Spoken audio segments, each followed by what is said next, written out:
Welcome to Raging Bullets, a DC Comics fan podcast, episode 57B.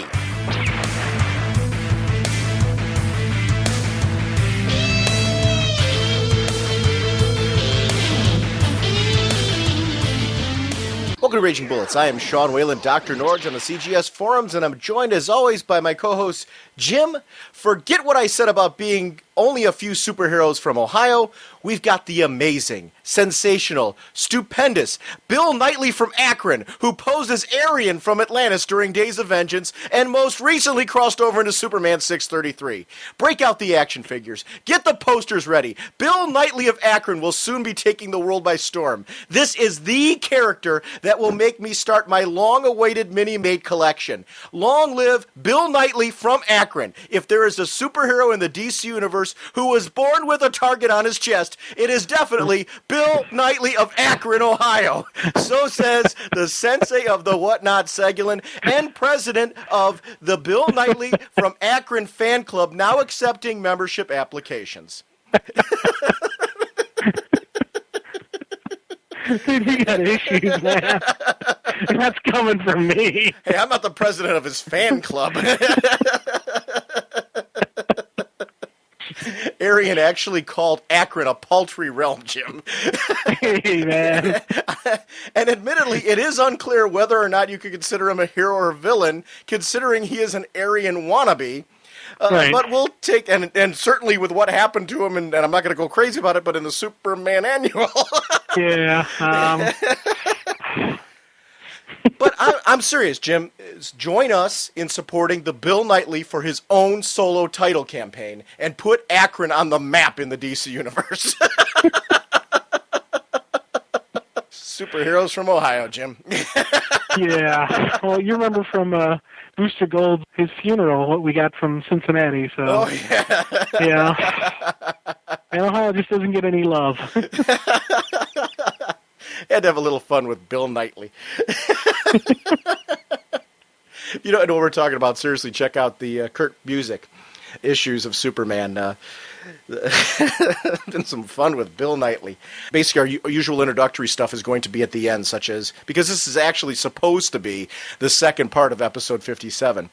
But because of the time stretch and heading back to work this week and all that, I realized that for me to put out a little mini episode and then put out another full-blown episode was just an impossibility. So we're actually putting out a full-blown show. On this episode, we're joined by our grand prize contest winner, Jay Ferguson, in his second segment, which is about the first Exterminators trade. We actually got some sad news, and I wasn't sure if this was 100% true, so we didn't talk about it during our segment. But I had heard rumors that there was a possibility the series was being canceled. And this had been an ongoing thing with this series since it'd been around, because the sales of the single issues were not super great. But I've heard nothing but good critical acclaim for this series, and the trade paperback sales started coming out, so I guess I just assumed that this was going to continue. And especially because I started really getting into it because of the trades. And it's sad news, because on the comic book resources forums, I've been going over there because of Gail Simone's forum to check it out lately, so I've been checking out some of the other forums. And they had a thread going about the Exterminators, and Tony Moore, the artist from Exterminators, who's one of the co-creators of the Exterminators, verified that it is, in fact, with issue 30, going to be canceled. But the cool part is, it looks like they're going to be wrapping it up. So, like, very similar to what Testament did. You're going to get a complete story if you read through to issue 30. So this is going to be great for new readers who are maybe just jumping on through the trades. You're going to be able to get the complete story of the Exterminators. People who maybe are just jumped on board the single issues, you're going to get a complete story. And that is some of the nice things about the Vertigo stories is, they usually wrap up nicely in a nice little bow. So I definitely recommend, listen to our reviews. We talk about this. It's a great series to jump on and get this whole story, because it was a lot of fun. So I'm really excited that we're going to be talking about this. We also have, Jim, a big listener rant section that's on this episode. So we're going to get to share some of our listener rants and chat about those things. So big things on this show, Jim. Mm-hmm. Do you want to take us into our little spoiler warning? Well, as always, we are a spoiler podcast. We go in-depth into plot lines, story twists, and whatnot of the comics we are reviewing. So if we're going over something you haven't read, you may want to come back later so you can better enjoy the show. Jim, this has been a crazy week for me. Of all things, we're in Ohio. We had power outages from storms, and we had, where I live, there's just a number of large trees. Well, not just on my street, but in some of the surrounding streets, some big trees came down. So we've had some like crazy power issues where we'd have power for a little bit, and then it would kick out. And when it would kick out, it would be for short spells, but it was like happening quite frequently. Trying to edit a podcast on any level when that's happening, because I would get through, and I can't save it every single time I edit something out. If I do that, I'm going to be here forever. So, I mean, I'd edit like a few things, and I'd save it, and I was saving it quite a bit more frequently than I normally would. Then the power would go out. Now, you have to go and reboot your machine, open up the programs, wait for those to load in again, and then try to get yourself back to where you were when you were editing.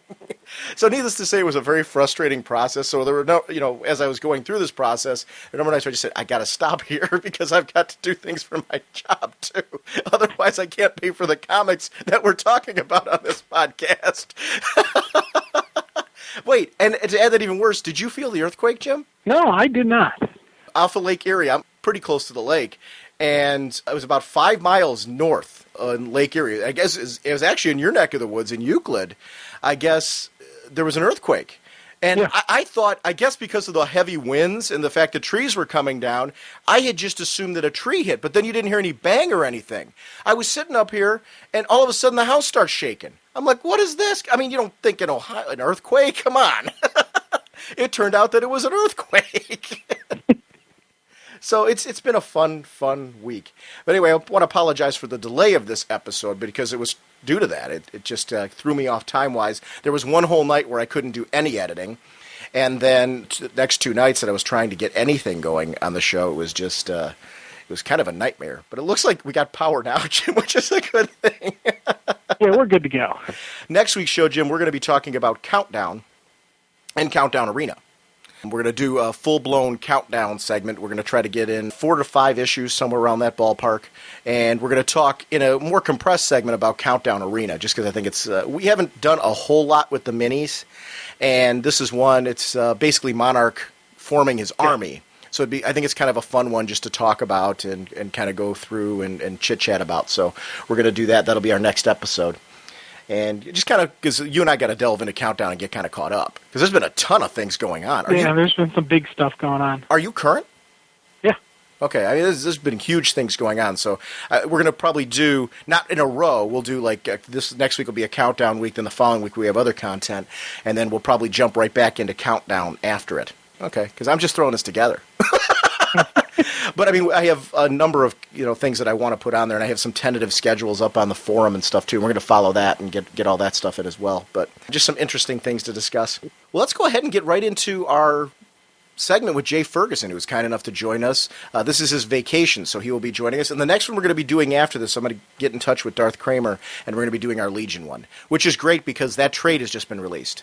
So it's a great time to kind of pump up having him on to talk about Legion, the 1984 series, because that trade was just released, so we can kind of tell people why they should pick up that trade if they didn't. And for the people that did pick up that trade, they can kind of listen along with us as well. So be another one of our like trade teaser episodes where we come in and talk about that. Nice to jump back to the 1980s, though, and talk about that particular Legion team as our next little kind of venture. Because it's been a while since we've jumped back that far. Just a couple of quick last-minute things I want to let in. First of all, I want to comment on Funny Bullets. We actually got some submissions in for the Zatanna one. Our new winner is up on the website, and we have a really cool one. If any of you remember the old Hostess ads featuring various superheroes and villains, we've got the one featuring the Joker up there. This is your chance to rewrite the dialogue on the old Hostess Joker ad. So go out there, have some fun. Go to RagingBullets.com, click on the Fun Stuff section, check out Funny Bullets, and add your own submissions to there. It's also available if you go to the forum. Jeff always puts a link up on the forum that I'll pin up at the top so you can participate that way. Check out the Funny Bullets. Check out the Zatanna winner. That one looks great. There's also more Where's What Not Nows up there, including Jim and myself with Midge and a whole bunch of other stuff up there, including the first appearance of Jim dressed as, of course, Captain Obvious from a couple episodes ago. So definitely check out Where's What Not Now. And thank you to you listeners who are participating in that. Those are becoming fun sections of the site that I'm enjoying visiting regularly just to check out. I'm actually showing people at work, which is quite an interesting thing. So also want to give a shout out to my friend Chris Kendall, who sent me this great email Dear Sean, Wednesday, December 19, 2007, Michael Sangiacomo wrote an editorial challenging Cleveland to step up to the plate and honor its greatest superhero, Superman. It will be 75 years that Schuster and Siegel created the Man of Steel, and 70 years this summer that he appeared in Action Comics #1. Get the word out to all those who listen to your podcasts. Encourage people to get involved. Those wishing to help plan a super party worthy of Superman should contact Dennis Roche, R-O-C-H-E, at Positively Cleveland. It's area code 216-875-6614. That's Dennis Roche at Positively Cleveland, area code 216-875-6614. I hope Cleveland does something to honor its greatest gift of pop culture. The Superman crest is as recognizable as Coca-Cola or McDonald's Golden Arches. And that's cordially Chris Kendall. Chris has been a longtime friend of mine, and I agree that's something that Cleveland needs to get on the ball on. If any of you are able to do anything to help plan this and would like to contact Dennis, please save it for if you want to plan or get involved in some way or help out with this particular event or try to get something going for this, because it is something that it needs to be rallied behind, and we need to get a Superman party going or something. And if you're able to do anything to help out with that, please contact Dennis for that purpose. So thank you, Chris, as always, for helping out with that, and let you get you right into the show. Holy caffeine! Our next segment is going to be Exterminators, the Bug Brothers trade. We're going to be focusing on issue 1 with a casual discussion of really the rest of the trade. We want to kind of tease this one because it's an interesting series. The writer is Simon Oliver. The penciler is Tony Moore. Brian Buccellato is the colorist. Philip Bond is the cover artist. Pat Brousseau is the letterer. Letterer. I'm putting editor and letterer together. Let's try that again. Pat Brousseau is the letterer. The editor is Jonathan Mankin. Can you tell I was looking ahead in my notes? Joining us this segment and on break from school is modern lover from the forums, Jay Ferguson. Besides our spoiler warning, we should probably add that there are some adult themes in this book and some language. I don't know how much we're going to delve into that, but I don't know how we can really avoid some of that either in this particular discussion. So this segment might not be, is probably definitely not appropriate for kids. Jay, welcome back to the show. And glad to have you back, buddy. Good to be back. Now, this one was one that you picked out, and I'm so glad you did because I've heard so many good things about the Exterminators, and it's just something that I've never gotten to read. And it was over this winter holiday. I knew you were going to be coming back from break, so I'm like, let me sit down, start reading this, because I know when Jay comes back, we're going to sneak in and get this segment together. I am so glad I read this. This first trade was my first exposure to the Exterminators, and I am hooked. I am really hooked. The characters are wonderful. It's not just one character. It's an ensemble cast, and it's really just a wonderful and amazing book. Jay, have you been reading Exterminators all along? Like, I got this first trade over Christmas last year, and I was just sort of picking up some of those new stuff from Veritgo that came out and around that time. It was like American Virgin and DMZ and that sort of thing, and I have read this second trade, but I mean, so I'm just sort of, I'm not like on the singles, but yeah, I've been. This reads really well in the trade. Oh, Jim, yeah. And Jim, I think your exposure was just the trade as well, right? Yeah, my exposure was buying it for this show, and I tell you, after I read it, it's not often that once I read a comic, I put it down and I say, "What the hell is that?" But this book just had so many like hidden meanings and clues and whatnot that not only when I put it down, I said that I immediately ordered the second trade. Yeah, I've got the second trade here. I read this thing one sitting, just right front to back, just because I could not put it down. And as soon as I was done, okay, let me get the second one now. Donk. Yeah, and that's, you know what, you're right, nowadays with the amount of competition there is between books, there's a lot of books where I read the trade and I'm like, I will continue following this, but I don't do it immediately. This was one, it was funny, there's been so much good word of mouth about this series that when I ordered this because Jay was going to do it with us, I ended up ordering the second one right away because I haven't heard anyone say anything bad about it. I mean, I guess there's some stuff that would probably, there's some like really gross stuff in it, and I guess it's maybe not for some people, but I mean, it's really well written and really well drawn, and I mean, I'd be hard pressed to find something bad to say about it.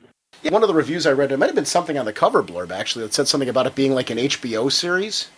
And I would say anybody who's following any of these more mature HBO series would feel right at home with this particular book, especially with the plot and character development and all that. It's got that kind of cinematic feel to it, Yeah. so to speak, which I really like. Let's go ahead and delve right into the issue because it's funny. As I was doing my notes, I couldn't help as I was talking about issue 1, throwing in some threads from some of the later issues. I don't want to give it all away because I want people to go and buy this because it became one of those series after reading the first issue that I'm kind of like, well, this is one that really people need to read. It's really good. It opens up with the lead character, Henry, discussing the rise and fall of the Roman Empire, because I was really wondering if this applies to the rise and fall of the human race due to these super roaches, or the rise and fall of the super roach empire due to the humans, and I could see it being applied both ways.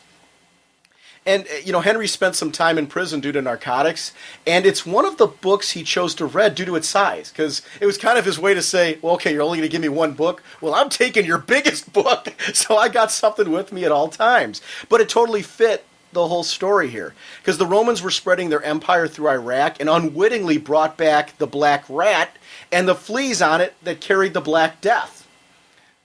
100 million people died, and really, as I read this story, it's about the accidental creation of the super roach army and how it could kill the human race. So it's such a cool, little, neat concept and premise, but there's so much more to it than that. Yeah, I'm not sure whether it's as much like the human race or whether it's more America. I guess I'm not. There's definitely some elements about them talking about the cultural imperialism and stuff, and I don't know. You can certainly see the parallels when you think about it. I guess. I think I see what you're saying too, because really, then it would fit the whole Roman Empire, be the empire, quote unquote, of the United States, being one sort of civilization. Is that what you're getting at? Yeah. It's because and then there's just a lot of things where when you think about the Romans, you might say, oh, they're so different because maybe they're not as technologically advanced, or they're not have the same kind of like maybe morally they're different. Like, oh, they were so brutal and violent, and oh, they had orgies all the time. But I think it really does.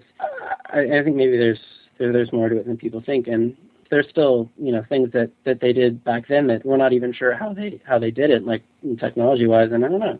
It's a very interesting thing. And you make a good point. Where would we be now as a society if the Romans hadn't have been wiped out from then? How much more advanced might we be? Mm-hmm. Actually, what would the whole landscape look like if the Roman Empire? Would there even be a United States? Well, there would be a colony of somebody. We may not be like United States of America. The land would have been discovered eventually, but it's you look at it. There's a lot of what about this? It could be that. Man, that'd be a neat little story. Yeah, and actually, I don't know. The thing that really struck me in the dialogue is about the Black Death is like over the next 16 years, 100 million people died from, and there's definitely, I think, the feeling throughout this story that something is. That there's that they're just holding something catastrophic at bay. It's even before the roaches go really crazy. There's this feeling that something is horribly wrong, and they're just like the exterminators are like our line of defense against this scary thing that hasn't happened yet. Yeah, it's kind of like this is the foreshadowing of, if you want to, like the apocalypse or just some nasty thing that's coming our way. And, it's happened before. It's the old saying, those that ignore the past are destined to repeat it. It's that kind of thing. Mm-hmm. This is really interesting for me because this whole thing gets into issues of religion, society, trust, concepts of morality, and has a diverse cast of characters here because it was a fun read, but it was very deep. When you get in that, there's initial like a surface level read you can go through on this one, but when you really start delving into what's going on with these characters, each of the cast of characters that Henry meets has their own little like religious quirk or philosophical background to them that adds like another layer to this story. Tony Moore, I got to comment on the art real quick. He's also known for his art on the opening salvo of Walking Dead. So for anybody that's read Walking Dead, you're going to be very familiar with his art. He was on the first arc of that. And he really does a great job here of creating this roach-infested world. And it was really important because you really needed a strong artist to kind of make the contrast between the different socioeconomic incomes of people based on where they were living, because there's really this low-income district here that is going through this menace. And it's really something that it's a forgotten area. It just goes to show that you really shouldn't ignore anything that's going on around you, because this type of thing could creep up. Set in Los Angeles, and when you think of Los Angeles, I mean, sometimes you hear about South Central, where I don't know, like some kind of nasty areas, but I don't know. There's still this feeling of like, oh, Hollywood, bright, happy, fun, beautiful people. That's like what you see, like if you're like a tourist going there. But there's all these other levels of society that you don't know unless you live there. You know, it's funny, you mentioned that. My buddy lives in Culver City, which is right, it's like a peninsula almost that's surrounded by Los Angeles. And it's literally like you can drive a few miles and you get into neighborhoods just like the one that's described in this book. So, and it literally is one of those things where you can blink and all of a sudden you're in a very different area. So this one, it kind of hit home for me because I've been through areas like this. And it literally is. It's like a snap of the fingers and a change in what's going on around there. There's one point in time where the kid's handing out oranges. And that's exactly what you see. I mean, it was so. This one, there's definitely a lot of background on L.A. and the lifestyle and the Hollywood lifestyle. That it's not always everything that you see on television. There is more, especially because of the sheer size of the population. You've got every imaginable kind of socioeconomic status, and it's very expensive to live in California. Mm-hmm. So that just plays into it even more. First person that Henry's put together with is AJ. AJ is quite the over-the-top personality. Right from the start, he walks in on two roaches having sex and comments, if it's your time to die, die with a heart on. And I just kind of sit here like, all right then. Mm-hmm. With Henry in the background looking at him like, what the hell have I gotten myself into? And it just sets the tone that he's really going to be a putz. He's the one who Henry's been partnered with to show him the ropes, like I said. And Henry is like working for this company. It's an extermination company that his stepfather owns. And it's temporarily in this business. He wasn't, at least initially, he wasn't planning on sticking with this. This story is so filled with creepy people. We have the mother and son whose landlord won't call an exterminator. He uses the excuse that the INS will be called if they find out about her. But the reality is he's just a cheapskate, and he knows that she has nowhere else to go. And that's really the issue in the whole point. This is a slime ball. And it's a nice that in this prelude issue, some of the players are put into place for the whole arc. The mother and the son will provide a chance for Henry to kind of make his own decisions on who he is as he tries to fit back into society, which I think is part of the journey here. It's, how is he going to fit into this world? And I think that's what's nice about him exploring the different philosophical and religious aspects of the various people that he's partnered with and interacts with. It's kind of his own way of, he's holding on to a lot of his past, but wants to move to a different kind of future. And we're kind of seeing that journey through his eyes and kind of going along with him. So that's really kind of gripping me into this particular series. We see Saleth for the first time. And he's like this scientist who is studying the roaches. He's a brilliant man who has some secret past that he wants to remain hidden. He could clearly, and I have no doubt of this, he could clearly be a wealthy man, but prefers a low profile for some reason. And I'm sure it either has in the second trade or will be revealed later in the series what really is going on with him. I really enjoy how, while it is clear that Henry is the main character, there is a cast of characters who's being developed as this story goes through a variety of twists and turns. And that's definitely needed to maintain interest, because it can't all be about one person. I want to see more. Show me more of this world. Give me multiple people to latch onto, and I like that. Yeah, and especially like just the way they introduced him. The very first panels with him in there was him rummaging through the garbage, capturing these roaches. No dialogue, no explanation on what he's doing. So you're just looking at it, and he pops up. He's got this plastic container with a cockroach in there. It's kind of like a grin or a goofy look on his face. You're just like, what the heck is this guy? Who is he about? And right there, from day one of introduction to him, you're asking questions about him. Mm-hmm. And when a book makes you ask questions, it pulls you in and keeps you locked in there. I was like, wow, that is just a great way to introduce a character. Henry and AJ are from two different worlds. AJ is out to sleep with any woman he can because he's kind of pathetic, because he uses his job and their misfortune to get them. And that's a big key there. Henry, on the other hand, has a girl, doesn't want to cheat. AJ naturally assumes they must swing, but that is shot down quickly. And I love that AJ tells him that's okay because he got some VD off a girl so he can understand why Henry avoids his charming lifestyle. And I'm just kind of like... He has to remind Henry constantly that he's the supervisor and that Henry is only going to get the sloppy seconds, which is darn gross because that implies that Henry would have the women after him. And I'm just sitting there, I'm like, oh, let's take it to how much grosser can this guy get? I already wanted to reach through the page. I wanted to pull a U. I wanted to reach through the page and just give him a big smack. But I tell you, that opening scene with them in the truck and all that, it reminded me so much of Repo Man.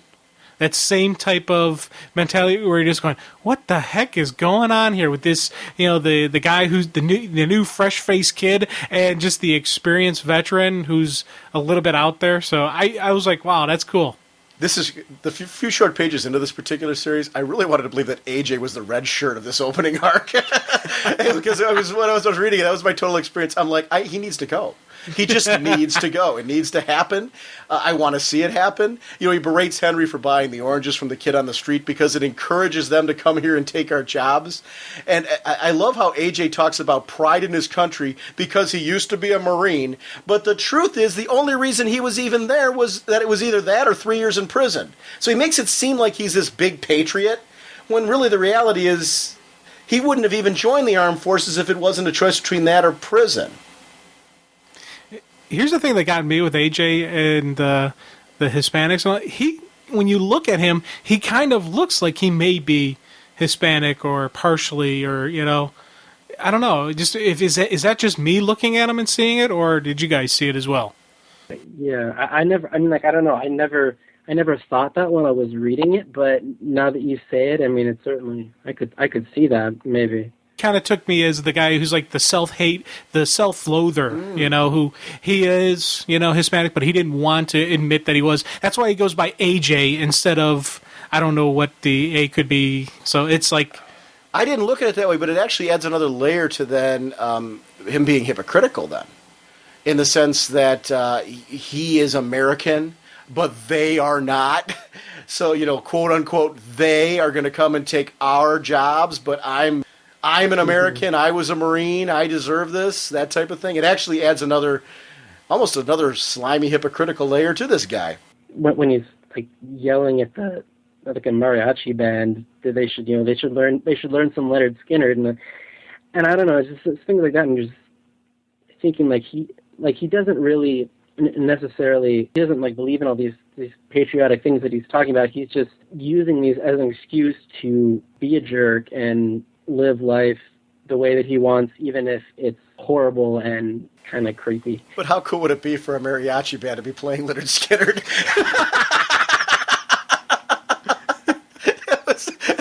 He's such a dork. This AJ. I'm sitting here, I'm like, why would you even look at a mariachi band and say that? But I'm like, you know what? In a twisted kind of way, if I was driving by and they would get a tip from me. AJ looks down on Henry, but is also so clearly envious of him. He views him as the boss's son, but he's not giving him any special treatment. And I love how guys that like that, they feel this need at every corner to tell you how much better they are, when in reality the issue is that they have this major inferiority complex. Like people who outwardly need to tell you over and over again why you're nothing and they're everything. Really on the inside just know that they're, like, he gets it. He knows he's a slimeball. But he clearly on the outward end is trying to put this guy down to somehow make himself feel better about his own, I guess, his own sense of self-worth. It's kind of pathetic. He's really a pathetic character. Well, some of the stuff we see later in later trades issues on this guy, you kind of see where he's been put down repeatedly for a certain property he has that's not measuring up like everybody else. And you also look when he was a little kid, he was bullied by that one guy for his milk money and just all this stuff that, when you see that, you're like, oh, that makes sense why he's such a douchebag. Oh, okay, I understand now. But it's funny. It was at those points where I'm like, I don't want to feel any sympathy for this guy because I want him so to be the red shirt. But I did. You're right, and that did add some great layers where you start to see his background, and you're kind of like, all right, I don't like the guy, but I get it. I understand why, and I like that it wasn't so simple why he was the way he was, and that just shows some great multi-layered writing. And that's what this story has. These are well-rounded, well-fleshed-out characters that I really, really am getting into. But also, when you do, like, the second read-through, and you know this stuff, there's a couple cool scenes with him knowing, his past, and knowing some of the stuff he went through, that you're like, oh my god, that's why he was, okay, that's why he told her to say that. Oh, okay, I understand. Yeah, that makes sense. So, it adds even more to, like, the second read-through, that, where you pick up a little thing, oh yeah, so. It's a cool book. I really like Nils. Henry's mother married him, and he's this nice guy who inherited the Bug Be Gone business. He has this, like, a strange relationship with his own kid, and looks to Henry to possibly inherit the business. And that was kind of neat because it added that little mom-and-pop shop flavor. Again, just another section of personality, this particular title, because he just seems like what you see is what you get, kind of a cool guy, and really just kind of into his whole business. Yeah, one of the things I noticed second time through, when he's holding up the sign, the pictures of the storefront, it's now Bug Be Gone, but before it was Peterson and Sons, plural. Now, was that when he was a kid, or was that when he was and his sons were with him with it? I'm wondering. Well, no, when did he change the name? It sounds like he has one son. See, I'm wondering if he has more than one son, but one's, like, gone. Well, it sounds like it might have been Peterson and Sons. I guess, here's how I took it. I'm not saying I'm 100% correct. I guess I took it as that was his dad's business, Peterson and Sons, and he somehow inherited the business from Dad, and there are other brothers of his out there, or something happened to them. I don't know what. They might play into later issues. I don't know. That's kind of how I'm not saying I'm right. Again, that's, I guess, what my assumption was, but I don't know. Yeah, well, I don't know, but if you notice on that panel where it shows the Peterson and Sons sign, that the date under that picture is 1932, and I don't know if we assume that this is happening somewhat in the present day, that would have to be, it would have to have at least been like a generation before, because even if he had just been born then, he would in his 70s, and from the way he's drawn, it doesn't seem like he is. Arguably, it could have been his dad's dad. Yeah. Yeah, that's certainly possible. Yeah, see, I didn't even catch the date on the picture, so yeah, this is probably maybe a second or even third generation company.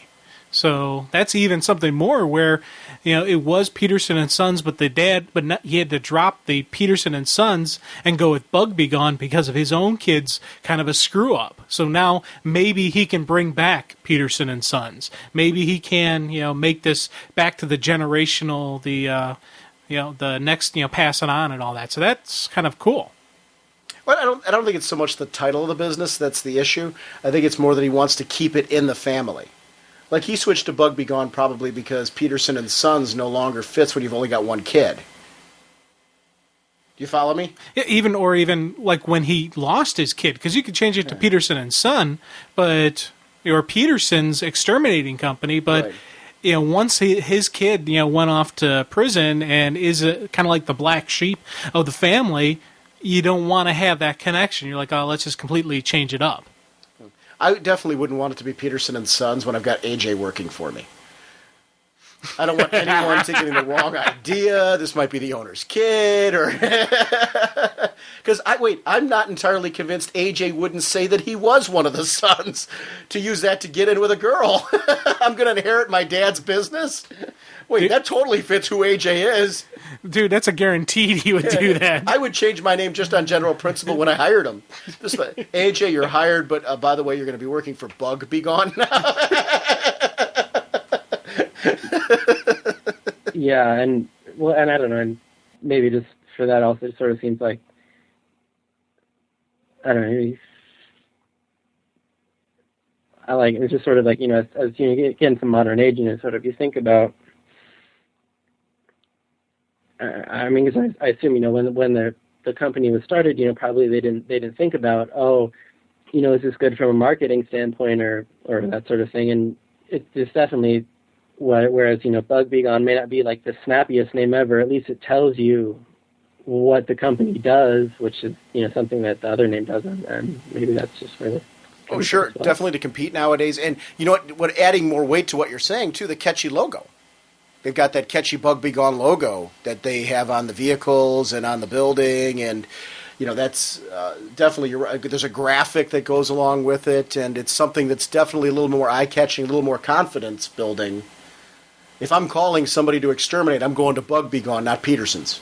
Mm-hmm. But it's interesting, though, how it's sort of an echo of the earlier one, which has a Viking attacking the bug with an axe, but the new one is still based on that, but it's much more like graphic, and then it doesn't have the elements of to identify it as that. So maybe it's also wanted to get away from the ethnic heritage or something, possibly. A little more trendy. Mm-hmm. A little more possibly. Yeah, it's a good point.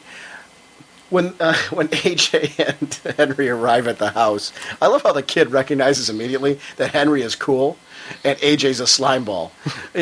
He starts crying, and and the mom even comments, "Oh, he really likes you," and he never does that.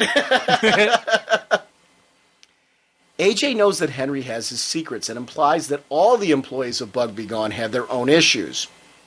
Now, giving credit where credit's due, AJ may be a chauvinistic slimeball, but he does know his exterminating. He sees the mouse bones and realizes that the house has a giant rat, not just mice. And he hears it in the floor. He gets in the zone and takes the rat out with a throw of the knife. I mean, this was intense, because he could have hit the kid with the knife. The kid could have been bitten by the rat. But I love how he berates Henry when Henry tries to say or do anything, because he stabs the knife into the floor. And he goes, "Hey, don't you get in my way when I'm in the middle of doing my business. You're here to learn from me. You aren't here to tell me what to do and watchdog me. This is my business." And he does know his stuff. In fairness, he handled the situation. It got a little bloody. Yeah, and that kid is going to have issues for life. But he did handle the situation. That was creepy. I mean, you just look at the panel where the rat comes out of the grating, and it pretty much. I mean, it looks like it's about the same size as the baby, which is, I don't know. I've never seen a rat that big. But if I did, I would not be throwing a knife at it. I would be curling up in a ball and crying or something. I'm with you. I don't know if I would have the wherewithal. I know what you're saying. It would be shock, especially at the size, because the thing was almost raccoon-sized. The kid looked like he could have had a pretty good sumo match with the... Yeah. I would have liked to have seen that. Yeah, that was a good sized rat there. That I would have been running and screaming away like a little girl. That thing was a monster. But it would have been a masculine little girl. Yes, a masculine little girl. You're right, though. It's funny that you mentioned that, because I was thinking when you were saying that, I'm thinking of something like, would I have been so calm, cool, and collected during that myself? No, you're right. I would have been kind of a very distressing situation. I would have been like, my cat would have had a tough time with that rat. Both of them. Dude, that rat would have taken your cats. Yeah. Nils and Salather are discussing what appears to be the building blocks for the series. There's a low-income area around 23rd and Alvarado that has a subspecies of roach that appears to be evolving. And the Drax spray seems to increase the issue rather than end it. And they refer to code 4s that seem to be some highly explosive canisters of poison, and they have to find an alternative to Drax, or they need to use this again. And adding even more weight to like the strangeness of this, Nils' protective suit for code 4 is ripped, and makes you wonder what happened there. So there's just like these. I like that with each switch from segment to segment, they're adding some more layers into this story and kind of teasing you more into why you need to follow this book beyond the first issue. And it was a really great kind of way to hook you in right from the get-go. Because when I read this trade, I really read it back to back. Like, I didn't put it down. Once the first issue kind of hooked me in, it dug in deep. And I'm like, okay, I want to see what's happening with Henry and the gang. Yeah, and you're talking about that suit being ripped and just this code 4. These are just the stuff that keep you asking questions. And you think about an exterminator job, yeah, you got like rats or maybe raccoons that we're going to see later. But very few things would actually jump up and slash, the suit. So that whole thing itself is just a story, just that I want to know what happened. Hopefully later in the trade they actually explain how that thing got ripped. And you mean later in the series? Yeah, what I said.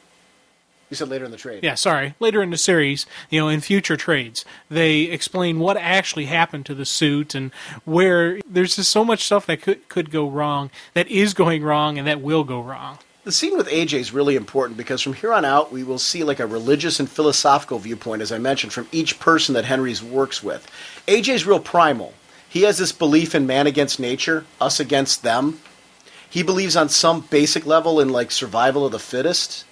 And, of course, he doesn't put it so eloquently when he says that to survive, you need to stick a long, hard one to Mother Nature. But that's like the gist of what he believes. And I think these segments are important because, Henry's been in prison. He jumped from gang to gang prior to that. He's not the same man who went into prison. While he holds on to part of that past of his, he's looking for his place in this world and where he is heading. And it's what I like about this book because it gets quite deep. We can all relate to Henry in the sense that we all at some point in our life either have or will need to decide who we are or where we are going.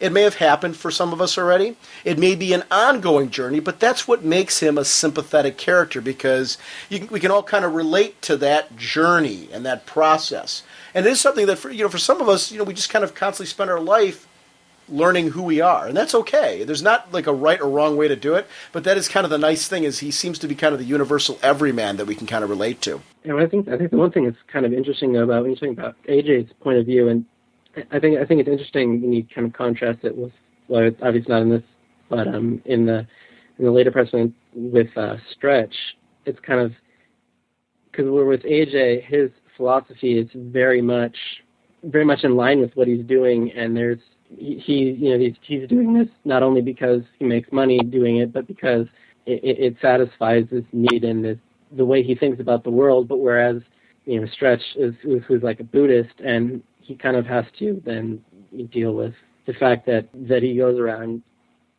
killing other creatures to make money. That it's very different from what it's very much at odds with what he believes in some ways. And that's what I like about each character. It's because you kind of, through their job and the way that they react to it, you get to see, you're right, in a lot of cases, contradictions to what they do versus how they overall view life. And it really does add a unique little twist and turn. And that's, I think that is, though, where I'm getting a lot more bang out of Henry in this particular thing, because Henry's he's kind of in that place where he's kind of soaking up everything around him and kind of making his own decisions based on what he likes and what he doesn't like about what he's seeing around him. It's very reactionary. When he gets disgusted about something, he reacts accordingly. When he gets kind of in line with something, he reacts accordingly as well. So it is kind of like he's trying to, which would make sense coming out of prison, that you're trying to fit yourself back into the world and into society and hopefully change yourself. It's what we want to believe would happen when you come out and hopefully can kind of rehabilitate yourself. Not everyone's able to do what Henry's doing. So it's interesting to see how this journey takes him and where it goes and how successful it's going to be, because it's an interesting exploration. Yeah, because a lot of times when you come out of prison, it can be very hard to get. Certainly, it's pretty unlikely that you'll have someone like Niles just ready to let you come work for him, a lot of times it doesn't matter how qualified you are. If you're a felon, they're not going to hire you, and it can be hard in those situations to get back into living a normal life when you can't. What you've done is it's beyond the time that you spent in prison. It's like a mark on you that you can't get rid of. One of the big things, like when someone is coming out of prison, you fall back into that old rut. That's one of the biggest reasons for the revolving door of justice, that we have now is they come out of prison, they have nowhere to go, so they start running with the same people they were hanging out with before that they got in trouble with. And again, once again, it's the same pattern. So Henry's here, he's trying to break out of what he was before, who he was, trying to be different than what he was, so he doesn't fall into that same crutch, which when you think about that whole raccoon scene, that was just a wonderful scene where you see the cute little raccoon and then the mama comes flying at him and he just decimates that thing. But later he feels guilty about it because he's getting back into that mindset that he was beforehand, and he doesn't want that. And well, especially like he's talking about, like, not necessarily like what he was like before he went into prison, but what he was like when he was in prison, which is in some ways kind of scarier, because being in a situation where you could die, or you could have things happen to you that are totally horrifying. That, I mean, even if you're a criminal, you don't necessarily have to run that risk all the time. But prison is a very different place. I agree with definitely what you guys are saying too. As far as, I mean, he's very lucky and fortunate in the sense that he comes out and he has a Nils and he has his mother. And there are people who are trying to give him different opportunities outside of what he was used to before. A lot of times people go back to that rut not because they want to, not because it's intentional, it's because they just don't know anything else. They try other things, and, like you said, there's not a lot of people there that are going to give you chances. In our economy nowadays, the harsh reality is there's a lot of people vying for any job that's available. If you go to apply for it and you don't get that job and you don't get those opportunities, like how many interviews can you go through, especially coming out of prison?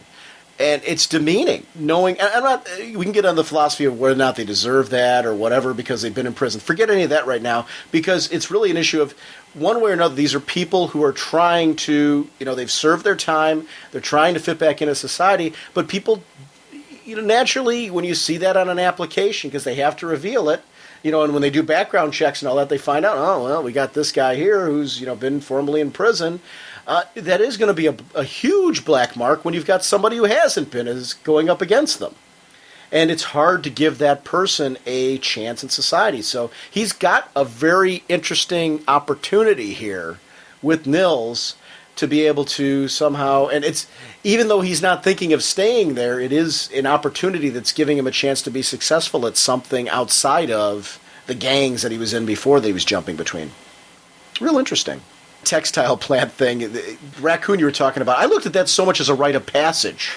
Because AJ was sending him in there, and AJ was like, I'm going to go watch some TV, I'm going to hang out with this kid, you take care of this. And it's that was the one thing I got out of that. It really was this big rite of passage moment. Very graphic and gruesome moment, too, but needed to be. Because I think to appreciate Henry's reaction afterwards that you guys are talking about, I think you had to see visibly just how horrid that was. When he came face to face with this creature that was larger than his face, and that thing attacked. And that's, raccoons do that when they're backed into a corner. It was funny. I was talking to the kids at school about the dangers of wild animals, and they may look cute and cuddly and furry and all that, but you got to make sure that you don't back them into a corner, because an animal doesn't know that you're not trying to hurt them or that you think they're cute or anything like that. They're assuming you're a predator, and their natural reaction to a predator is to protect and defend themselves. That's why people accidentally get sprayed by skunks. That's why you hear about all these things that are going on. It's interesting to see that play out in this particular scenario because of the attic, it being such an enclosed space, that Henry was basically faced in a William Shatner, Captain Kirk-like combat situation. Because like da da da da da da. Of course, that never ended with guts all over the place, but it's. Would have made that episode a little bit interesting if we would have seen like Kirk just gut, scale, just. But a whole new search for Spock. Oh, look, there he is, under that rock over there. Oh, look, there's another bit. Interesting. Can somebody bring Spock's arm? He needs Ponfar. And super glue. We flash to that mom and son again from the beginning, and the son has a coat hanger and he's trying to take care of the bugs. And that read very real to me too, because what kid doesn't get into like nature and wants to explore? It's like the old story of the kid with the magnifying glass and the sunlight. This kid's like, all right, I'm going to take care of this, and it would get annoying too to always have the bugs there and that type of thing. But to make matters worse, kids, before I even get to that, kids feel invincible. We all did as kids. I mean, I think about some of the things I did as a kid, some of the places I jumped off, some of the trees I climbed, some of the places I fell from. If you asked me today to do any of those things that I did as a kid, But we were invincible back then. So this kid has a very different outlook. That rings very true to a child. But to make matters worse, he needs an inhaler because he's very allergic to them. And, the mom is taking exams to better her life, but she knows that this isn't the best life for her and her child at the moment, but she's looking towards the future. So they became kind of sympathetic characters too. So I'm hoping that they continue throughout the series, because I'm kind of liking following their journey a little bit. This is where we're introduced to more of the cast. First Henry has the tattoo from his time in prison that I'm guessing that's from, or it's from the gangs, one or the other. But I was guessing prison. That was a prison tattoo. He talks about being in like the Aryan Brotherhood, and it does say like AB, and there's a little, I don't know what it is. Oh, you're right. That's right. That's exactly what it was. I don't know. But then again, it is a little like shamrock or something. So I'm not sure. I guess it could. I don't know why they would be using it. Something that's symbolic of Ireland, but I don't know, maybe that's... Well, he's part of the Irish branch. Yeah. Yeah, The Irish branch of the Aryan Brotherhood. I agree with you, though. I totally read it as it being from his prison days and from the Aryan Brotherhood, and that's why he wanted to get it removed, lasered off, because he even mentions that right away. Stretch is this cowboy hat wearing philosopher, and he plays big into the opening arc. And it's kind of funny, because Kevin's this little strange person with a unique outlook on life himself, gets very religious, very deep that way. But the issue ends with Stretch telling Kevin that the struggle they are fighting is one they can't win.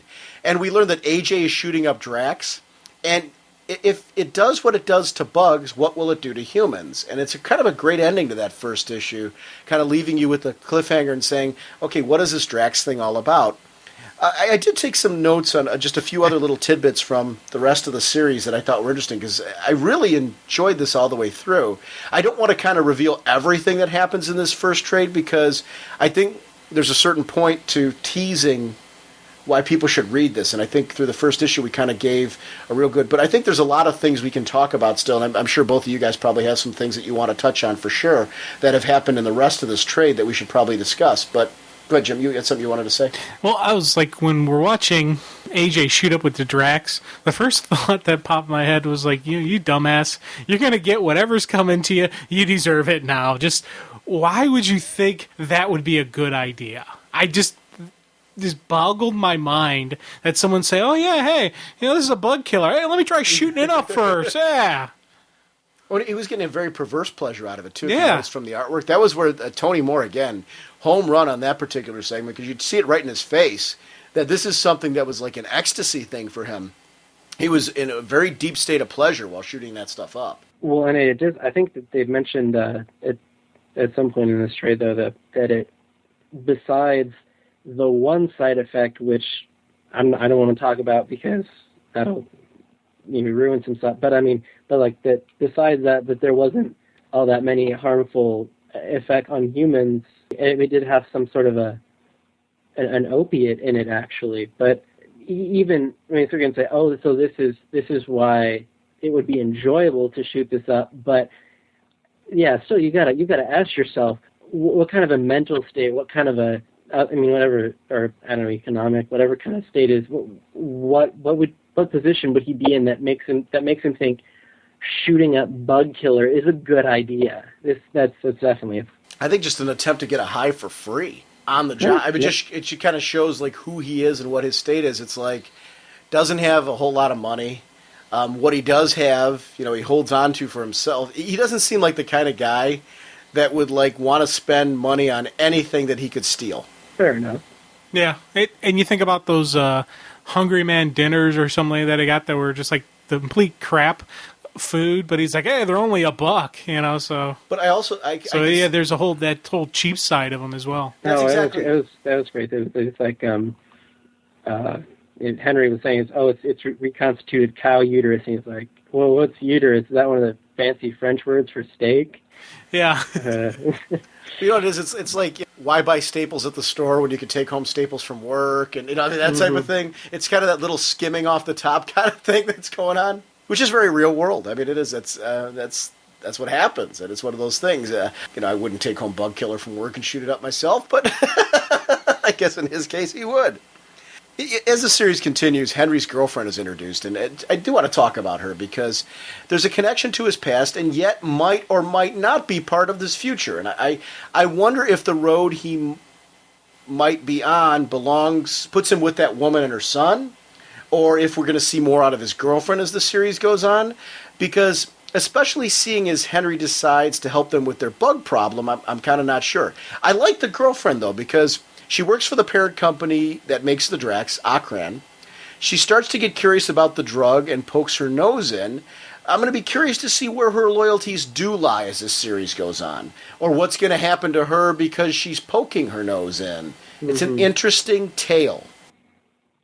Yeah, I don't know. I get the feeling that she may be important, like sort of as a viewpoint into what's going on at Akran, because I think that's probably going to play a lot into the future.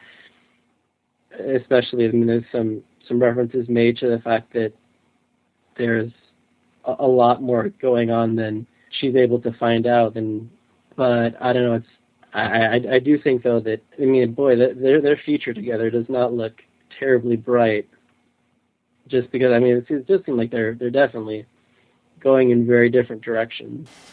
Yeah, it seems like even if they wind up together, it's going to be a very rocky road to be together. It's clear that she wants something from him other than for him to work for an extermination company. This is, to her, she clearly looks at this as less than his potential, whereas I'm seeing him finding himself in this, which a lot of times if you can in your job find something from it and kind of start defining yourself, especially with where he's been, that's a good thing. And, it gives him an opportunity to kind of be more of, kind of a cliche, to be more of a man, so to speak. To be that kind of solid, reliable person that you can trust and believe in and, actually has something to say and to contribute. And I'm seeing that coming from him through his journey, and I really like that. It's because this guy's become very three-dimensional to me in a very short stretch, because I've only read the first trade so far, and I wanted to keep myself there for this initial discussion. But he is really a very likable character very, very quickly. And that just shows some good, strong character development right from the outset. Yeah, and I honestly, I don't see those two having the living happily ever after. I don't think she wants the wild Henry, the party Henry, the carefree wild man who, I think there was driving the Aston Martin down, Las Vegas Boulevard, and look at it, we're like rock stars. And you think about it, that lifestyle is one of the things that got him sent to prison, honey. Why do you want him to still have that same lifestyle? I have to wonder, though, if her journey at Akran and what's going on there might in some way bring, like they're on a diverging path right now, but if somehow their path might wind up back together again through her journey. What she's assuming is going on for her at Akran doesn't necessarily have to be the case. Right. She's being told a lot of things, and I'll stay vague on that, but she's being told a lot of things that aren't necessarily playing out. And it'll be curious to see what happens as this series goes on with her and where her path goes. I'm not saying it has to go that way. I'm not saying like I'm set in stone, they're going to wind up together. I actually kind of like the question mark. I like kind of wondering, are they going to wind up together? Is there something going on with him and this girl? Is there going to be another player in there? It's very real world journey. You know, or any relationship you can say that about where they're in this kind of situation right now. So it feels very real, and it's cool. But tell me that that meeting between her and her boss wasn't just that was a well drawn boardroom meeting. We'll just leave it at that. Oh gosh. Yeah, the one thing that I don't even know how to respond to that. That was the AJ comment of the podcast. Because I really like Tony Moore's art, so yeah, it was a very good-looking sequence. I mean, what else am I going to say about it? You're right. And from a male standpoint, that's true. It was a very good-looking sequence. So, though I do like, I don't know, his versatility where he can draw some of the, I mean, like the girlfriend and the some of the other women all look very beautiful, and some of the men look very handsome. But then you have AJ, who's kind of just really scuzzy, and then there's just some creepy stuff like the really obese woman and the woman like in the halfway house. There's some. I mean, there's some very beautiful things. There's some stuff that's just gruesome, like far beyond having just the vermin and that sort of thing. Yeah, that was definitely a wide spectrum of what you saw, and yeah, that halfway house scene, I was like, that was a shock for me. I was like, wow, this really, yeah. It's fun. I totally agree with what he's saying, though. It's great that the characters don't look like they're the same character with different hairstyles and boobs. And I'm not just talking about the women. I'm talking about like the women don't look like the men with boobs. From the women, there's a very diverse group of women all the way through, from the very, very stunning and very, very powerful, like the boss at Akran, to his girlfriend, who has more of a like a sexy kind of way she carries herself. Like even the boss in her in that segment you're talking about, it's very clear that the boss is a very powerful, strong, physical presence in a room. She's stunning, she's beautiful, but she's in charge. And that's very clear in the way she carries herself, the way she's drawn, the way she looks. Whereas the girlfriend is, again, a strong woman, but clearly more of a, I don't want to say an every woman, but I mean, she's not at that stage. She hasn't hit the top of the ladder like this girl has. And there's a definite sense, even between the two of them sitting in that room, of a hierarchy. You can tell right away who is the girl in charge out of the two of them. And that carries over then when you see like the other women who are, like you said, very obese, very disgusting looking, like the one who breaks the couch and that type of thing. I won't go too crazy into that particular segment, but I mean, it's you can't help but talk about, she looked like a big tub of goo. Mm-hmm. And it really was nice to see. I'm with you. It's nice to see just the diversity in the art and the care and the attention there, because it added a lot of atmosphere and mood to this, to be able to, from page to page, be able to tell kind of different socioeconomic status, different status in the community, different status in a company. And it's really kind of important because these hierarchies seem to be playing very heavily into what Simon Oliver's trying to do here, so it's important that Tony Moore conveys that in the art. It's a good series for that. I liked the moments, and I'll touch on this briefly. Nils is faced with a moment, and I'll try to stay as general as possible with this, because I want to talk about this. Nils is faced with that possibility that Henry may have broken into Bugbee Gone at one point, and has to step up as a stepfather when the police point the finger at his stepson for a possible murder as well. And I don't want to, kind of reveal too much about that, but I liked that segment because it was a good sense of character development and a good sense that we're not going to ignore the fact in this story that Henry was in jail, and that is something that's going to stick with him throughout the series. It's clear that, I'm sure in the next trade and the next trade, I'm talking about, second trade, third trade through, this is something that's going to pop up again in how people interact with him. And that actually is something I like about it, because it adds a twist to his character.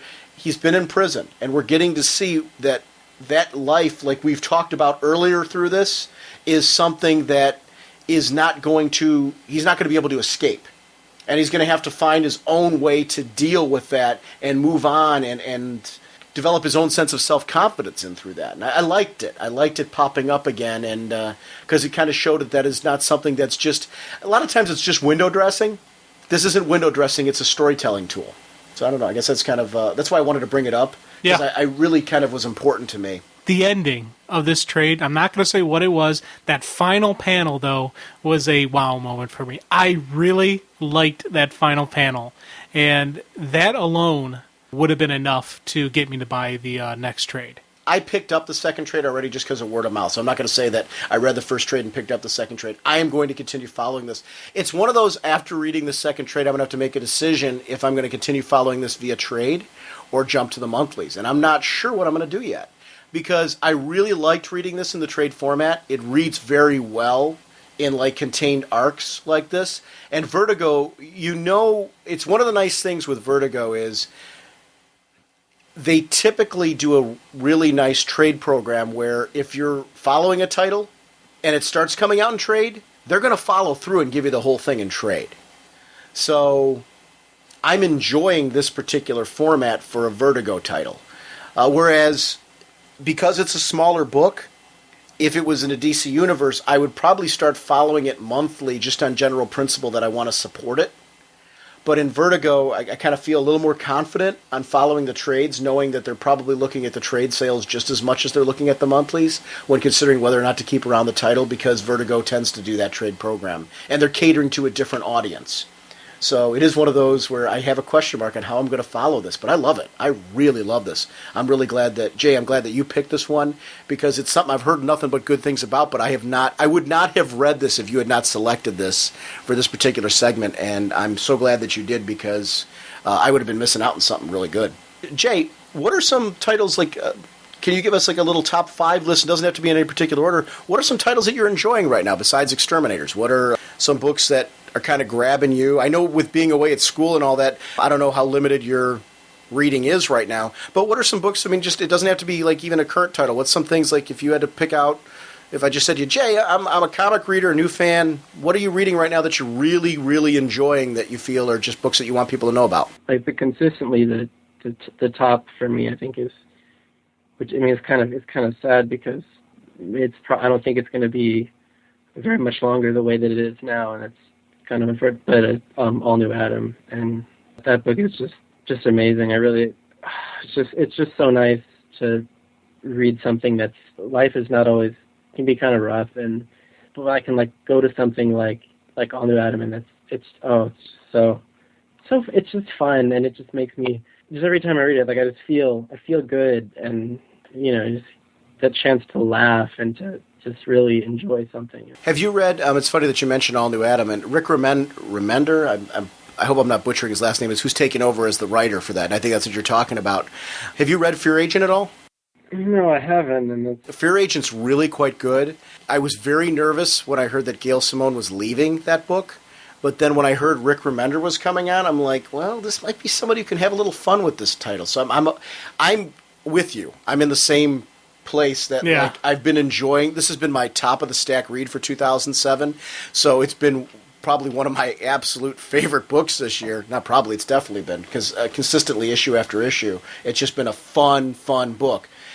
I'm a little more confident now, though, that I heard who's taking over, and I liked Fear Agent so much, so I'm thinking we might be okay.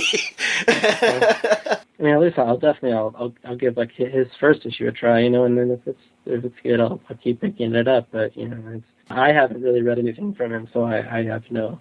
I mean, Jim and I'll have to do it on the show when the first issue hits to talk about it. So when you read the issue, please send us in an email, too, with your thoughts on it, just because you've been enjoying the other.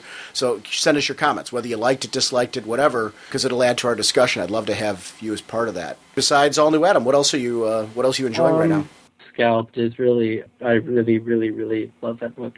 Issue 12 was like that last thing I got before I left, and I was reading it in the airport, and I was just, I don't know, but I wasn't totally into the art at first, but I mean, it's just been getting better and better, and then I love the story, and I think especially with what happened in the most recent storyline, I'm really excited for what's going to happen in issue 13 because things are starting to get hairy, and it's just so well written. It's interesting that you mentioned the art.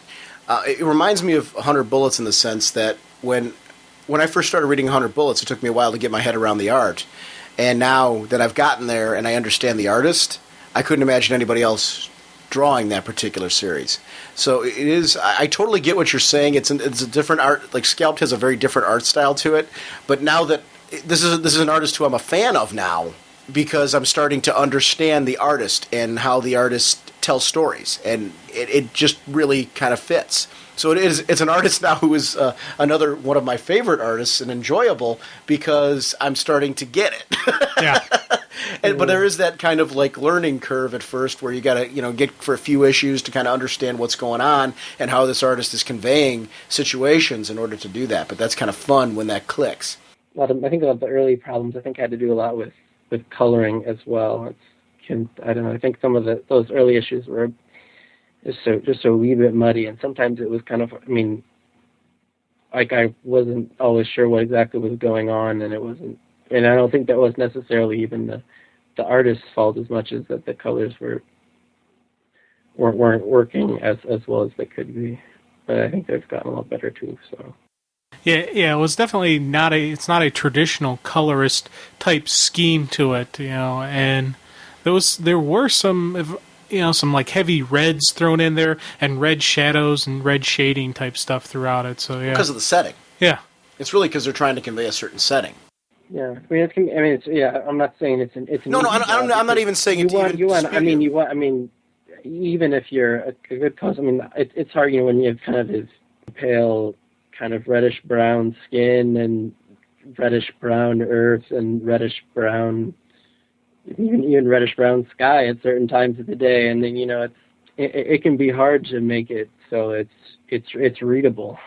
Yeah, it wasn't so much I was trying to dispute either of you with that. I didn't mean it that way. It just kind of I was kind of throwing out like in my own mind why they were going the route that they went with the colors, and I think it may have been an issue early on. I know what you're saying. Earlier on, it was. And I think it was myself, I think I had the problem of just getting kind of used to seeing that type of setting in a comic portrayed that way. I think once I did a few issues in, it was a lot easier to go back and reread the initial issues and kind of get a better grasp for what was going on. It's like you almost have to train your eye, if that makes sense, for what they're really kind of going for there. I'm totally agreeing with you. I understand what you're saying as far as that being kind of an issue, but I'm kind of... I think as the storyline's going on and I've seen more of it and I get kind of what the team's going for on there, it's definitely the initial issues read a lot different to me now than they did in the beginning. Another thing I just read recently was the first issue of Batlash,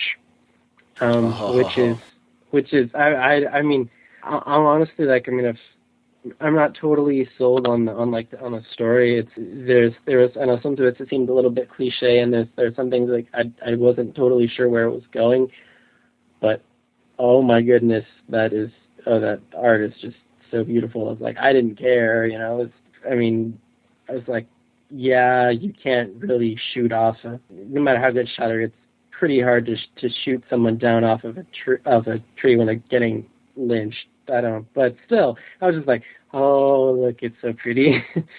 And that's Sergio Aragones who's doing. No, he's. Sergio's doing the writing. That's what I mean. That's what I'm talking about as far as the writing on that. That's what I guess I was more saying that I think that story's going to play out really nice as it's going on. Mm-hmm. I know what you're saying with the first issue. I think it was kind of it's one of those feel it out issues and kind of get it. I think as the series goes on, I think we're going to start seeing a lot more out of it. Severin art in there is just amazing. It's just you can tell that he's been doing it for 50 or 60 years doing this, and he knows what the heck he's doing. It's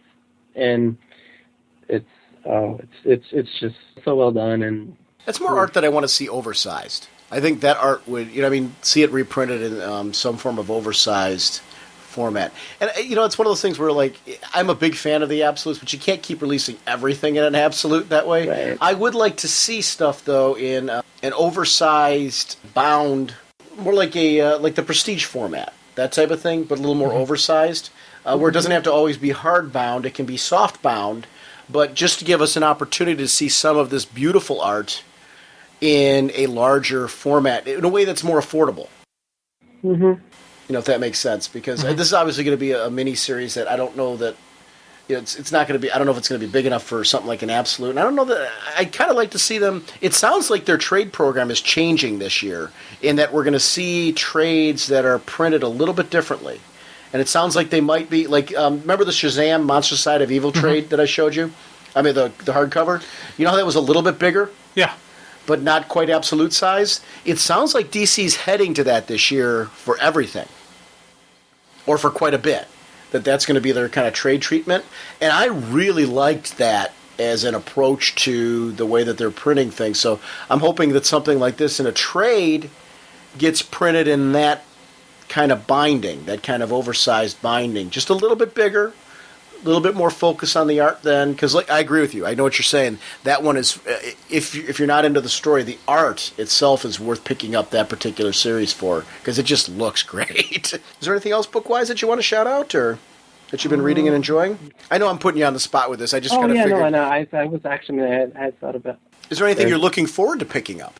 Birds of Prey. I mean, I read some of it in trade, and then I like kind of picked it up around the. You're talking about the Gail Simone run, or? And then like I've been picking up the Bedard issues, and those have been pretty good, but they're all kind of a little bit, sort of one shots, and I'm really excited because I really like what I've read of McKeever's work at Marvel, and really excited to see him coming on that. And did you read his Titans yet? No, I haven't. If you read his Titans, I've been reading that like in trades and stuff.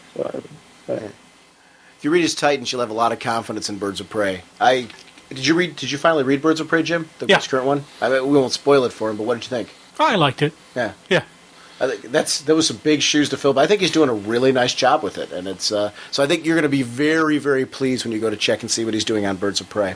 Trials of Shazam. I wasn't too keen on the first issue, back when it came out like a year ago, but then every issue after that has just been knocked it out of the park. It's been kind of frustrating that how it hasn't been as timely as it could have been, and it was sort of frustrating. But now, I wasn't sure whether I was going to like the new artist, but I really have, and I'm glad to know that it's going to be coming out on time pretty much now, and the early stuff was good, but now it's just going crazy. I have no idea what's going to happen. And I hope people jump back on this series if they jumped away from it and grabbed some of the issues maybe they missed. I think some people, unfortunately, maybe some people walked away from that series because of what you're mentioning with the fact that there were some delays and things on it. And I got to agree with you. I've liked it. I think it's been a fun read. I agree with your frustration on it. It's been you know what it did? It took me a little out of the storytelling. So I had to go back through and, every time I got an issue, I had to go back through and read a couple issues to kind of figure out what was going on because I've been away from it. But I agree with you, too, that each issue's had, big events to it. Have you been? Yeah, see, it was funny. When we started getting the delays, I was still picking it up, but I wasn't reading it. I was just, stockpiling it. And then once it started to flow again, I'm like, okay, bam, bam, bam, and now I'm irregularly reading it. I like it. I'm enjoying it. It probably read for you really nice that way then. Yeah, read, big time. A few issues together and then just kind of delve right back into it. Because I think that was my issue. I was reading it as concurrently as it was being released, and I think it got to be a little frustrating because same problem, we mentioned this with All-Star Batman. A lot of the frustration was coming from the fact that with all the stuff I'm reading, or, even, and forget about if you're not reading a ton of books, if you're just doing other things. You just your mind kind of drifts away from what was going on and the connecting threads. And I went back through and I reread them. I enjoyed each issue, but I'm glad to see it on a little more timely myself. I might go back through and reread the whole thing and see if I get even more of a little bit of bang on it right now because I'm enjoying it. I don't think I'm 100% sold on it right now, but I think you guys are hitting the nail on the head. I think it's just more been the gap in between the issues than actual quality. Oh, another thing, I can't believe I forgot this book because it's the Green Arrow Black Canary is. Oof. I'm just so excited about it. Because the Black Canary is one of my all-time favorite characters, and Green Arrow was some of my early exposure to superhero comics, was sort of the early Kevin Smith stuff, whatever. And as far as the writing, there's not really any missteps at all, and the art is really, really good. And that's, Yeah, I love the art on it too. It's funny we're talking about both Winnick books. Yeah. Winnick books, and I'm a big fan of Winnick. I like his stuff too. We're actually, it's funny. I'm glad you brought that up because we're going to be doing, if it's not next week from this episode, it's going to be the week after. I've been coordinating with our good friend, the Comic Book Savant from the Comic Book Savant podcast. We were planning on doing, we did something on his show about Green Arrow way back, and we've been talking about having him come over on our show. We just, with the 10 gazillion things we overscheduled, we haven't had a chance to have him come over, and that is the book we're going to discuss. Talk about Green Arrow, Black Canary, and really kind of delve into it, because just what you're saying, it was one of those, I'm like, we got to talk about something, and the first thing he shouted out to me was, we got to talk Green Arrow, Black Canary, let's do that. So we're going to be, it might be next week from this particular recording, if not, it'll be the week after, and you're right. It's a great series. The artwork is gorgeous. For fans of the previous Green Arrow series, if you didn't jump on this, it's like you really should, because you'll feel right at home. But I would also say that I think it's going to offer something a little bit different. If you didn't like the previous Green Arrow series, it's heading in a new direction, and there's a new status quo. So I would definitely give it a shot for people, because it's only, as of this recording, I think like 3 issues in. Am I right, Jim? Yes. So we're only about 3 issues in. This is a good time to jump on board this one and see if it's a book for you, because there's a different status quo to this whole thing. It jumps right off of the events of the wedding special, and it's definitely worth picking up and following, because there's some interesting things going on in this book, and they certainly look like they're trying to play around a lot with Ollie and our friend the Black Canary. So this book's going to definitely have some twists and turns and shakes as it goes along. Jay, first of all, you're a grand prize winner. It took us forever to pull this finally off, but thank you for your patience, and thank you so much for just your wonderful selections, because Exterminators is a book we haven't had an opportunity to talk as much Vertigo as I'd really like to on the show. So when you said, hey, let's do Exterminators, I'm like, yeah, that's a great idea, because it's really it's a chance to spotlight a Vertigo series that, first of all, I haven't read, which it was nice to kind of walk into this with kind of fresh eyes. I haven't been a long-time reader of it and kind of just having fun with it. And I think it's a series that people just really need to pick up and give a shot. Yeah, I wouldn't have gotten this thing if we hadn't been doing it for the show, so... And it's Thank a $9.99 trade. Yeah. So it's kind of like a no... So I want to emphasize that. This is a $9.99 trade. So if you want to... and that's only if you pick it up at the store. You can pick it up online cheaper. So if anybody out there, if you are on the fence at all of picking up this book, $9.99 for the initial opening arc of this series kind of seems to me like a no-brainer. And it's on high-quality paper with some really great art. So, Jay, I want to wish you a very happy holidays, and I want to thank you for coming on the show again. And well, it's the holiday season there too, especially with you being away at school and that type of thing. It is really you accommodating us to come on, and I'm really glad that we got to have you on, because it was a great topic, and it's always nice to have another voice join us with some input on this book, because I know I'm like kind of geeked out after this conversation to go back and reread Exterminators again, just to catch some of the things that both you brought up and Jim brought up in this particular book, because I'm kind of curious to see this again with fresh eyes. It's that good a book. It's really worth reading again. So pick it up if you haven't. And thank you very much, Jay. And we will talk to you soon. Take it easy. Jim, let's go ahead and some of the listener rant thread, because we've got certainly a number of those going on, and I'd love to get some listener comments on there. Next week's show, we will do another countdown catch-up where we'll do 4 issues. We're getting closer and closer for you and I to actually be caught up with our bi-weekly catch-up segments. We're going to do 4 issues next week, 24 to 21, right? Yeah. Okay, and then we will do 20 to 17 after that, and we should be pretty caught up with where the book's at. So I can't believe we're actually getting caught up with Countdown finally. This is from Kendra Ben Smith, and she just says, no matter what Dan D seems to think, the only DC comics that are safe for the younger crowd are the Johnny DC line. Based on a conversation I had with Wade and Ruka at a con this year, I know that they are frustrated with that somewhat. Ruka has kids who can't read the regular line of books and can't go see DC movies. For those of us who read Superman, Batman, JLA, etc., 7 to 10 years old, this seems a little crazy. Johnny CDC is fine, but my munchkin wants to know backstory and history that she's just not getting in the lighter books. It's an interesting point because she's saying, at 7 to 10 years old we were reading that. That's the problem, though. We're not 7 to 10 years old anymore, and they're catering to our crowd. I'm not saying that that's a good answer or it's a good solution, but that's the point that they're making. And I do see that to a certain extent, which is why I think, unlike when we were kids, although Marvel did when we were kids, they had like Planetary, they had the Star Comics line, where they did cater comics to some younger kids as well. Probably trying to, open up, because they had Strawberry Shortcake, Planetary, they had not Garfield, Heathcliff. They went into some of those, characters that wouldn't be really appropriate in their main universe. It is a very tricky debate. As a school teacher, I want my kids to be able to read the comics. But then again, for myself, I want comics that are written for me. So I'm kind of in a balancing act as well. One of the things that I did suggest, and I mentioned this before on the show to Bob Wayne when we were at Chicago, and I'm hoping that they're doing more of this. I'd like to see more of these Johnny DC titles collected either in a digest or in a trade format of some sort. I want these things at book fairs. They're not... Forget the age problem.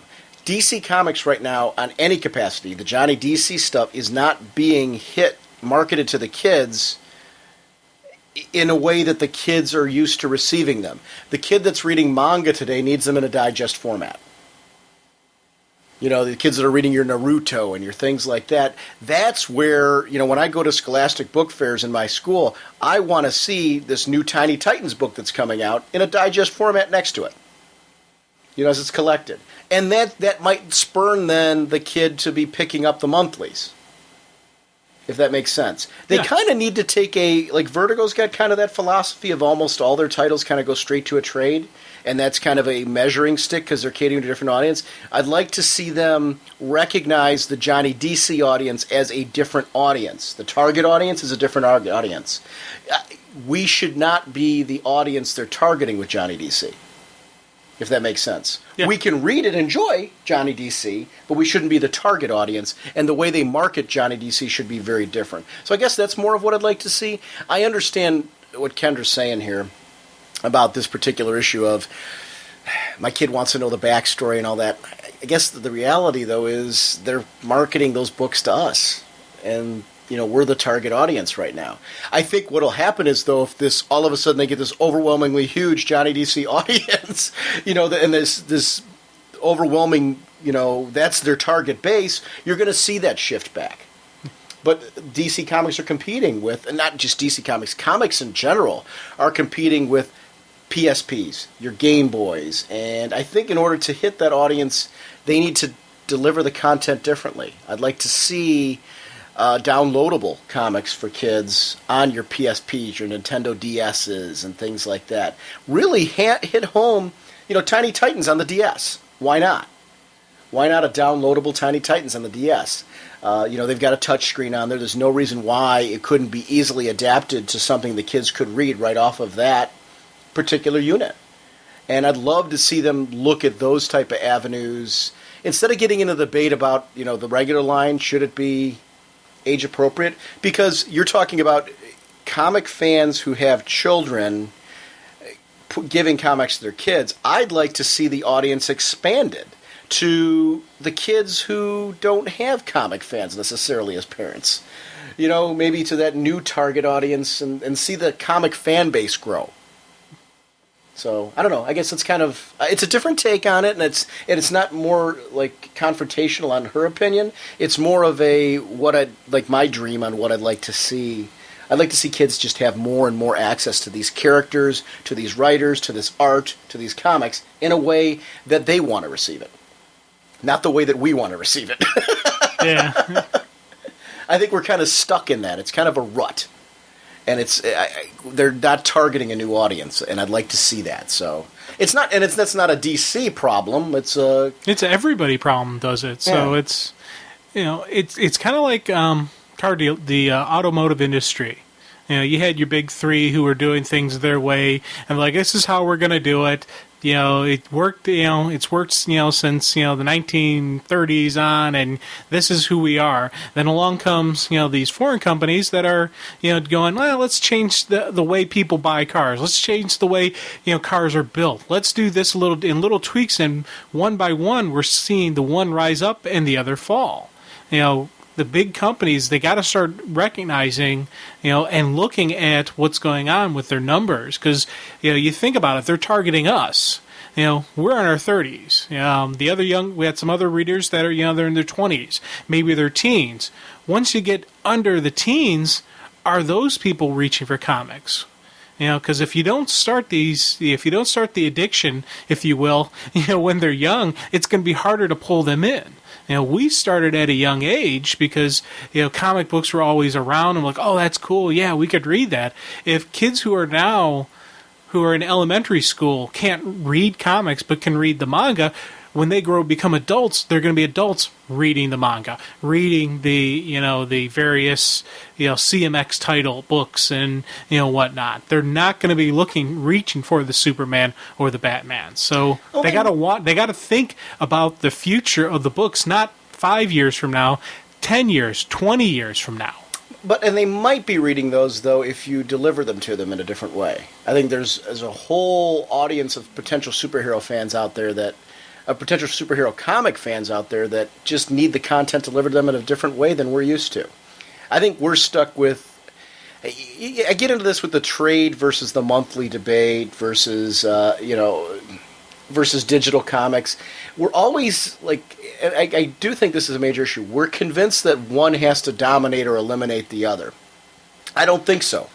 If Johnny DC titles are doing well in a monthly format when they're being released, that should maintain. If you can also make more money by also selling them in a digest format, why wouldn't you do that? If now there's a digital opportunity to reach a new audience of children where you can do like a little flash type of program that can be easily read on a DS or a PSP, there's people who are already pirating and doing this stuff on these type of machines. If they can do it, why can't they get a professional company to release this content in such an affordable manner that it almost makes it silly to pirate any of it? Get it out there. Mm-hmm. People want it. Deliver it and get it out there. But I also think that's where you're going to hit a new audience, though, where a parent can say, okay, this is being targeted to my child. It's being put on the Nintendo DS because this Tiny Titans book is made for my kid. And, that's a good way to help a parent out. Actually, I want to read this about the question. It's going to probably expand on our... and this is he's the co-host of the Comics Playground podcast. Sure, some people would say that parents need to read everything they give their kid, but realistically, what average parent has the time to do that? And as far as most comic shops go, you can't just flip through the book to see what's in it before you buy it anyway. Most shops I've been in don't allow that. Rating systems are far from perfect, but they do give some kind of guideline for what to expect. But honestly, what one parent deems as appropriate for their kid, another parent would never let their kid of the same age read. I think what is needed is not really a rating system as we know it now, because that doesn't always work, but more of a small descriptive caption along the lines of what movie channels like HBO do at the beginning of each movie. If a book has a graphic violence, nudity, adult language, adult content, and whatever, list all that down at the bottom in a little barcode and a small banner across the top of the cover. I don't think something small would be intrusive to the enjoyment of the cover at all. I understand what he's trying to say. It's kind of a tough debate because I'll be perfectly honest with you. All right, everybody I'm sure who's listening to this has heard of the game Grand Theft Auto. I've got third graders in my classroom that have played Grand Theft Auto, whose parents have bought Grand Theft Auto for them. I own Grand Theft Auto. It is not appropriate for kids. It has a big M rating on it. There was enough controversy in the news about it needing perhaps an adults-only rating. And I'm talking about Grand Theft Auto San Andreas, which was the latest game, the one that came out. So, there was a lot of controversy by that hot coffee mod. It was on the news. So, if you're a parent, it doesn't take too much to go into a video game store. Now, I know a lot of video game stores are basically verifying age before your purchase. So they're going and doing that. I'm kind of like, well, all right, why does this kid have this? It's pretty much so a no-brainer, no excuse. I don't know. As a kid, my parents were, I'm not saying that they have to read everything. My parents were a lot more involved in my choices. And they taught me what was appropriate and what wasn't, and what their expectations were. And it's kind of like what he's touching on, where he's saying what's appropriate for one parent might not be appropriate for the other. I think as kids know, and if you talk, we walk into a comic shop, if you ask the guy behind the counter, is this appropriate for my kid? They're going to be able to give you a little bit, any good comic shop is going to be able to give you a little feedback on whether or not it's good for your kid. In all honesty, with all due respect, if your kid is interested enough that they want to buy it, you can ask the kid. Yeah. They know a lot more than you think. Wait, the kid who wants Grand Theft Auto knows what's in Grand Theft Auto because they've heard it from their friends if they want to purchase it. Now, if you're a parent who's trying a new comic for your kid, in my case, then you need to do research. If you don't know what's in the comic and your kid doesn't know what's in the comic, I'm sorry, I'm not going to go take my kid to an R-rated movie without knowing the content and it goes back to the rating system thing. I'm trying to think of what's something without a rating. TV program, for example. I'm not going to let my kid blindly watch a TV program that I don't know what the content is. I am going to preview it first. I'm just saying as a teacher standpoint, when I go to school, I preview any movie that I'm going to be showing my kids for any questionable content, even if it's G-rated. Because you have to watch out for something that might be offensive from one parent to the other, because I've got 24 to deal with. Now, I'm not saying that that's, not every parent's in the situation I'm in as a teacher, but I think as a parent, I think to nowadays we're too afraid I think we're taking too much as society, too much control out of the parents' hands. Whereas I think if it's something that you really don't know anything about, yeah, you do have to preview it. I think you do. Regardless of rating systems. I don't care what the rating system says on the front cover or whatever. I think you have to preview it and say, is this appropriate for my kid?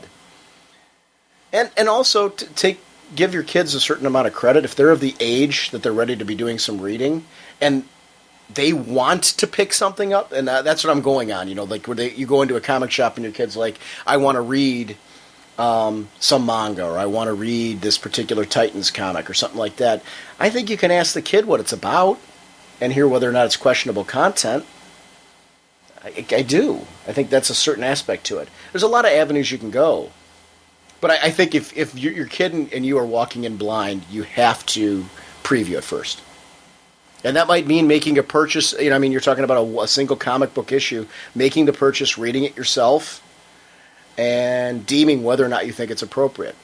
Of course, we're talking again to comic fans. It's a lot different for the parent who, and those parents. I wonder how many of those parents are actually walking into comic shops. There isn't a whole lot of that. We're new parents who they're picking up their books at your bookstores that are already traded, and they're already collected and that type of thing, and they're marketed. That's where I think we're missing the boat. Again, we're back to why aren't some of these books collected in digest format that are appropriate for kids? The whole Johnny DC line should be collected. It should. Yeah, when you look at like the monthly titles, and you're talking about throwing a rating on there or throwing the description like they have on the HBO shows, I look at monthly and trades differently. Monthly, you have your 20 your 22 pages of space, and then you have your advertising in there. You can't take away from the advertising because they're paying for that. So you can't. So it's got to go on a story section, or it's got to go on the cover. So once again, that's two things you're getting. That's like part of the artistic that you're taking away. If you're going to take away part of a corner of an image of the cover, or part of the cover of the opening splash page. Now with a trade, there's not the advertisement in there. There's not the extra page. So you have a room to put a rated R, or to put contains adult language, content, and whatnot. But even Vertigo titles, I'm looking at Exterminators right now, which we just talked about, which we're going to talk about next week. On next week's show, we're going to talk about the Exterminators, and it's just very small letters suggested for mature readers. Here's my problem with that. Let's be perfectly honest. A parent who's going to walk in the store is not going to look on the back of a comic or on the front of a comic for the really tiny fine print that says suggested for mature readers. So I guess the question is, how big do we make it, and where do we stop? It's a very tricky. I see his point, and I'm not trying to. It's a very tricky subject. How far do we go on that? One thing, though, you look, you see the suggested for mature readers is right by the barcode. Which is what he was saying. It does add some weight to that. So right when they're going to scan it to sell the person, if a 6-year-old is buying this, no. Because, it better be an adult there. But the reality is, and that's where, let's be perfectly honest, do you think every single store that you go to, they look at that area and do that? Are you going to trust with I'm just being honest, if it's your kid, all right, are you going to trust that the store, and we're talking about a 6-year-old too, I guess, so you're going to be there? I would guess. Yeah, see. Or, what if grandma's there? Yeah, or even like a 12-year-old, not using 6 because odds are a 6-year-old's not going to be wandering the streets by themselves. Right. But a 12-year-old may, a 13-year-old may. Just goes to a local around the corner bookstore or something like that and picks something up. Yeah, I mean, you got. I don't think now. Just to answer your question, though, I don't think the bookstore will look at it and say, "Oh, here you go." They're not going to stop and say, "Oh, you're too young to purchase this, young man." They're going to say, "No, give me your money. Here you go. Have a nice day." Right. So I don't know. It's a very tricky subject area where there's a lot of pros and cons, and the reality is, though, let's be honest, there is not going to be a perfect system. I'm not against any kind of rating system. If DC says, "Hey, we want to start doing a rating system for the DC Universe books," fine. We want to do that. I mean, and there's a lot of debates out there on the pros and cons of it. As a fan, I could care less. I'm really leery on the taking away the art space that you're talking about. Just because as a fan, I don't know, I buy this stuff, and for the cost of it nowadays, I don't want to pay for a rating on the cover. I would like to pay for the book that I'm picking up. That's very selfish, and I'll admit that, and I'm coming at it from that standpoint. And I'm also trying to see the parent side of it and say, well, all right, they got a point there. They want to know, but it's a tricky little debate. As far as how big do you make something like that, and do you make it big enough so that way parents know, and what, again, we go back to the debate, what do you consider questionable content, and is that different from family to family? I think there is a certain point where family education, it needs to start with, the parents need to be a little more involved in what their kids are picking up. They need to ask their kids. We're talking about a 12-year-old. A 12-year-old knows what they're going to buy.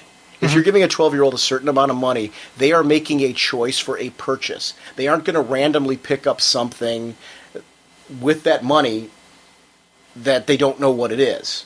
Because they've got so many choices to make nowadays between your video games, DVDs, and things like that. Your 12-year-old kid that's walking into a store with money is going to go in knowing what they're buying. Or they're going to page through it. So I think that's where you as a parent need to educate your kid and be more involved. Ask your kid, what did you buy? What's it about? Don't be afraid to ask the kid. I'm not saying, I agree with what he's saying. Not every parent can go through and preview everything, but you can ask your kid. I think you need to. I think you need to be a little more involved in that and make those decisions. I think if you're a comic fan, you know what's going on in the main DC universe. You should be pushing your child, if you feel they're not of an age where they're ready for that, you should be pushing your child to the Johnny DC stuff. I do. Now, how about this, though? I'm going to play devil's advocate a little bit here. Please. You go and you ask your kid, hey, what'd you buy? Oh, I just bought a Batman comic. Oh, that's good. It's Batman. And then it turns out he bought All-Star Batman. So he's sitting there reading, reading all that. So it's... And should that say suggested for mature readers on it? I would guess it should. I'm with you. Very similar to what the Vertigo line does. Right. But again, now let's play devil's advocate again. If it says it on there, how is that going to clue a parent in it's in small letters? Yeah. Do you follow me? I know. The Vertigo, if you take a look at the Vertigo line, how it's put on the book, it's in small letters, suggested for mature readers. That helps me as an adult, as far as in the sense, I'm a comic fan, I'm going in there, I know it's there, that means that's a title that's a mature reader's title where I might be looking for a superhero book. It's kind of a tricky thing. I don't know.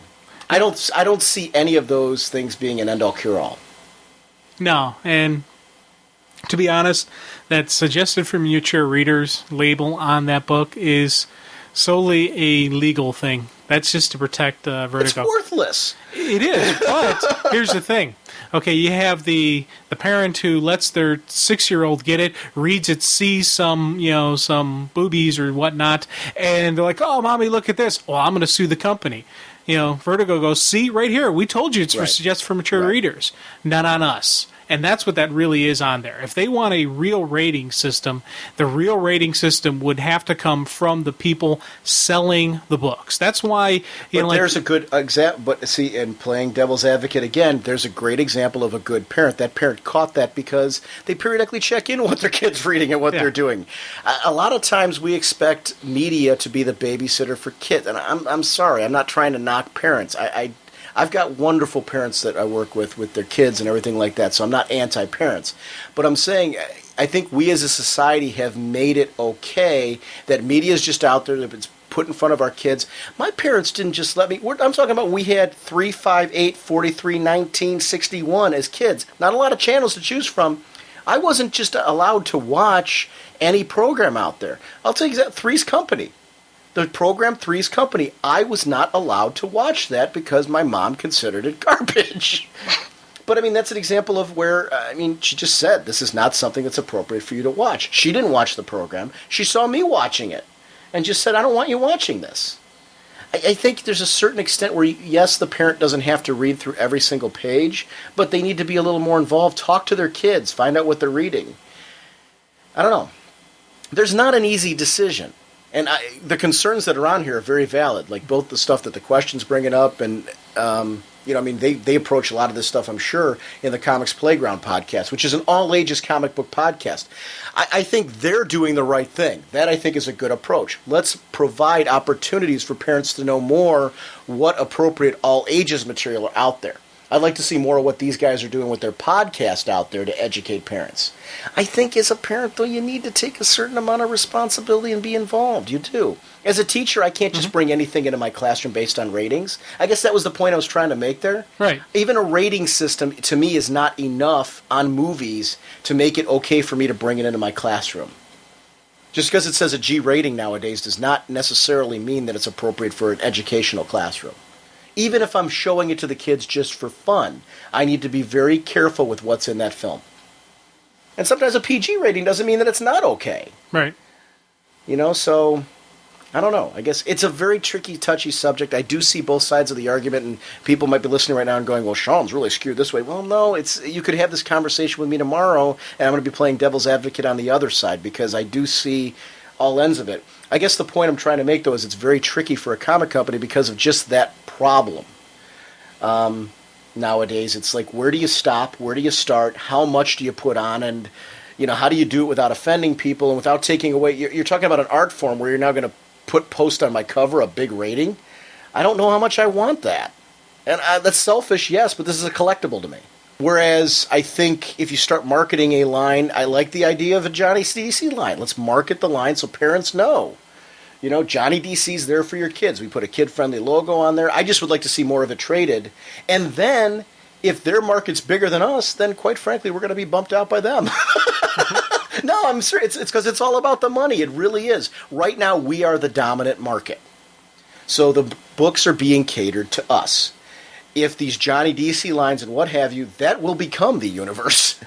Sorry. Yeah. It will. Because that's going to be the audience that they're going to be targeting.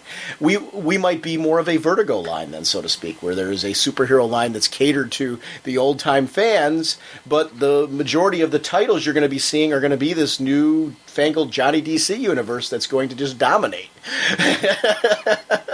And it'll be more all-ages material. They just need to really find a different way to market to that audience and market that material. Then you might see a shift in the whole regular universe. I don't know. Yeah. You might see the reboot that Kendra's talking about, or the more, that Greg Rucka and Mark Waid and all those guys are talking about. There's not an easy answer.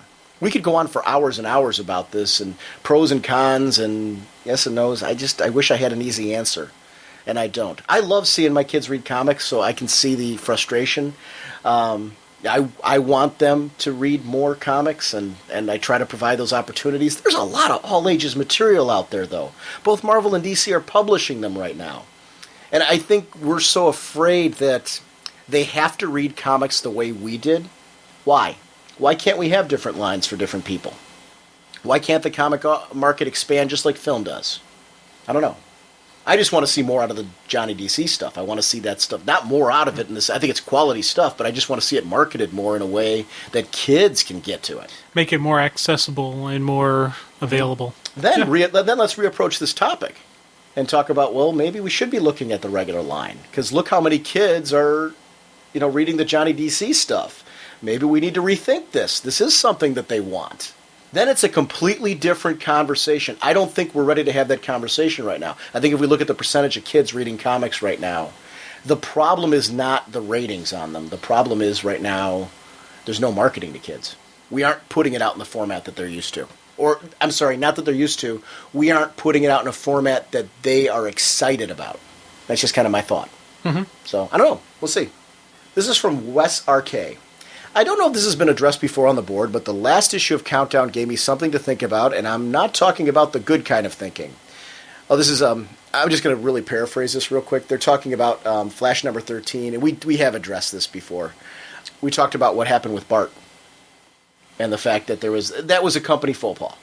There was a miscommunication with Piper and Trickster and how they were involved with the death of Bart.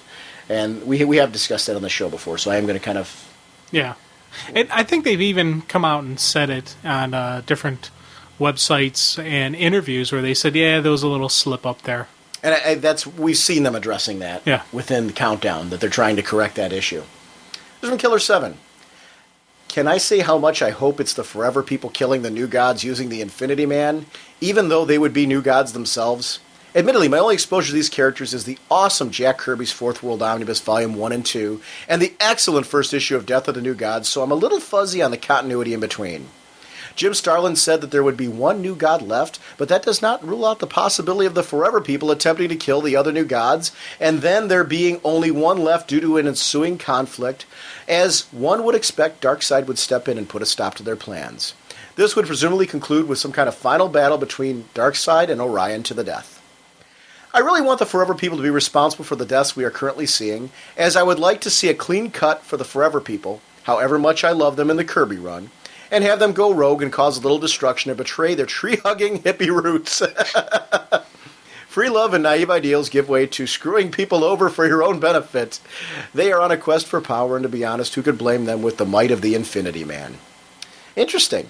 And there's some weird question marks right now in Death of the New Gods as far as, without giving too much away, where are the Forever people? So that doesn't mean that they're the ones doing it, but it does leave the question mark there, so...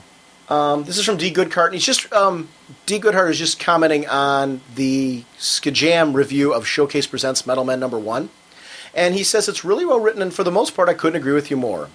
I always thought from their inception, the Metal Men have long been one of the most original concepts ever to grace mainstream comics. Looking at how whacked out Will Magnus has been over time, it actually gives a lot of weight to the Magnus-Tina relationship that I doubt was intended from the outset. Love the Showcase volume. Love Duncan Rouleau's new series. I really do hope that this does make it to become a computer-generated film. That would be great. I would love to see the Metal Men. Yeah. Because it's a great concept. It'd be a lot of fun. With the diverse personalities between each of the different Metal Men, it would make a great, great film. Talk about all-ages material. This would be a great all-ages film. And, Sean, did you know mercury is the only metal that's liquid at room temperature? I thought you were going to throw out some other ridiculous metal that you know the personality of, but and then have it be the wrong one. I've learned my lesson. That was funny. From JD74, I decided to try and come up with a top 5 list of books I would collect if I had to on a budget. I found this to be incredibly hard, as there are a lot of books that I would not be getting and books I wouldn't be picking up that have yet to come out. It was not as hard as I thought it would be, as there are books that I just can't live without, but when I thought about the books that were not on my list, it made me sad. Anyway, here's my list. Green Lantern. I love Green Lantern and Hal Jordan. Number 2, Action Comics. Superman is the man, and I have been reading Action longer than almost any other book. Number 3, JSA. This book is basically what DC is about, legacy. This is how a team book should be written. Number 4, JLA. It's the premier DC team. Number 5, Blue Beetle. This book is such a good book. It's always on the top of my to-read list. If I had to pick a 6th, it would be Teen Titans, as that book has been very strong. But another book I'd probably keep on my list is Brave and the Bold. It's not a monthly book, so it's something you'll not have to spend money on every month. Also, each issue has a different team-up of at least 2 superheroes, and it's the best way to get a dosage of the DC Universe. The Brave and the Bold is how I got into Blue Beetle. It's a great book with a great creative team, and I highly recommend it. I cannot. You know what I love here? He does his top 5 the way you do. It turned into 7. 6 or 7. It's fun. It's funny. I'll finish this comment in a second. It is funny, though. I'm thinking about. I did my top 5 very quickly that one time, and it's funny now how a different time frame has changed. My top 5 would be different now. Yeah. It would be very different now, with changing creative teams and stuff like that. So it's funny how all that happens. I cannot wait for the next arc in Action Comics, Superman and the Legion of Superheroes. I am so looking forward to see how Clark deals with the Legion after the events of Lightning Saga. Should be an interesting arc, and the art looks incredible. One thing I feel is interesting is the aspect of the Sinestro Corps War where the Green Lanterns are not allowed to use are now allowed to use lethal force. I wonder how this is going to play out in the Green Lantern Corps. I wonder if you're going to see Green Lanterns having a different opinion when it comes to this new ability. I wonder if you'll see story arcs where Green Lanterns will be accused of using unnecessary force and unwarranted killings now that they can kill. The Sinestro Corps War is going to make many ripples in its wake, but to me, that is going to be a very interesting aftershock. Here's a question I have about that, Jim. I guess my impression on the application of lethal force was limited to the Sinestro Corps? Or did you take it as across the board they're allowed to have lethal force? Initially, when they said it, it looked like it was Sinestro Corps, but I think it's open to everybody because there was even some comments that I think it was between Guy and John, or Hal and John. I can't remember who. It was a couple of the Earth Lanterns where they're talking about how now that they have lethal force, and they're like, we have to temper this. It's like any other cop on the beat. You have this potential, but you have to not excessive. So we're definitely going to see some excessive force situations. And I'm looking forward to that because, whenever you deal with police officers, there is that fine line of what is excessive force. Were you authorized to use lethal force? Could you have put them down a different way? And that's going to make for some very strong, stories, especially you think about the Green Lantern Corps isn't just made of Earthlings. We have other planets with other mentalities and other mindsets.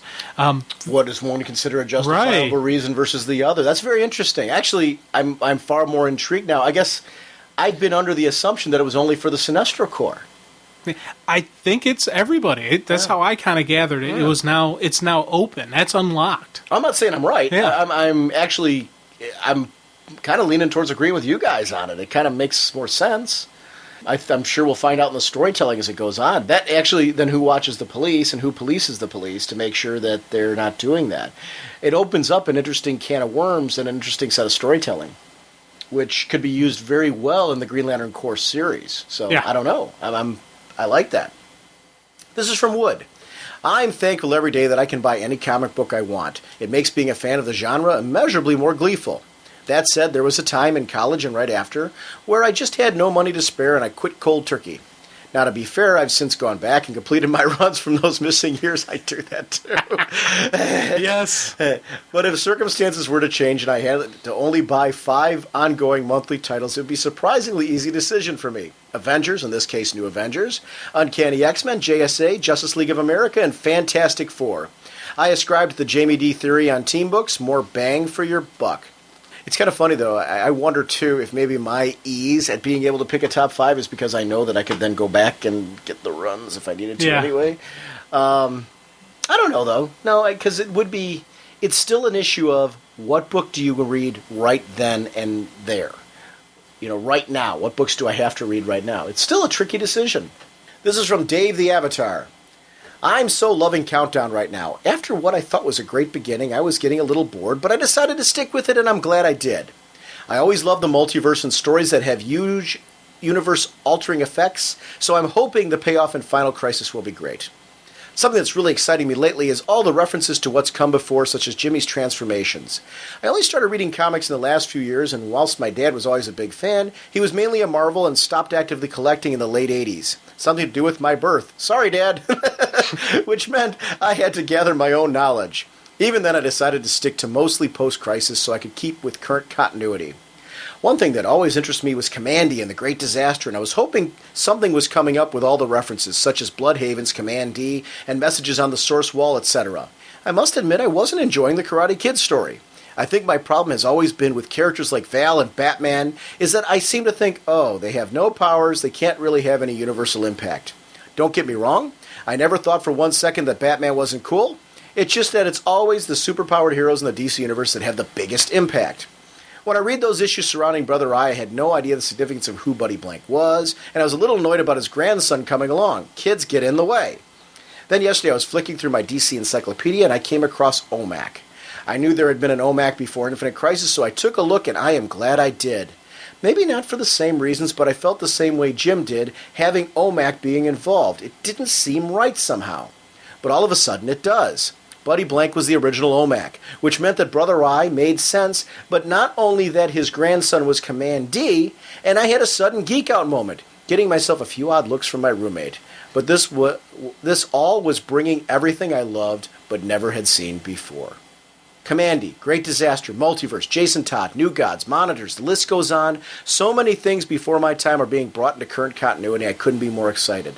It's not just Countdown, but the whole DCU right now. Things can only get better from here.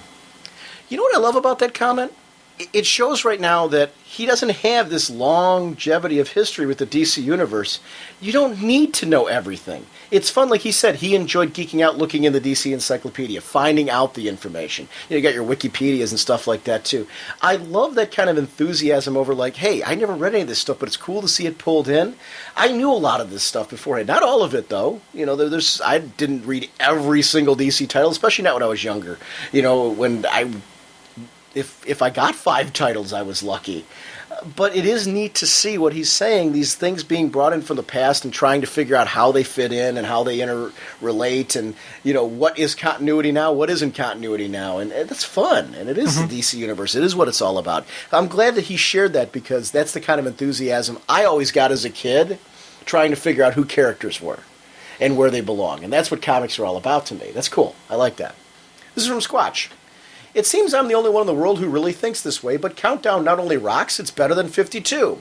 I enjoyed 52 as much as anyone here, but the writers on Countdown are doing all the things I loved about 52, but they're doing it with a story that is more superheroic. After all, if I'm going to read a comic in the DC Universe, which is pretty much all I read these days, I want it to have a superheroic feel. 52 is a great little intimate story that had large events without having soaring and epic heroes. It defined a hero for us and did so using the B and C string characters in an A string way. Countdown has a large, soaring epic feel to it, with only a taste of the close-to-home intimacy that 52 had. Not saying that makes it innately better, but it has a different feel, and I prefer the feel of Countdown more. That all said, I had an interesting revelation while listening to a recent Raging Bullets chat on Countdown. What if the goal of Countdown is similar to the goal of 52, but they haven't told us yet because they don't want to ruin the surprise? 52 was beyond a doubt a massive story that defined for us what a hero is in the DC Universe, using lesser-known characters to drive the concept home.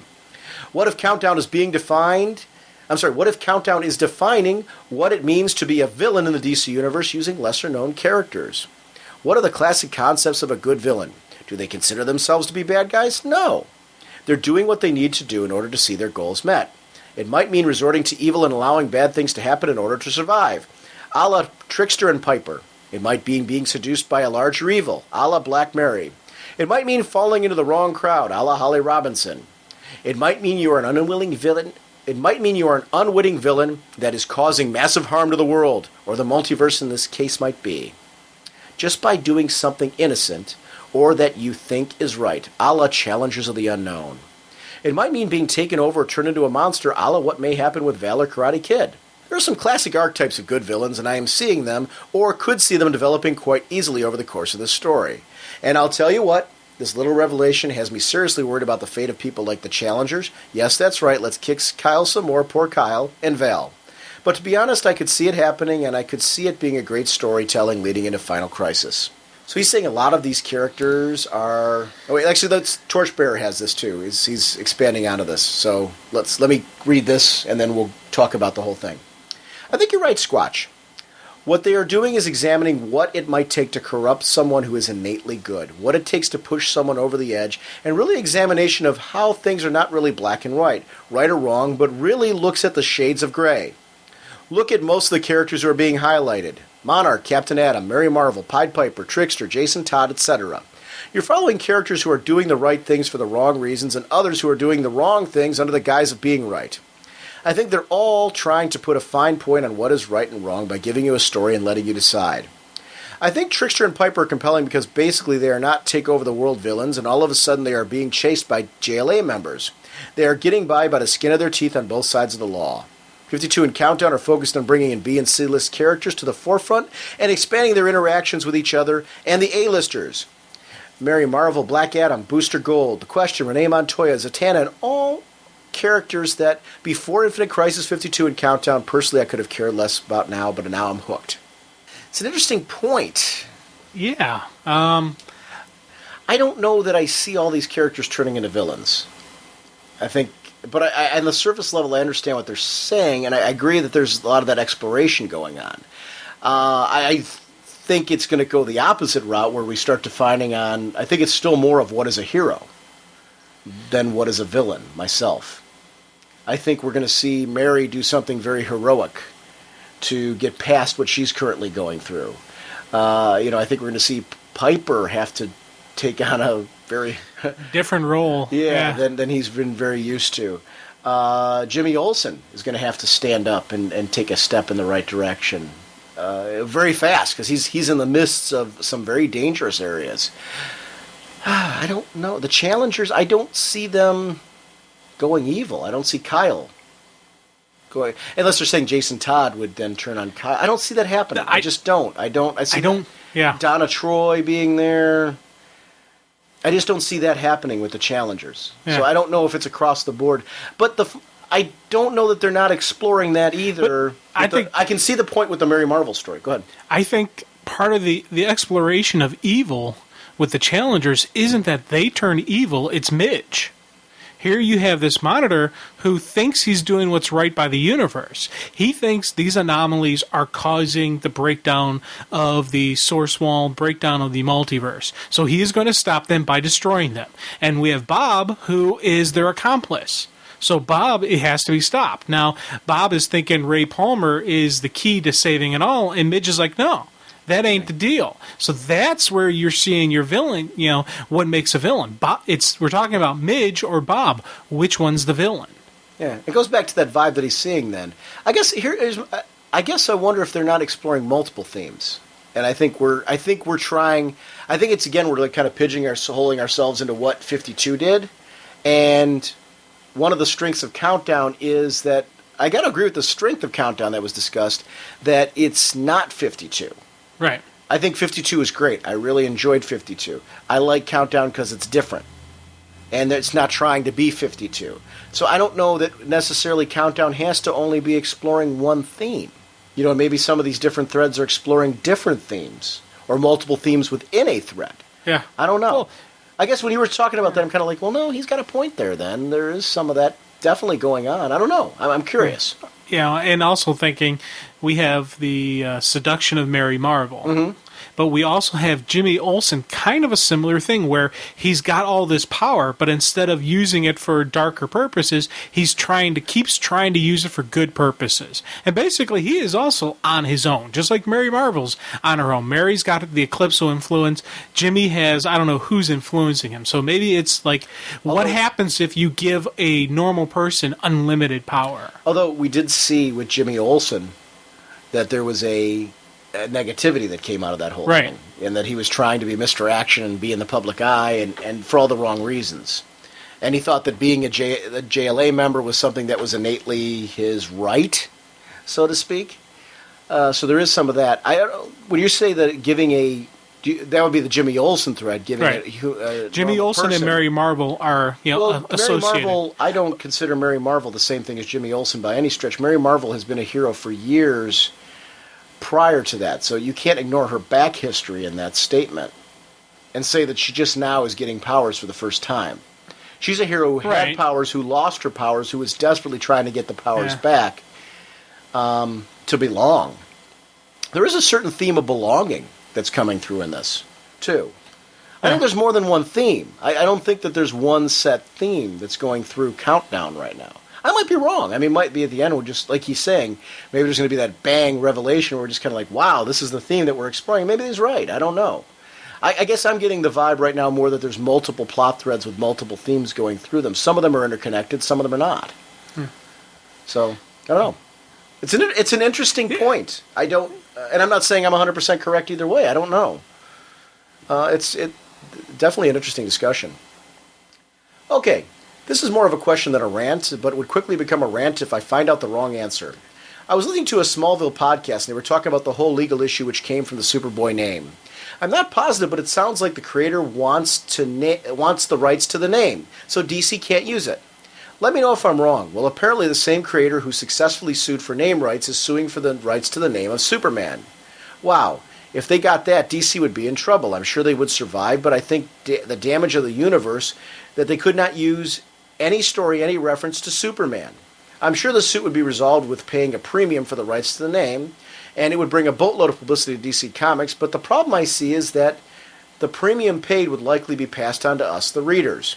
I guess my question is this suit really going on? If so, how likely is it to happen? Thanks, Seth Brown. It's funny that he's mentioning this now because there's been, if you go to Newsarama, you can actually see on Newsarama right now there is a thread, not a thread, I mean there's actually articles up there about this, and it has extended the name Superman, where the original creators are trying to, the family of one of the original creators of, it's the Siegel family, I believe. And I'm just throwing this out right now, so it's either Siegel or Schuster, and I thought it was the Siegel family that gained the rights to Superboy, and now they're going back and trying to get the rights to Superman. It would be a premium. You can't imagine. They could technically, I suppose, shop the property around to another publisher if they got it. I just can't imagine. It's kind of an interesting dilemma. Yeah, see, my opinion. It would be a premium if it went that way. Because could you see Superman in the Marvel Universe? I see, but here's the thing. If you're Marvel and you could get the name and prevent... but he wouldn't fit. Well, I wouldn't... Here's the thing. If I was Marvel, I wouldn't run Superman comics. I would have it so DC couldn't. You cripple the big blue from... It'd be like taking away Spider-Man. Right.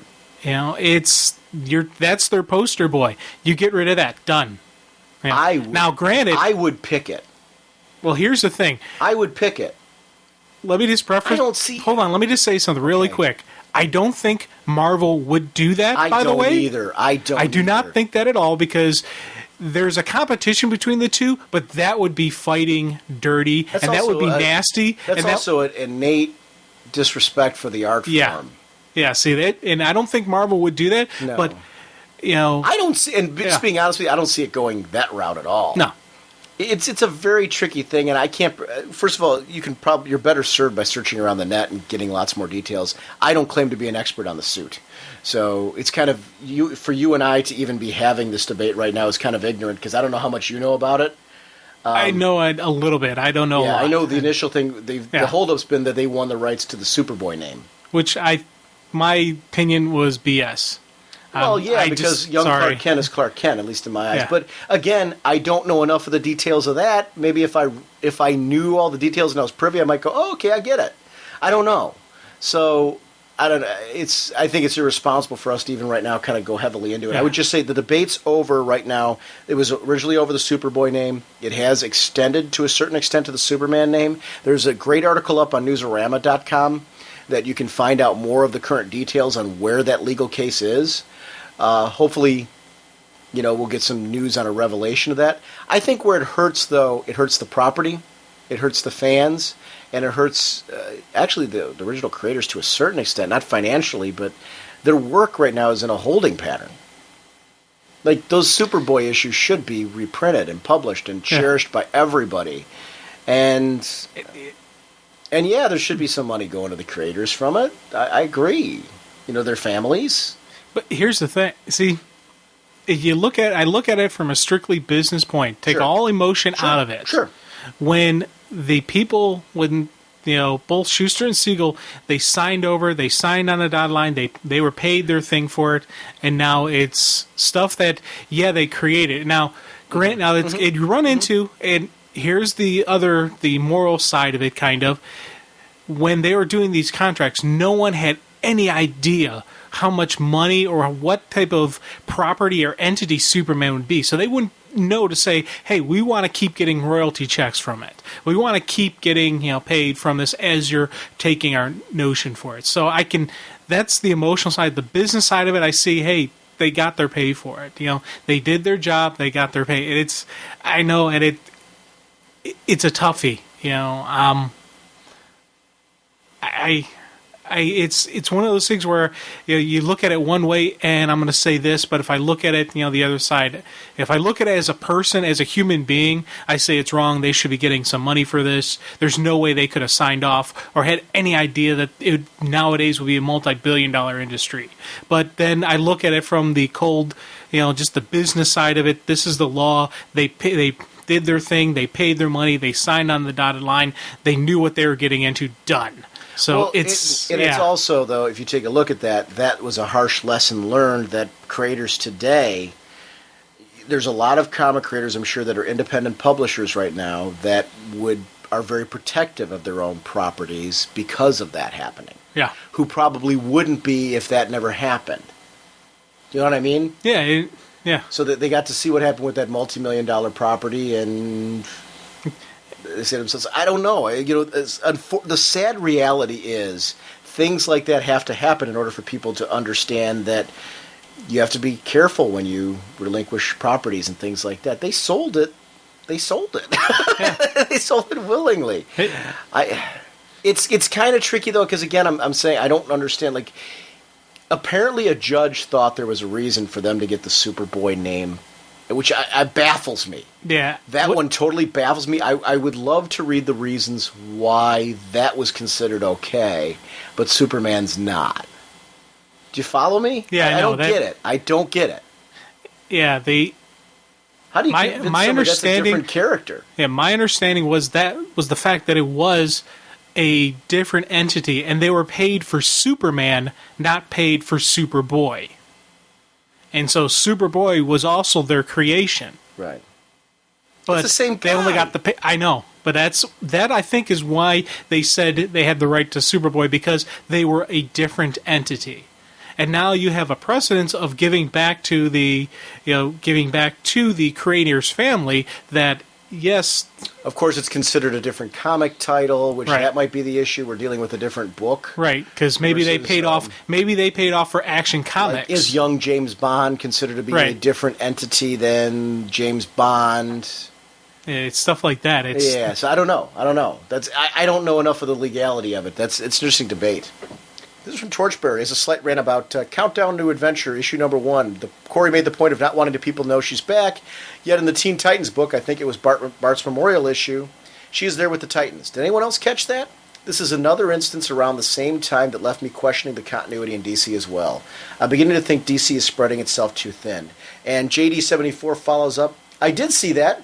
I'm not sure what to think, to be truthful. I'm sick to death of all the Countdown stuff, to be honest. Countdown this and Countdown to that. How about Countdown to Greed? I mean, I get it. This is a big event that needs many, many crossover miniseries to do whatever they're supposed to do to enhance the overall story or whatever, but at least get the continuity down. And Torchbearer responds, I also seem to recall seeing Mari, Vixen, using her animal powers well after they made a point of the fact that she's been tapping into the other JLA members' abilities. I just can't seem to remember what book it was in. See, I think part of the problem is there's this assumption that every title that's released in a certain month are happening at the same time. Do you read your books that way? And I mean, I'm not saying that they're right or wrong on that. Do you read your books? Do you assume that, like, if a book is released in November, it takes place at the same time as every other book that's released in November? Not really, but I will look to other stuff going around. I'll look for events that, like, a news clip or some type of mentioning or in reference and whatnot to what it actually is. Mm-hmm. So it's one of those things where when I initially sit down and I see it, I will initially think that okay, isn't this going on? And I'll immediately remember. But then I have to look deeper and say, okay, no, this is taking place at this time. No, like we had that Countdown to Mystery. Classic example, Eclipso, the storyline that's occurring there. That is clearly happening before anything that we've seen happening right now. And same thing with the Countdown to Adventure, because that takes place right after 52 ended. Right. So it's that 1 year of the... So that would mean that it's okay then for Corey to have met them at this point. Right. Right. So for Corey to be there at Bart's funeral, that took place, Corey got back when Bart first became the Flash, in a sense. Right. I mean, okay, let's get some reality check here, too. I think people are getting countdown happy in the sense that they feel every time something's got a countdown cover that they have to read it to understand countdown. These are just mini-series and anthologies. Some of them they have some prequel material that's fun to read and all that stuff, but it's like zero-issue material, some of it, that you don't, like the Eclipso stuff. Do you really feel like you need to read it to understand what she's doing in Countdown right now? No. Are you enjoying it? I'm enjoying it, see, but it's... there's not one thing I've read right now in the Corey storyline that has anything to do with Countdown. So this Countdown to, Greed thing... Okay, again, we got to go back to the business standpoint. Countdown's their big crossover right now, so if you plop a Countdown logo on it loosely, because it's prequel material, it ties into Countdown, so I get that. But, I'm here to tell you, and believe me, DC would not want me telling you this. They want me to tell you, I have to read this. There's not a whole lot I'm reading in these Countdown tie-ins that I have to read. Death to the New Gods for me right now is the event right now that I feel like this is a pretty big happening.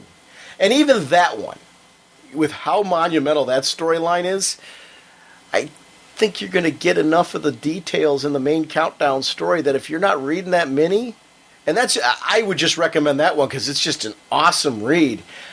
I'm not reading anything. Even look Arena. Let's look at Arena. I'm enjoying Arena. I don't know where you're at on Arena, but I just saw in some of the most recent issues references to stuff that's going on in the opening issue of Countdown Arena in the main Countdown title.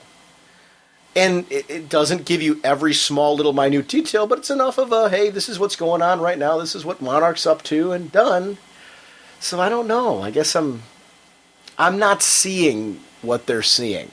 I understand that they're saying because the Countdown label's on there, and in truth, when they say Countdown, sure, they're tying it all in because there's a point, but they're also not making it must-reads. If you're reading Countdown right now, they aren't. I would have a huge issue, and I would totally 110% agree with them if in Countdown, this week's Countdown, for example, they said, in order to follow from this point on, and this has happened before in comics, you have to read this issue right here, and then, where you're weaving in and out of the book, or before reading this issue of Countdown, read this issue. And I haven't seen that. I just haven't seen anything that... I'm in reading Countdown completely independently of anything else. Mm-hmm. I'm reading those minis on their own. I'm sometimes reading 2 or 3 of them together. I'm not reading them at the same time I'm reading Countdown. There's not a point in time where I'm reading Countdown, I'm scratching my head going, what is going on here? That would be where I'd have a huge issue with it, because then that's really blatantly slapping the fan in the face and saying, you're not just picking up a weekly book, you have to pick up all these other titles. I don't get that vibe. And if you disagree with me, go for it. Because you're offering a different perspective then. That's just kind of where I'm at. Go ahead. Well, I'm not getting the vibe that you have to read these. Okay. But there is one thing I do kind of agree with them on, is the fact that, the Countdown, the Corey and them, it doesn't need the name Countdown on it. The Crime Bible, it doesn't need the Countdown name on it. It's all these, yes, they're throwing Countdown, and it's some of the stuff the Crime Bible doesn't have Countdown on it. Doesn't it? Isn't it 52 Aftermath? Oh, yeah, it is. Okay, sorry. Because in all honesty, it does need that, because it's the aftermath of 52. No, okay, yeah, sorry, yeah, that's okay, yeah, very that's similar good. to Four Horsemen. Just that's okay, yeah. Four Horsemen's also 52 aftermath. Now, why doesn't have? Let me ask you this though, okay? And now here's an issue. If I was a fan who really enjoyed 52, and I want to read more about the Crime Bible, wouldn't it be nice to have that label on there, 52 Aftermath Crime Bible, knowing that that's the book for me? Yeah, I don't have that. an issue with that. No, I agree. I like that, and it's just But 52 ended, right? So the story's done at 52. Realistically, I don't have to read to enjoy 52. 52 ended a long time ago. To enjoy the events of 52, I don't have to read Crime Bible, but it's expanding on a story of the Crime Bible, and it's a great series. So now, the Corey stuff, all of that they're going, that should be a 52 aftermath. Boom. Not Except a for the countdown. backup. Boom. The backup story. Yeah. The backup story heavily ties into... Yeah, It's a prequel. Yeah. It's a prequel very much so. It tells the story of Forerunner. Yeah. See, I don't know. I'd maybe include something else. I personally... But again, there's nothing I'm reading in there about Forerunner that makes or breaks Countdown for me. I'm enjoying learning about her. Yeah, see, I would probably put I don't know where I would put that Forerunner story, but I would move it somewhere else, and I would put another countdown. No, I would absolutely, it's anthology material. Hold on. Let me finish my sentence. Okay, go ahead. I would actually put Continuing Adventures of Dead Ralph, and have Ralph as a ghost, doing his thing, him and Sue doing their thing, and maybe actually have a way for him to interact with people, or have a way for him to affect something going on. That's not how anthologies work, though. I don't know. To me, it's anthology material. You've got this great thread going on. Like, I like the Corians. One thing I'm liking about Countdown to Adventure is it's not all 52 Aftermath stuff. Kind of cool that I love the fact that we're following the team from 52 that was traveling around together. But after that, it's kind of nice to take a break from stuff that was 52 Aftermath and kind of jump into some prequel stuff for Countdown. I like the variation between the two. I think it's a good book. I don't know. I mean, I guess I don't. Well, I agree. It's a good book. I don't feel it's any. To me, if it was like a bad read or anything like that, I would say I don't see that. I don't see we'd be better served by having a dead. I would love to see the Dead Ralph story, so I'm agreeing with you on that. I want to see more with Ralph, but I don't think that title would be better served by having something 52 related in there, because then we'd get the same screaming, oh, more 52 Aftermath. It's kind of like... Well, I would rather see this as a 52 Aftermath than not mixing the two, because it's the appearance of... it's the appearance of something funky going on by throwing the countdown. Now, is that their intention to try to mislead a reader? How is it any less funky to put a 52 Aftermath label because it's on it? more of a definite declaration of we're continuing the adventures of 52. We're going to try to make money off of that. You're so totally right, exactly. Which is what they're saying here with Countdown. It's the same argument. But here's the thing: by throwing the count, hold on, let me finish. Go ahead. By throwing the countdown name on it, it's giving the implication,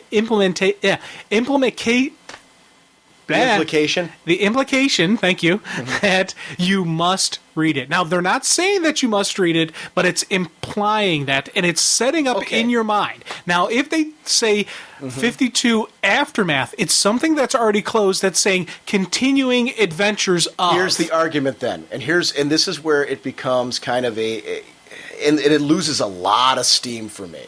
And this is why I adamantly, every time this comes up, I fight against it. Because, first of all, this is sequential, continuing storytelling. The argument then is going to be, oh my God, I read 52, I picked it up for weeks and weeks and weeks. Why didn't they end this story in 52? Now they're putting out 8 different 52 Aftermath series. It's just kind of the argument, and I'm sorry, I don't mean to offend anybody, but it's just the honest reaction I get whenever I hear this argument is it's kind of like, this is stuff like, there's nothing right now that's been read, that I've read post-52 that changed in any way my enjoyment of 52. There's nothing right now that are these Countdown miniseries that I really feel like have added anything to Countdown to me. I've enjoyed them as expanded stories, just like I would any other, for years, in the X-Men books, for example. You've read X-Men books. They had a Magneto miniseries that they ran. I thought it was a great miniseries. It was nice to see a little bit more details into the life of Magneto. It didn't change in any way my enjoyment of the current Uncanny X-Men or the X-Men title.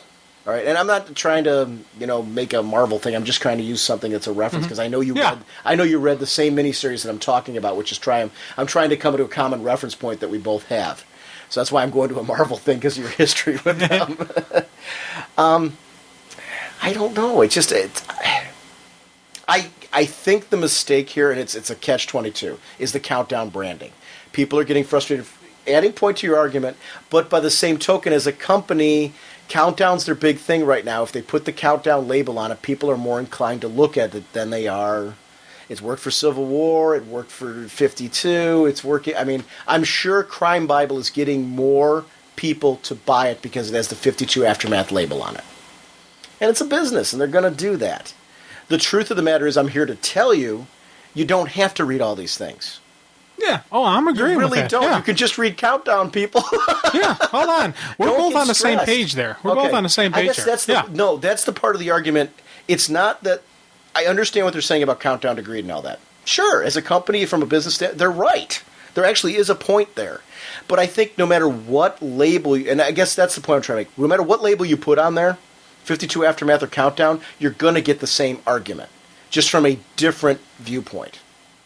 Yeah. And like I said, I don't mean to offend anybody. That's just, the argument loses a lot of steam for me. Now, where it would gain a ton of steam is if you come back and say, I'm reading Countdown right now. I just stopped partway through. I have to read doggone Countdown to Adventure to understand what's going on the next page. If that's the argument, I 110% agree with that. And there's a huge point there. I guess I understand that type of argument. This one, there's a bunch of miniseries being released that expand the story. I wouldn't want all that to be occurring in Countdown. It would totally throw off the pacing, which I think now is finally kicking. See, Countdown right now, I think the pacing's great right now. So I don't want all this junk in Countdown. I've heard that argument before. Like, why aren't they telling all this in Countdown? Because it would really slow things down to a halt in a series that's finally picking up the pace. Yeah. So I guess that's why I'm adamantly against it, because I'm looking at the Countdown weekly series. I'm grabbing that and really, really enjoying it right now. In a way that, these guys are talking about how it's now like, Countdown's better than 52. I understand why they're feeling that way. I think I still liked 52 a little more. But the pace is picking up in such a way that, and it's kind of a hard comparison because they're two very different series anyway, but the pace is picking up in such a way that it's really rising up my ladder as far as a book that I'm thoroughly enjoying. So I'm kind of protective and saying, no, don't do any of that. I don't want to see them go that route. This stuff needs to be outside miniseries to read, like World War III. These miniseries right now, for those of you that read World War III, you will totally understand what I'm talking about. You did not need to read World War III to understand 52. You didn't. No. These are like more World War III. Yeah. More so than being something that you have to read as crossover material. I'm glad they brought it up. I mean, it's an interesting debate, and they, could tell me to go jump up, and they probably, they're probably going, no, Sean, you're completely nuts. And that's okay. We can agree to disagree on it, and, I could probably sit down and talk with both of them for hours on it, and there's going to be certain points that I agree with. The Countdown branding certainly is from a business standpoint. They're doing that to specifically hook, line, and sinker reel in anybody who's reading Countdown. They are. Yeah. I mean, there's no joke there. Same thing with 52 Aftermath. It's the same thing. They're hook, line, and you read 52. Hey, you're going to read this. It was successful. 52 is successful, so because of that, they're trying to do that. And they're trying the same strategy here with Countdown. I would be curious, and it's probably something for those of you that haven't listened to John Mayo's Mayo Report. He's a lot more versed on this than I am or Jim is. He goes over the numbers. It would probably be very interesting for you guys to tune into the Comic Book Page podcast when they take a look at the numbers for the month and see, are the 52 Aftermath stuff doing better? I don't know if he's discussed this or not. Is the 52 Aftermath stuff or the Countdown tie-ins, are they doing better? That would be interesting to see. Yeah, that'd be curious to see. Which branding is actually getting more sales and generating them. That, to me, would be something I would be very curious to see. I don't know. Obviously, it's something I'm very passionate about in one direction. You're kind of more of a, I think you're probably a little more open-minded than I am. I am very close-minded on this. I'll admit it. I do see what they're saying, though, as far as from the financial commitment. And, boy, it's a certain nice rant to rile me up a bit, isn't it? This is from JD74 again, and he said, I got my new books today, and wow, what a week. I was going to start off with the one or so-so book in my grouping, as the rest are all pretty good. I got Wonder Girl number 3. I had really enjoyed the first 2 issues, but there was just something about number 3 that just didn't do it for me. I'm not sure why, and for the life of me, I can't put a finger on it. But I just didn't enjoy it as much. I'm beginning to think that I just don't like Wonder Girl, as I, more times than not, don't really like her character. Anyway, with that out of the way, Wonder Woman number 14, whoa. This is probably one of the best Wonder Woman books I have read in a long time. I love the art, but I'm telling you, Gail Simone knows how to weave a story together. The beginning stuff with Hippolyta and those prisoners is just awesome. And calling her daughter the dragon? Is she talking about Wonder Woman? Could she be talking about something else? This has me so hooked into this book. I cannot wait to learn more about this daughter dragon.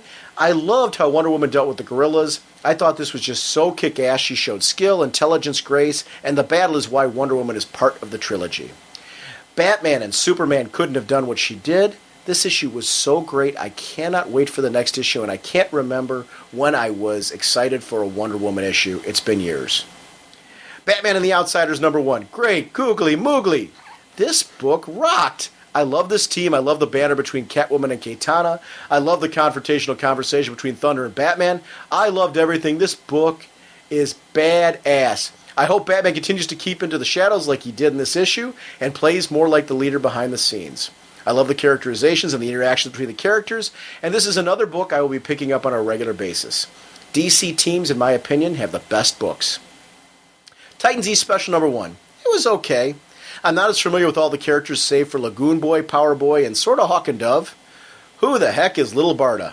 Anyway, this is a nice story, and I guess it will lead into the Titans book and the regular cast of characters. I love the backup story, though, and that was really neat. Superman Confidential #9. Before I start this through, I gotta ask, are we ever going to see the end of the Darwin Cook Tim Sale story? Anywho, this is a good story. Basically, it was Superman versus Orion, then Superman versus various residents of New Genesis. I liked it, not a bad story. The art was really good in this one. All-Star Superman #9, loved it. This book, with every issue, has me such a fan of the team of Grant Morrison and Frank Quitely. This issue is so much fun to read, and the art is just great. I love the character differences between Superman and Clark Kent. The Clark Kent moments are so great, and I love Jimmy in this book. He's a great one for a laugh here and there, and the ending of the story reminded me a bit of Mon-El. But seeing as the All-Star Superman has a Silver Age feel to it, that's fine. This is one of those books that just has me excited every time it comes out, and is always at the top of my to-read list. I'd like to take this time to recommend a book to people, The Brave and the Bold. Here's why. For those who can't or just don't want to pick up every book, this is a great one to read as it gives you great team-ups of various heroes in the DC Universe and introduces you to a character that you might not know much about, but after reading it, you'll want to. I started to read Blue Beetle after reading Brave and the Bold #3, and I think the team of Mark Waid and George Perez alone is enough to give this title a try. Also, the fact that it's not a monthly is another good reason to at least try an issue. Well, that's it. Keep up the good work, guys. Love the podcast. Interesting point, and I love the recommendation at the end for Brave and the Bold, because it is a great book. When we talk about that countdown-itis that some people are getting, I see the point. You know, you're picking up, if you're trying to grab every book that has a countdown label on it, you're going to be freaking. Yeah, big time. And you know what? I'll be fair, when I was back in high school or college, that might have shied me away from countdown. If I didn't know ahead of time. The only thing is they didn't start those countdown minis until after countdown was already kicked off. So I probably would have kept through an issue or two, and when I saw that those tie-ins didn't directly tie in, I would have kept reading it. Just because I couldn't have afforded to pick up. So Yeah. that does become a financial concern that I don't have at the moment. So that becomes that point. The Brave and the Bold's a great book, though, for people who are, you're just kind of like, oh man, I'm really on a budget. I can't pick up everything right now. I want to see more of this universe. Brave and the Bold is the perfect title for that. And it's definitely one that I can highly recommend. Wonder Girl. It was when he made a comment about Wonder Girl. How have you been where are you on Wonder Girl? Have you been reading it? Or are you... I have them, but I haven't read all of them yet. Mm-hmm. It's one of those titles where, because we're not talking about it for the show, I've kind of put it on the back burner. I was like, I'll just go and read them through in one sitting. So number 4 is out right now. Yeah, positive. I've read one. I've actually read through number 3 that he's talked about. That's why I was just wondering. Yeah, see, I've read 1, but maybe 2. But I don't think. No, I haven't read 2. I think I've only read the first issue. Right, though? I think so. I didn't read 4. I read 3 that he's talked about. I've liked it. It's been consistent all the way through. It's a fun little side miniseries with the character. It's got some great art. Yeah, it's definitely. It's fun. If I was limited budget, I probably wouldn't have picked it up. But the one issue I read, it was actually a pretty good issue, and I enjoyed it. I just haven't read it because it doesn't seem like it has a impact on the entire DCU, and everything like that. So I'm going to probably sit down and read them all as a group.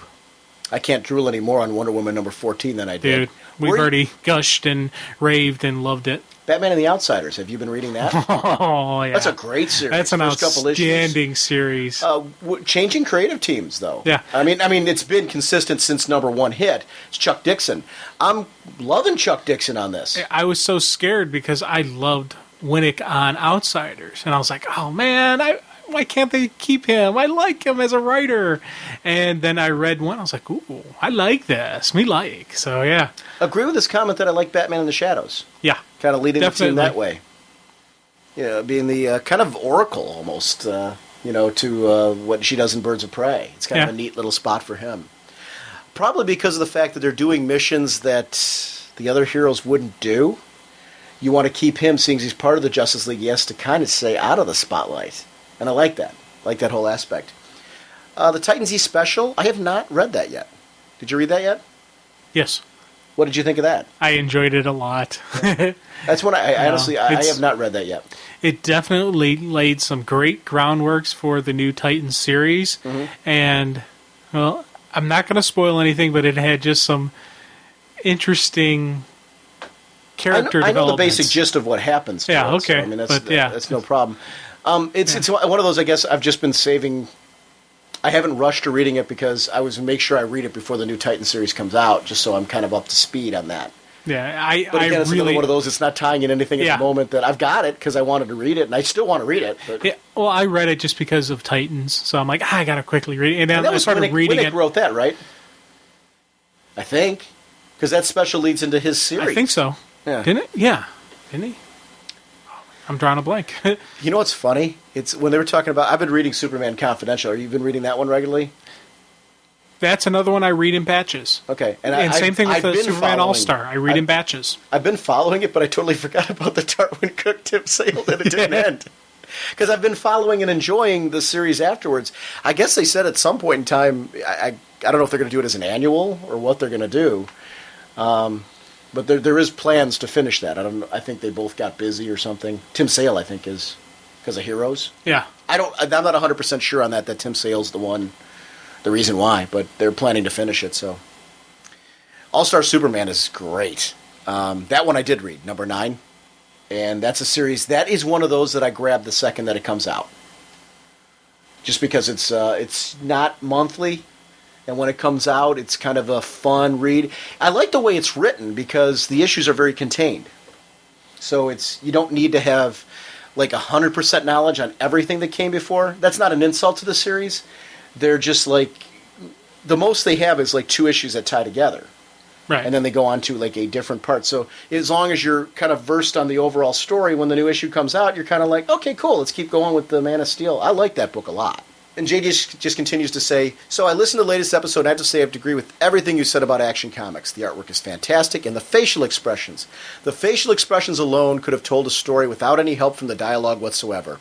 It was fantastic. I love the Clark scenes. They totally reminded me of Christopher Reeve's portrayal of Clark Kent in the movies.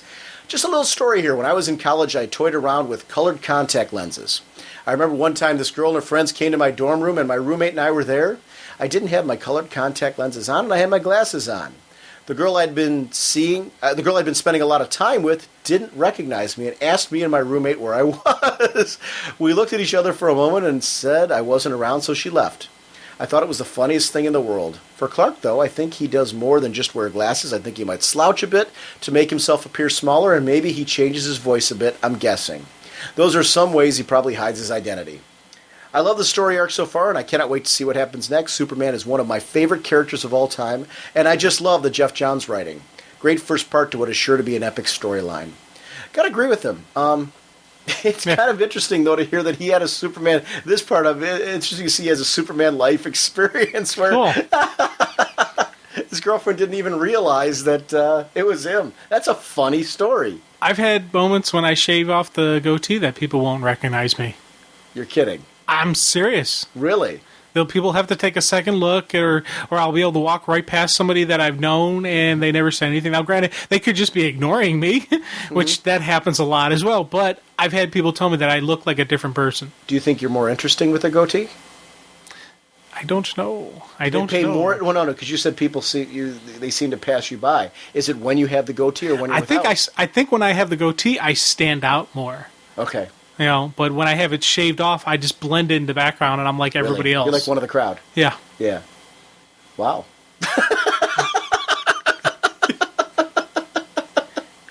What a ridiculous conversation. This is from Jonesy. I got a comment on Salvation Run number 1. In a sick way, I feel bad for the rogues. Don't get me wrong, I hated them for beating Bart to death, but what happens to them doesn't seem like justice, more like vengeance. I absolutely love the team of Willingham, Chen, and Wong on this issue. It has me excited for what's to come. Captain Cold is absolutely hilarious and out of his element as he can be. I loved everyone's reaction to the Joker's appearance. Everyone was cautious but seemed in awe of this lunatic. This book provides a different take on things in the DC Universe, much like Gotham Underground. Another good book. I can't wait to see Luthor come face-to-face with the rest of these clowns if that happens. Highly recommend this to anyone who wants to see the different voice in the DC Universe, the villains. That's a great book. Are you reading Salvation Run? Yes. Yes. That's Enjoying it. Yes. Yeah. See, this is a great example of before, and I think this is a good time for me to explain why I'm so passionately on the other side of the fence with these different tie-ins. Salvation Run clearly is being referenced in Countdown by the fact that it kind of interwove with the two rogues that are in there, Trickster and Piper. But the great part is they had many opportunities there to make it so you had to read Salvation Run. They could have thrown Trickster and Piper into that group and made you read Salvation Run in order to understand their complete story, weaving back in. They didn't do that. Salvation Run is its own separate story. Yes, it's referenced in Countdown, but only in the sense that how it tied into Piper and Trickster's story within Countdown. That's where these kind of minis are working for me. I don't think that has a Countdown. You know what, though? In defense of them, that doesn't have a Countdown label on it. It easily could have. It could have been Countdown Presents Salvation Run. And I give them credit for not doing that. And actually, in fairness, I picked up Salvation Run because it was a cool concept and it looked good. I didn't pick up Countdown to Adventure because it was called Countdown to Adventure. I picked it up because I wanted to know what was going on with Animal Man, Corey, and Adam Strange. The backup story is a bonus in Countdown to Adventure and that's what I like about anthologies. I don't know that the backup story I would have wanted to see in a title on its own. I like it as a backup story in that particular title, though. I saw you there. You were just ready to say there isn't a Countdown title on it. You know what? And I will go back and make an addendum on that and say that I don't know that all these things absolutely needed to have a Countdown to title on them. So I will agree with that, because this actually does make a very valid argument. But only in the sense that I still feel you don't have to read these things to enjoy Countdown. And I completely agree with that. You don't have to, but by putting the Countdown name on it, it makes you think you have to buy it. It makes you think, yeah. And that's the only issue I have with it. I do see that part. That's the only issue I have with it. But see, and that's where the devil's advocate argument comes in, because we talked about this before from a business standpoint. And we talked about this with the Superman Superboy discussion back there. From a business standpoint, they'd be nuts not to do it. Yeah, and that's why I'm not complaining about them doing it. I'm just saying this is why I think it. This is what I think. Now, I have no issue with DC doing this at all. 100% say, hey, good for you. I'm glad you're doing it. God bless. I'm just saying that this is where I can see and understand why people are complaining about this. This would be, and I will once again reference John Mayo's Mayo Report on the Comic Book Page podcast. I'm sure he and Bob are talking about the different selling points. I would be curious to see if they, and I don't know if they're planning to discuss this or not, the difference between Salvation Run's numbers and things like Countdown Presents The Search for Ray Palmer, Countdown to Adventure. Does Salvation Run have more, less, the same? I don't know. What would you think? Do you think Countdown to Adventure is selling more, or Salvation Run? Oh, I would say. Do you think the Countdown label is? I would say Salvation Run is probably selling more than Countdown to Adventure, but not Search for Ray Palmer. Okay. I think Ray Palmer is selling more than Salvation Run, but Salvation Run is selling more than Countdown to Adventure. What? Same thing with Mystery. I'm going to take back what I said. Countdown to Mystery and Countdown Adventure, because they're anthologies, they're oversized, they cost more anyway, so it's not really a fair comparison. I'm trying to think of what would be a good one. I think the Lord Havoc series is the same price as Salvation Run. Yeah, I believe so. So I wonder how that is selling compared to Salvation Run. I would put my money... Miniseries to miniseries. I would put my money on Salvation Run. I would too. Just because that really is a limited, narrow focus. When you read Countdown and you saw Lord Havoc and the Extremists, if you thought those were interesting and cool characters, then you would pick up the other one. Whereas the Salvation Run, you're like, wow, that's a neat concept. I'm going to pick that up. Let me ask you this question. Because this is an interesting debate. I really like, because I mean, it's really, they touched on a very interesting topic. And it's, you know, there's probably 10 gazillion different routes you could go with this and different thought processes on this one. But they really got me thinking. Lord Havoc and the Extremists versus Countdown Presents Lord Havoc and the Extremists. Which one do you think would sell more? From a marketing standpoint. Which one do I think would sell more? Mm-hmm. Countdown Presents Lord Havoc and the Extremists. Mm-hmm. That's why I don't have an issue with them doing it, but it's... I understand why, because it would make sense that would help it sell better. Mm-hmm. Lord Havoc and the Extremists probably wouldn't get people's initial attention unless you read that Countdown issue and said, "Wow, those guys are interesting." Right. I think we as fans, and I think that's where my frustration comes from, and I should clarify that. I think we as fans sometimes forget that this is a business. It is an art form. I love it as an art form, and the creators and the people behind the scenes and all that do present it as an art form. But you got to remember, there is a business element where DC as a company is going to go and marketing is going to say, okay, you wrote Lord Havoc to the Extremists, but dude, how much would this? I'm actually surprised that Salvation Run doesn't have a Countdown Presents logo on it. Wait, aren't you? Oh yeah, I'm big time surprised. Yeah. But the only reason why I would think that they didn't do it was because Piper and Trickster weren't in it. If Piper and Trickster were in Salvation Run, then it would have Countdown. But it did directly tie... Yeah, that's true. Like Amazon's Attack didn't have a Countdown Presents Amazon's Attack, right? Right.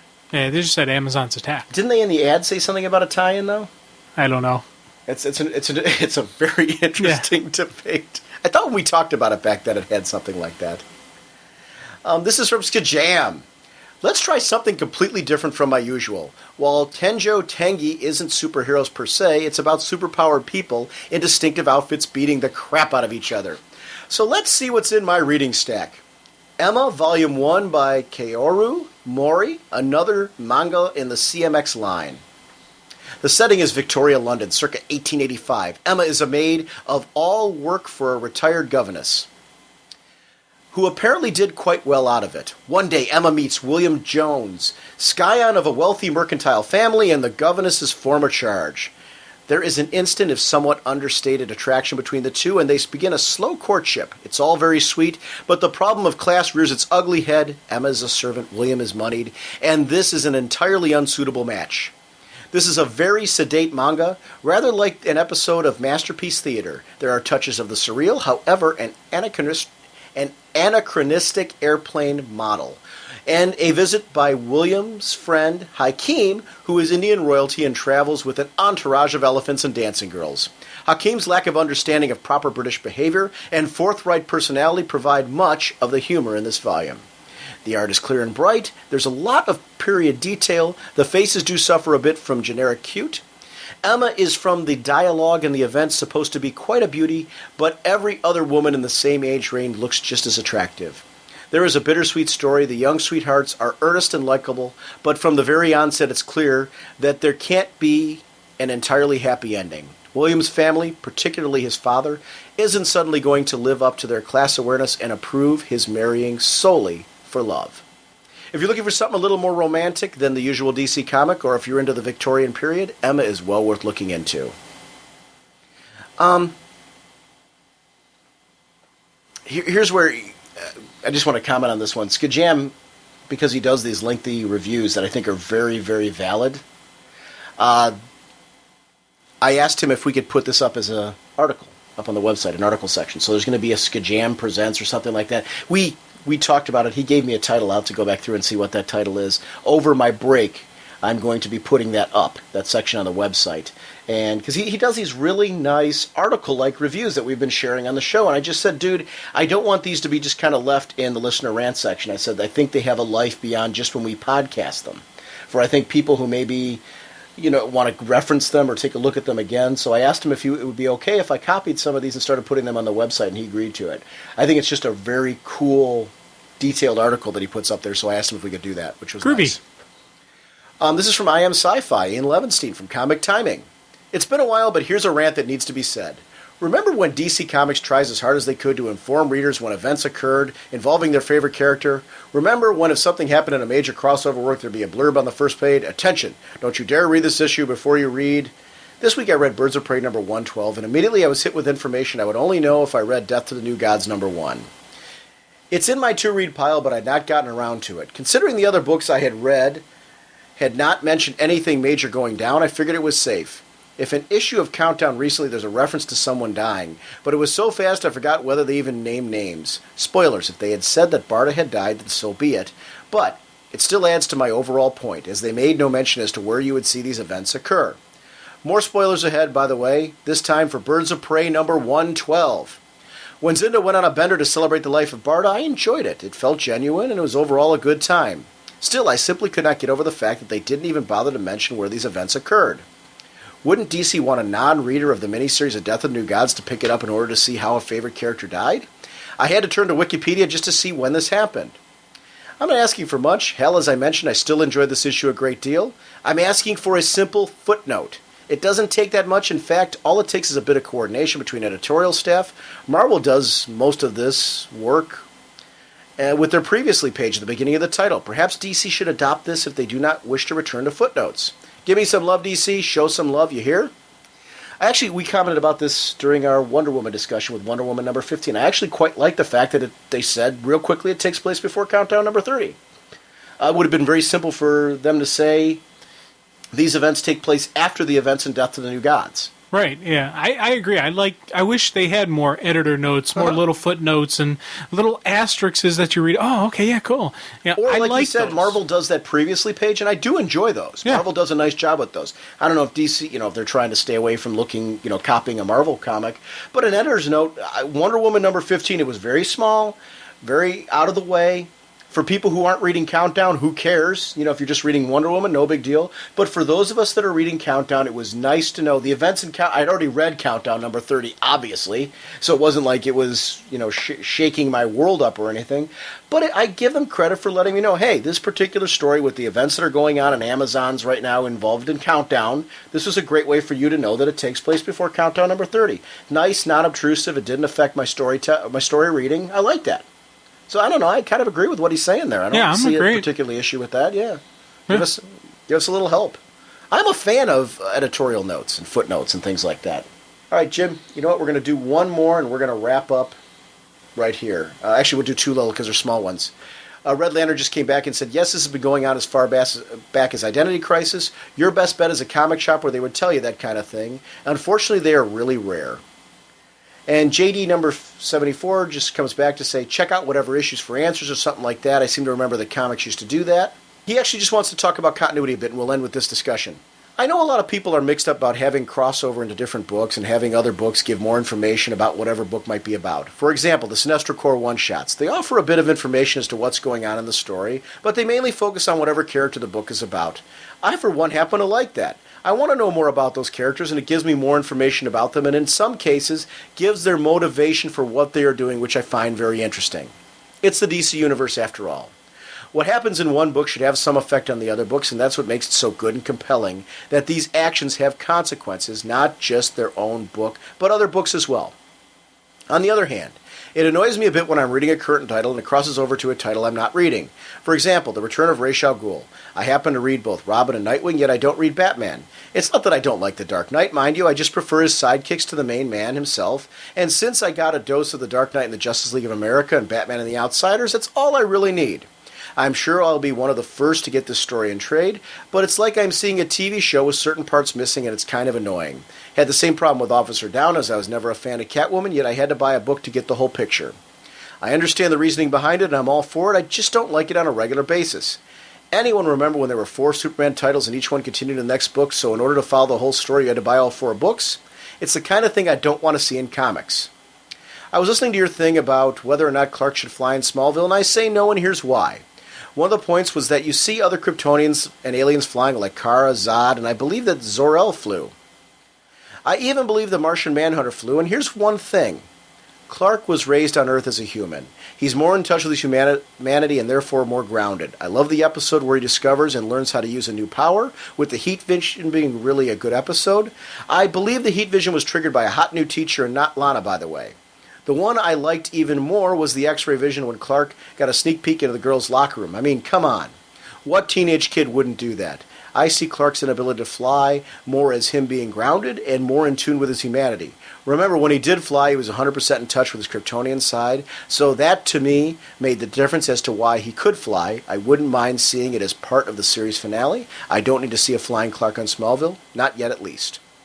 Let's kind of go to the crossovers thing, and we'll talk real quick about Smallville and kind of wrap up there. As far as the crossovers thing go, I've been a... See, like you talked about Officer Down. I loved Officer Down. I agree with what he's saying as far as... I read the Bulleted Superman issues. Did you read? You were reading during that era, weren't you, where it was one title tied into the other? Yes. How did you like that? I kind of liked it, but I'm a fan of multiple issues for a story. Mm-hmm. I'm a fan of crossovers. Well, it's like what's going on in Countdown. It was a weekly book. I mean, you really have to look at it that way with multiple... Really, Countdown is the Bulleted Superman books, again, with a different writer every week.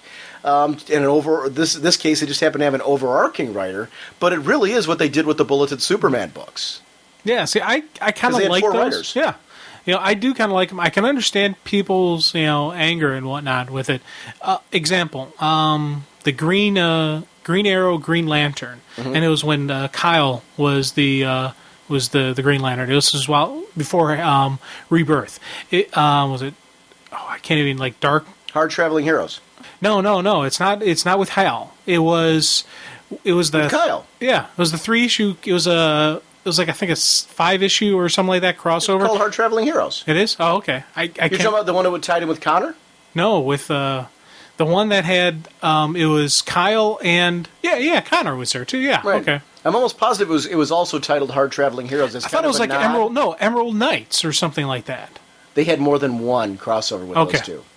I think you're right on the Emerald Knights. Okay, yeah, I'm talking the most, not when Connor was the Green Arrow. It was when Ollie was the Green Arrow. Oh, the one that occurred. I'm sorry, I thought you meant Connor because you said Connor. Well, Connor was there in the series. Kyle and Connor also crossed over back in the day, and that was, I believe, called Hard Traveling Hero. I'm not 100% sure, but well, let me get back on my topic. Okay.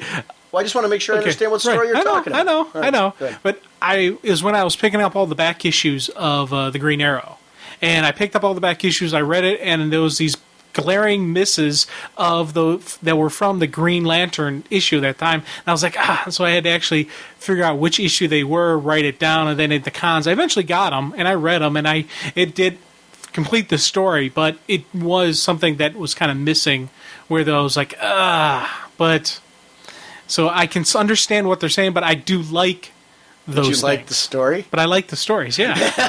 See, so I'm like... That's the issue. Yeah, I like what I read, and... Now, here's the difference, though. If it's a crap story... Right. And you had to pick up 3 extra titles that you aren't normally picking because it's a crap story... I would have been miffed. That's where it gets subjective, though. So I guess I got to give my own sympathy to what he's saying there. If you didn't like the story and you had to pick up 3 extra issues to complete it, that's going to tick you off to no end. Right. And that's subjective because the times where I've done that, more often than not, I've really enjoyed the story. So it's been worth it to me to get a few extra issues to get that story faster. Like the saga of Ra's al Ghul. The Return of Ra's al Ghul. This Return of Ra's al Ghul story, I liked it so much, it was worth it to me... to be getting them in that fix. Now, granted, I'm already picking up those titles anyway because I'm a big fan of the Bat books. Before this show, though, like a Superman crossover, where they're talking about the Bulletin ones, I'm not as big a Superman fan as I am a Batman fan. So I had to pick up a couple more Superman books. I like it if the story's really good. Then it makes it worth it. Like the Green Lantern stuff, Well, the Green Lantern stuff, let's talk about that. That's a great example of it tied into books that weren't Green Lantern books. They put out separate one-shots. I loved the one-shots. And he's talking about that, the expanded one-shots where you have to pick up two more books, oversized books, I might add. So they cost even more. But he's right. They expanded the story, and that was kind of cool. I'll even argue on those. You kind of needed to read those. I don't know how you could read, like especially the Superman Prime one. Yeah, you kind of really needed to read that one. Yeah, you could, in theory, you could get away with not reading them and still know, but you're missing a lot of bang off of that one. It was so much more of an accent to what was going on, especially getting in the mindset of these people. Cyborg Superman. Oh, yeah. That one added a lot of bang to what eventually what happened with him at the end of this. Did you notice what happened to him at the end? Told you. Okay. For a second I'm thinking, man, I'm going to be gloating. Oh, damn it. I never laughed so much at a tear in my life. I'm like, yes, I want to blow this up and send it to Jim. I'm surprised you didn't. No, I didn't. That's I don't know. I see both sides of it. I go to let people. I'm sympathetic when people say there's crossovers and all that, and you're out of budget, and we're all in different budgetary concerns. I guess my end result and it's a good point to kind of sum this up, and then we'll talk about Smallville real quick and move on. My personal feeling is, don't let yourself get angry. If something's ticking you off, there are so many good comics that are being published right now. Latch onto something where it gets you away from that. Don't feel first of all, you don't have to buy anything. Part of one of the reasons why we do this podcast is hopefully give you some information. We go in depth, we spoiler fill this podcast and all that because we want you to know what books you need to read to understand a story. We're reading all these countdown tie-ins and all that stuff, and putting a lot of investment in all this, hopefully to give you some information on what you need to read and what you don't.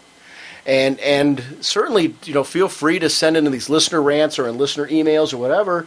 Just say, hey guys, I can't pick up all these countdown tie-ins right now. Can you please, give us? And I guess it was at Jonesy, I think. Somebody sent me a PM and said, "Can you guys talk more about it?" And it was funny. I said initially at first no because we're really focusing on the main countdown title, but we do now because he said that. We started to talk more about what these individual tie-ins are, at least, so that way people know what expanded story is. But the real reason why we're not covering them and not going crazy into them right now is because it was crazy to try and keep up with Countdown right now with it being a weekly book and cover anything else because we want to do other things. It's great to be able to talk to Gail Simone, talk Wonder Woman, talk Welcome to Tranquility and Birds of Prey and various books like that, to be able to talk Exterminators next week.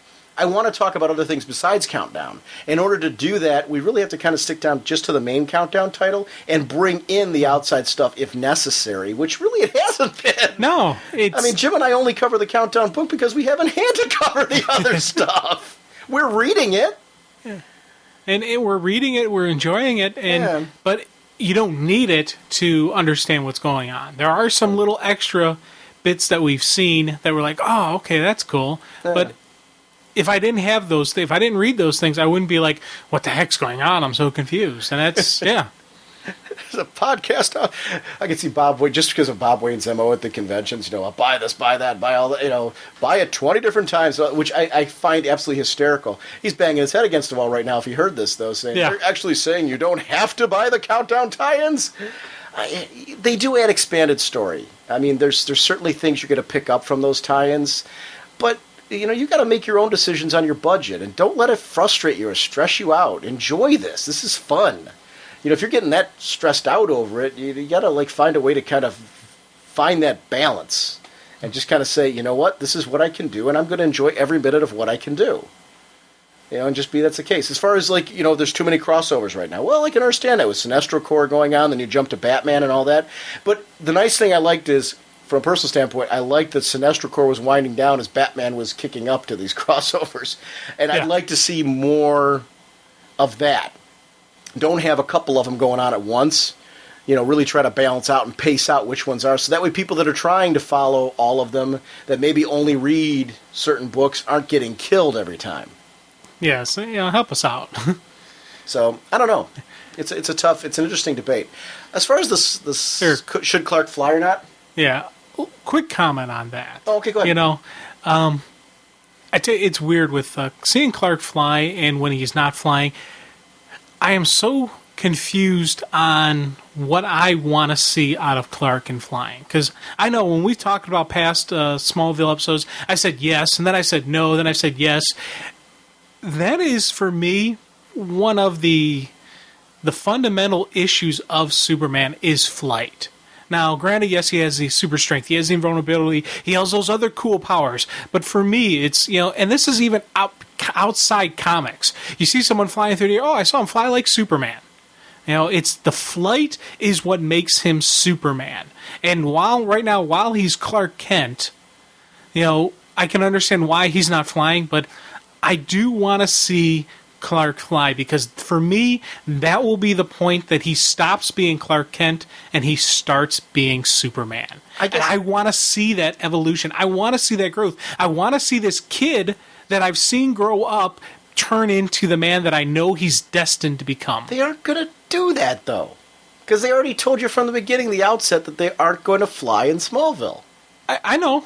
But I'm just saying what I want to see. This is what I want to see. I guess I don't want to see. And this is why I want to see. I guess I'm pretty set on it, because I guess I've been prepared since day one that the series started that they aren't going to do that.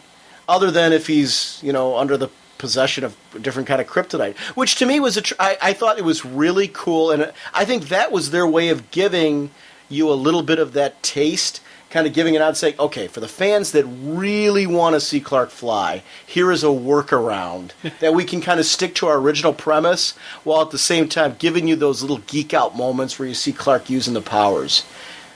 And if when this series ends, if they had never showed Clark Kent flying, I would not say I wouldn't be upset. I've had a great time with this show. I've enjoyed what I'm watching, so I'm not going to say, oh man, I needed that. No, but it's that final stage, and I still think that would just be a greatest thing if, as he's leaving, he leaves the farm, he doesn't run away, he flies. And it's like, it's time, I'm no longer the boy, I am a man, I am Superman. And he flies off, and that would be, for me, would be the greatest way to end that series, is him leaving the Smallville farm in the air, and maybe even play the music, give him the theme. I want to see that. I do want to see that. This is from Soviet War Child, and this is going to be the last one. Just because it's the last one in November, I'm kind of like, oh, this is a good breaking point.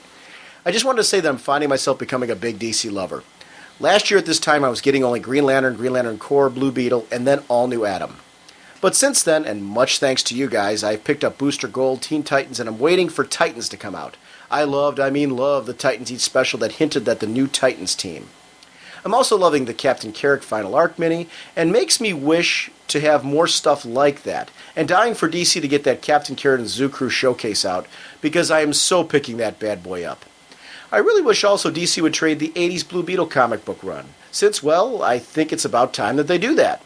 I do not care if they trade it or put a showcase out of it, I just want it. I hope to keep adding more DC titles to my pull list, as I've found that it's everything I want in my hero comics, and DC is just hitting out of the ballpark.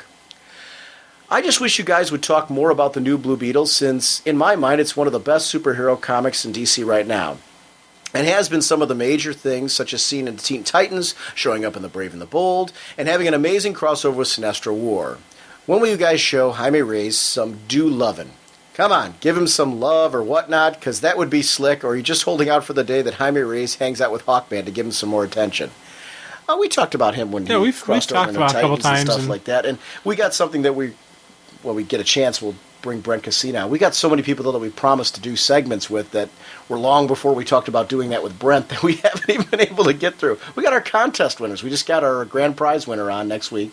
We're going to get him on for a second segment. Then we're moving on from that to Darth Kramer. We're going to talk Legion. And then we've got Joseph Luciano, who's going to be our last one to kind of end this whole thing off. Then after that, we're going to do some things with Blue Beetle. It's really been an issue right now with everything going on with Countdown and all that we've been trying to stay caught up with the main Countdown title and the events that are going on in the DC Universe, while at the same time offering another feature each week of some title. Yeah. To kind of keep exploring the universe. So it slowed down the process a bit, but we're still doing it. We're going to talk about Blue Beetle. Blue Beetle's a great book. Oh, dude, man, it's a fun read. It's one of those titles where there aren't... He's associated. He's starting to get associated with Teen Titans, so he's got some outside universe connection. But it's really a self-contained book. There was a little Sinestro Corps tie-in, but even that, you didn't need to read the rest of the Sinestro Corps to see it. No, they told you everything they needed to know in that, and that was a great example of. That's what I like. They did that with Final Night. I mentioned this previously, where it was. A lot of the titles, not every title, a lot of the titles did like one-shot kind of things where you knew that there was this thing going on with the sun, but realistically all you really needed to read was that issue, which addresses some of the concerns earlier in the thread about, well, my book's tying into this, so you can, when the opportunity's present, you can do what Blue Beetle did with Sinestro Corps, where if you're not reading it, you can kind of just keep reading your Blue Beetle, and so kudos to the creative team for how they were able to handle that, because it worked for that particular issue. It is a book that I'm hoping gets more attention from what's going on with Titans and everything, because I love it. It's a great read. It's not an issue of we don't care for it. We just haven't had time.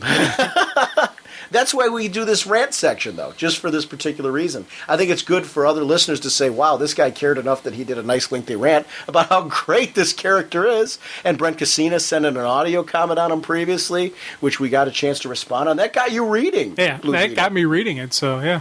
Yeah, which are you still? I'm still reading it. Oh yeah. Blue Beetle's right there. It's that's on the pull list. It's on the regular read, and that's not even one of the titles that there's a couple titles that I let them build one or two and then read it. Blue Beetle is not one of them. When the Blue Beetle comes out, I will have it read by before the next batch of comics come in.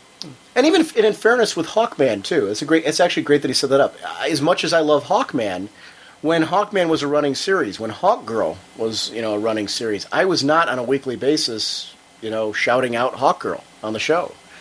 I was sticking to the topics that we were talking about on the show at that point in time because they were topics that we just needed to explore and we wanted to get to. So I did my little jokes where I throw in like I did when we were talking with Gail, where I was doing that type of thing. But I never, gave preference. I try really hard to, and we both do, to mix up the titles that we do on the show. We just haven't got a chance to get to it. There's a lot of titles that I really wish we had more time to get to that we haven't gotten to. Though I tell you, that would be an interesting combination of Blue Beetle and Hawkman. Because Blue Beetle was interesting with Batman, and I could see that same type of dynamic of him going, okay, dude, you're a little intense for me. I'm a little bit nervous. Fear the Mace. Exactly. Of course, Jaime would just, turn his arm into a giant, thing into a giant fly swatter and bye-bye, birdie. But still. Not with, then basically Hawkman would absorb a scun. We know he wouldn't call for backup, though. Yes, he would. The all-new Adam. I'm very anxious for the next Brave and the Bold. Just to see Hawkman. So I will say that. No, Blue Beetle's a great series, though, and I'm glad. This is why we do a listener rant section on the show. It's a great chance for you guys, not just about things that you don't like, to do what you just did. I love these moments where people kind of go, wait, I'm passionate about this book. Guys aren't talking about it enough. Let's get on there and talk about this. You've got Skid Jam doing reviews of books and things like that. I want this for the listener rants. Do what you just did, and thank you, Soviet War Child, for talking about your love for that book, because it's good to get that out there and gives us a chance to talk about. He's a great character. Yeah. He's a cool character. That suit of armor is really, the scarab, that basically bursts into that suit of armor is a really cool concept. So, it's a good question. We will do something with him. I can promise you that. It's one of many topics that we want to get to.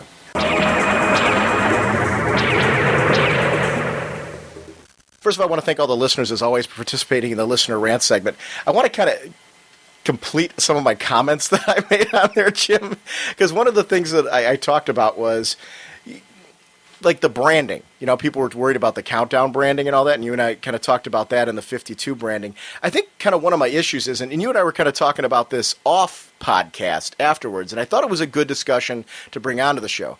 I think technically, I guess, and it'll help people to kind of see, even if you're disagreeing with me, where I'm coming from, because you can kind of totally think I'm full of it, and that's okay. But at least if you understand where I'm coming from, then at least you can you can have some background knowledge as to why you think I'm full of it. But I guess in my eyes, when you put that DC logo, it's part of a shared universe. So you're going to expect crossovers. You're going to expect background. When characters jump into a book, there's going to be certain things that you don't know about that character. And if you want to know those things, you have to jump into that character's book.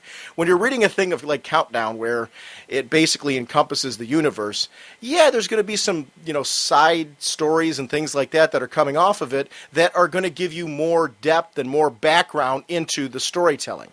I don't necessarily want those in the main Countdown series, though, because Countdown would take forever. If they put all of these side miniseries that we're currently reading into Countdown, it would really throw off the pacing, because I think some of those things, I think in Countdown it's perfectly appropriate to just like quickly reference it, give you the knowledge that you need to know about it in order to understand where it fits into Countdown, and just kind of move along. Because there's bigger issues that Countdown has to get into. And in recent issues, and I'm not going to go into what those details are, but I'm talking about the current January issues that are coming out. For any of you that are reading currently with us, there's a lot of big things happening in the current January issues that those are the things that they've been building toward and they really needed to get to. So the side series kind of expand upon like little stories that you don't really need all the depth in Countdown to get to that. There's nothing that I'm reading on the side right now, in my own opinion, and this is just a personal opinion, that I really feel I have to be reading to understand Countdown. There's things that I am enjoying greatly because I like the threads in Countdown. Death to the New Gods is a great example of that, which doesn't even have a Countdown label on it. Salvation Run is another one, again, without a Countdown label, but I think that it ties heavily into Countdown, but it's another thing. I don't think I have to read it to enjoy it, but it is one of those things that I'm enjoying because I'm enjoying those threads. But I don't know, some of these Countdown anthologies that are coming out and things like that, there's nothing in there that I really feel I have to be reading right now, and it's just a personal thing. I feel bad. I think where it bugs me, not bugs me so much, I feel bad for people that are getting frustrated to the point where they're like, it's this Countdown to Greed thing, and I don't know if I want to read Countdown anymore because there's all these miniseries. I grew up in an era with when Secret Wars 2 came out from Marvel, and this isn't a Marvel dig, it's just explaining another crossover from my childhood where I couldn't afford it. Because I think I need to come at it that I do understand the reference that you can't afford every little thing. Secret Wars 2 was something, and I've heard stories that it doesn't hold up as well. When I read it, though, when it came out, it featured the Beyonder, and he came to Earth. And he traveled around and met all the Marvel characters, and I really enjoyed that concept of this, otherworldly being seeing the Marvel Universe through his eyes. At the time, I was reading Uncanny X-Men. That was the only book I was reading. That's the budget I had, basically. And I had, a couple DC titles that I was reading. I was reading Batman and my Justice League. Well, this Beyonder character's traveling around, and I picked up my X-Men issue, and that was all I could afford. I was lucky. I did manage to pick up, I think, an issue of Amazing Spider-Man or Spectacular Spider-Man, I'm not sure which, where he met Spider-Man. And I just picked that up because I happen to like Spidey. I wasn't reading it every single month, but, it was kind of interesting to see that. But this is a series that tied in with the whole entire universe. So there were issues of it where they referenced titles that I just knew I was never going to read. I did enjoy the story still, though. When we get into things like Millennium, and DC released Millennium to go to something from DC, I couldn't get every tie-in that went in with Millennium. Crisis on Infinite Earths, the original Crisis, tied into practically everything. And I didn't pick up any of those except for the current books that I was reading. I was lucky enough that, my mom was nice enough to say, hey, let's, you can get this Crisis thing. But, I didn't have a budget to go and pick up all those titles. And it was just one of those things that you made do with what was there, and I got my enjoyment out of what I could afford. I think and I think it's one of the messages we're trying to achieve from the show, is that you got to decide for yourself what your budget is.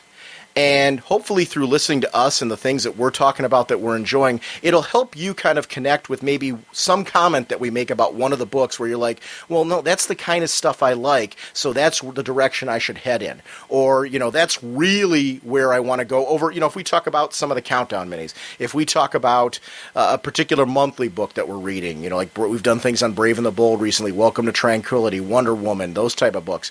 Hopefully there's something that's clicking with you that makes you say, that's where I want my money to go right now, and that's where I'm going to head. And what you can't get, don't worry about, because I see people who are letting it ruin their hobby.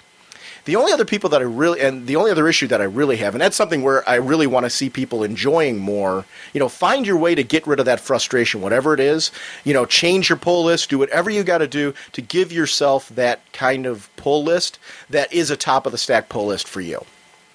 The other issue that I have, though, and I see this on the internet quite a bit, it's the guys who go on these tirades about a particular series, and I've seen this a lot with Countdown. I've seen it a lot, not just with Countdown, I've seen it with other stuff. I've seen it with Spider-Man, that One More Day. I read One More Day, and I liked One More Day. I'm not going to go editorializing into my feelings on the way that they got rid of the marriage, but there were things I really liked about One More Day. I didn't like the ending of the marriage. I wouldn't like it if it was Superman and Lois Lane and they were ending the marriage. To me, that was just something I didn't want as a fan, but getting off on a tangent there. But one of the things that I'm seeing with people with One More Day and with Countdown right now, because that's where a lot of the internet buzz is, these people who go on this 2-paragraph tirade about why it sucked, and then at the end, they reveal that they stopped reading it. Now, I love reading the ones from the guys who read it all the way through, and they have an intelligent discussion, point, counterpoint, what they liked, what they didn't like. The end result might still be that they don't like it, but I get a lot of value out of that, because I'm looking at their pros, I'm looking at their cons, and at the end I can sit there and say, all right, I agreed with these points, I didn't agree with these points, but it was an intelligent conversation. It's the guy that comes on there, and my favorite one is the guy who never read it, but they just feel the need to jump on the bandwagon. What are you doing? Why are you? And I got to be honest with you, there's so many of those people out there that feel the need to jump on the negativity bandwagon when they didn't read something. I got no problem with somebody disliking something. We wouldn't air, the rants that we do on our show if I did. It's really an issue of, though, please have at least read the product before you rant negatively about it. Because it's so stupid at the end here. You say, if I was reading Countdown, this is what I think would be happening. And that's I don't know about you, Jim, but that's the kind of stuff that's where my frustration comes from when I see those kind of things. It's like, if you're not reading it, can't you go and rant about a book that you're enjoying that you are reading? I think to me, it's like a waste of energy, because you could be giving good press to something that might really need it. Like Exterminators, for example. A book that's being canceled with issue 30 that I'm wishing I had jumped on sooner. Because now that I've read the trade, it's outstanding, and I am going to read all of it. And if they don't trade the whole thing, whatever issues they don't trade, I am going to seek out and read, because I'm enjoying this right now. So it's something that, I'm jazzed as can be that they're finishing this at issue 30 with it looks like a complete story. Because, so when Tony Moore made those comments, I'm like, oh, thank goodness, at least, this is kind of a love letter to your fans who've stuck with you through this book, and to maybe the new fans who jumped on a little bit late but are enjoying it and want to, get your complete product, that you guys are going to kind of try to tie this up for us so we get a nice complete story out of this. I think that is so cool, and I want to see more rants like that. We have a wonderful thing going on, and we talked about this with Blue Beetle. There's listeners right now who are saying, guys, Blue Beetle's a book you need to be talking about more. That's the kind of stuff I want to see. Jim and I can't get to everything on the show. When I hit the listener rant thread, I'm loving seeing when a Skajam comes up and just starts ranting about a showcase or another book like that. It's like, tell people some things they should be reading. We have a number of threads going right now from newer listeners, newer readers to DC who want to know what to read. And this is a great chance for our listeners to kind of editorialize on what are the books that are at your top of your stack right now. Give us a rant, rave about it. Why is it over there? I'm not against negative rants. Go ahead, fine. If you want to throw them on the forum, that's great.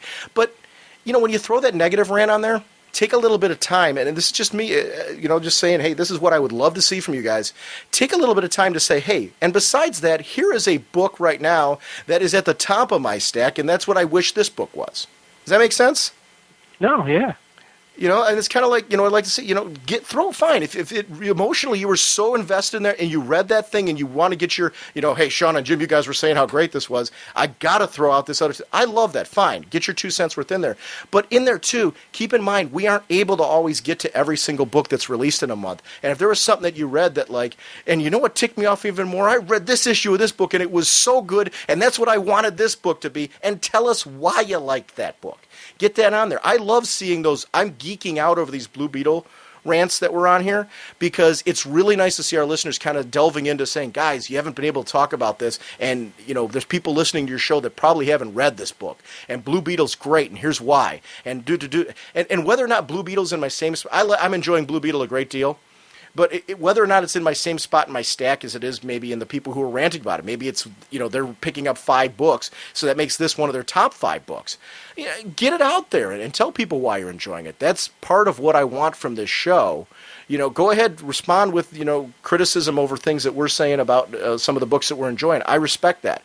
But while you're at it, try to throw in that other book that you think people should be reading, especially if it's something that we haven't covered or we haven't had a chance to get to, because those are the things, too, that I'm really geeking out on.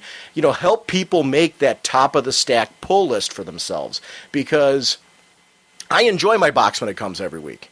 And, some people might think I'm psycho for the stuff, the stuff that I'm enjoying that they're not, but bottom line is, for my dollar investment, every week when my box comes, every week when I go to the comic shop, and I don't just get my comics from one place, I'm going all over the place and getting comics.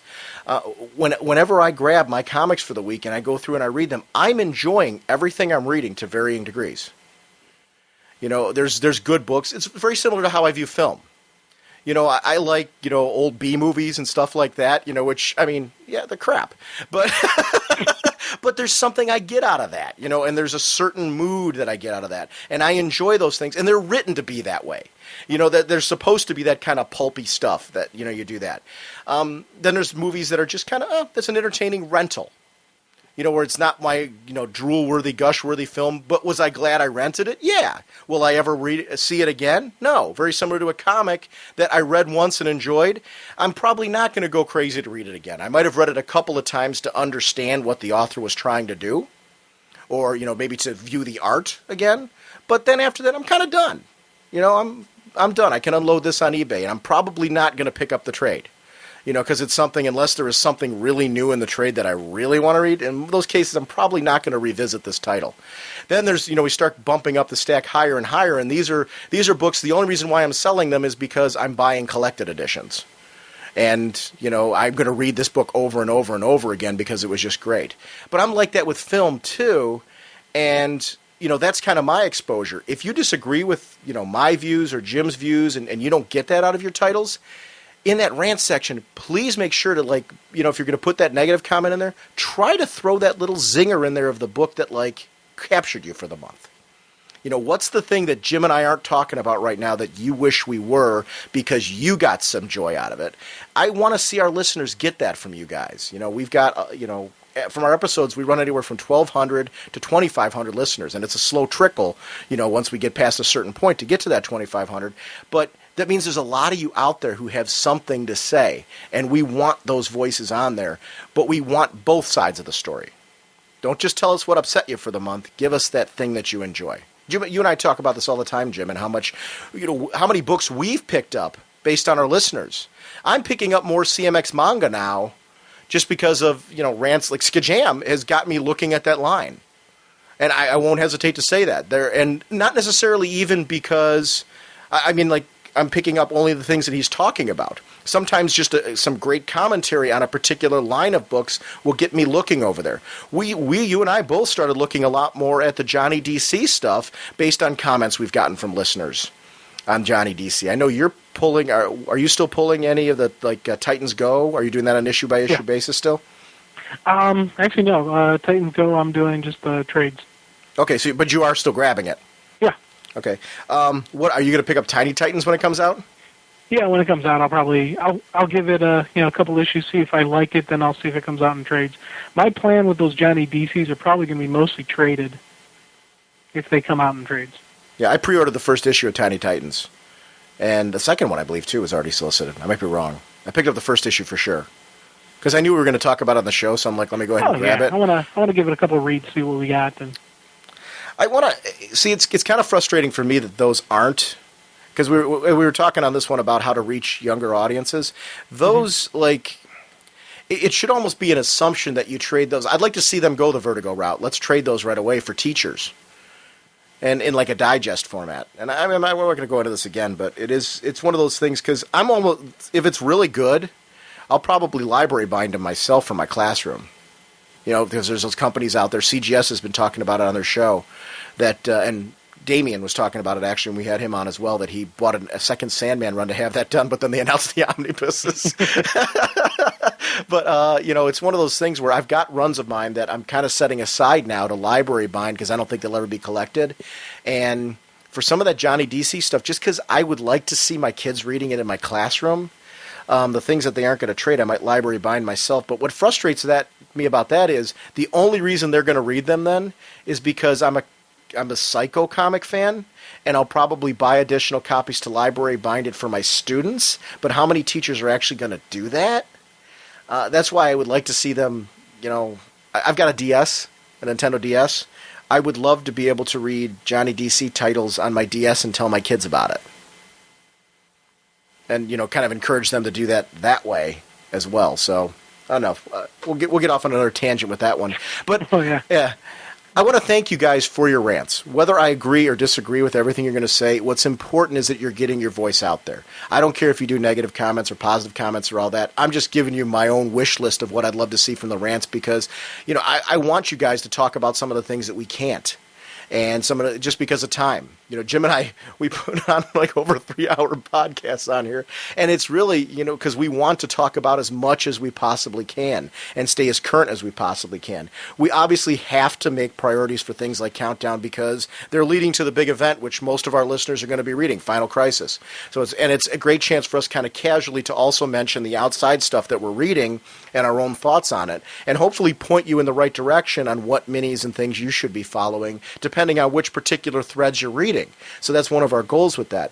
But, you know, we can't talk about every series as much as we want to. And, you know, hopefully when Countdown's done, you and I'll have an opportunity to visit even more books than we've been able to lately that are outside of there. But that's where, like, our top bullets, our Raging Oscars and stuff like that are our chances, too, for you and I to kind of briefly talk about some other books that are outside of the main titles and chat about them. But please, you guys definitely take the ball with the listener rants, with audio comments, with emails and things like that to tell us about titles that, you know, you want to rant about and rave about. And, you know, tell us why you're enjoying those books as well, because there's a lot of negativity out there. You see it all over the net. And a lot of it, I don't have a problem with it, like I said, when people haven't read something, but a lot of it is people who haven't read books, and they're painting a very bleak picture for some of these comics that they haven't read. And to me, that's an irresponsibility. If you've read it, fine. If you saw one panel of the comic and never actually read it yourself and you're going to rant about that panel, to me, it's irresponsible.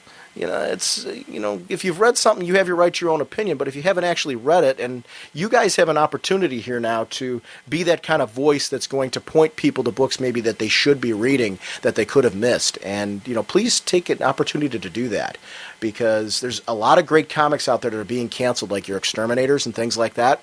And we want to bring more of that into the show. We wouldn't have read Exterminators the Trade if it wasn't for Jay Ferguson. You know, Jay said, this is something I want to do for my contest win. You know, you guys have a lot of opportunity here to kind of point us at books that we should be talking about. We're going to do a Blue Beetle segment. Nightwing BK has been asking us he wanted to do one for a while there. Now we're getting listeners ranting about this in the forum. You know what that's telling us? We need to do a segment on Blue Beetle. So we are going to do one. And that's based on how much you guys are geeking out over this book. So the positive comments on us, Jim and I want to talk about some books that you guys want to hear about. That has a lot more influence on us as far as what we're going to talk about on the show. So we got a Blue Beetle segment that is going to be coming. You know, not only we were going to do it with Brent anyway, but it is something we're going to be bumping up faster because of the fact that you guys want to hear it. So, you know, hey, drive us. Show us which direction you want us to go in by geeking out over books and things, because if enough of you are geeking out over it, Jim and I are going to talk about it. Right? Oh, yeah. Hey. Well, seriously, a rant on Blue Beetle influenced a purchase for you. Yeah, I'm collecting. Yeah, I'm getting Blue Beetle now because of that. So it's, you know, and it's it's funny because one of the things that we've always been criticized of is just saying that everything's wonderful and just being happy, joy. But the reason is because we're enjoying what we're reading and we're talking about what we're enjoying. So tell us what you're enjoying. Tell us why you're enjoying it. We'll talk about that as well. It's let's have fun with this. Yeah. That's kind of what we're all about. It's not just a random of we just say book am good. We wouldn't do the shows for the length that we do if that was the case.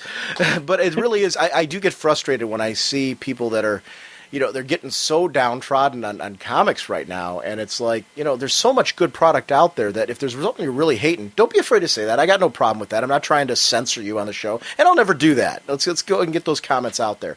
But I really want to see more of that positive stuff. Tell us the books that you're enjoying that we aren't getting to. Because this Exterminator is being canceled again. That really is, it's funny, I wasn't going to put this on the end of the show. That's what's driving these comments for me. Because I'm like, doggone it, I want to hear our listeners talk about more books like this. It's our listeners made me read this. And we did this segment because one of our listeners wanted to do this segment. And I'm so glad that we did. And I'm so glad that we have an opportunity to finish it. But, get out there. Tell us what books you want us to talk about. And I want more of you guys involved in this. That's what the rant thread's all about. Give us the negative stuff, but don't forget to throw in those positive comments too about books that you really think that, like, that one issue this month that you geeked out over. Tell people what it is. Scream about it. All right? Don't be ashamed of it. We defended Amazon's attack, and people thought we were nuts. Hey, I still defend Amazon. I do too. I'm with you. But that's what I'm talking about, though, and that's the kind of thing that I want. So, I don't know. Hopefully, this is taken in the spirit that it was meant. And as always, thank you all for listening. And next week, like I said, we are back with Countdown. Speaking of Countdown, we are going to be back talking about Countdown. 4 or 5 issues, Jim. I don't know. It depends on where our discussion goes. But we also want to talk about Countdown Arena on that episode, just because I think it was a big event. And Countdown Arena's events have led into the events in Countdown that we're going to be talking about coming up in the next few weeks after that. So I think it's a series that's worth talking about. I think one of the reasons why I wanted to talk about it so much is you got to vote on it. So I think it's kind of fun to talk about which Batman got voted on, which Superman got voted on, which Wonder Woman, Green Lantern, and just talk about those votes and how we felt about how the fights turned out and things like that. I don't remember which ones I voted for in all of them. I really don't. I was reading through it, and I reread the series again to prep for that one.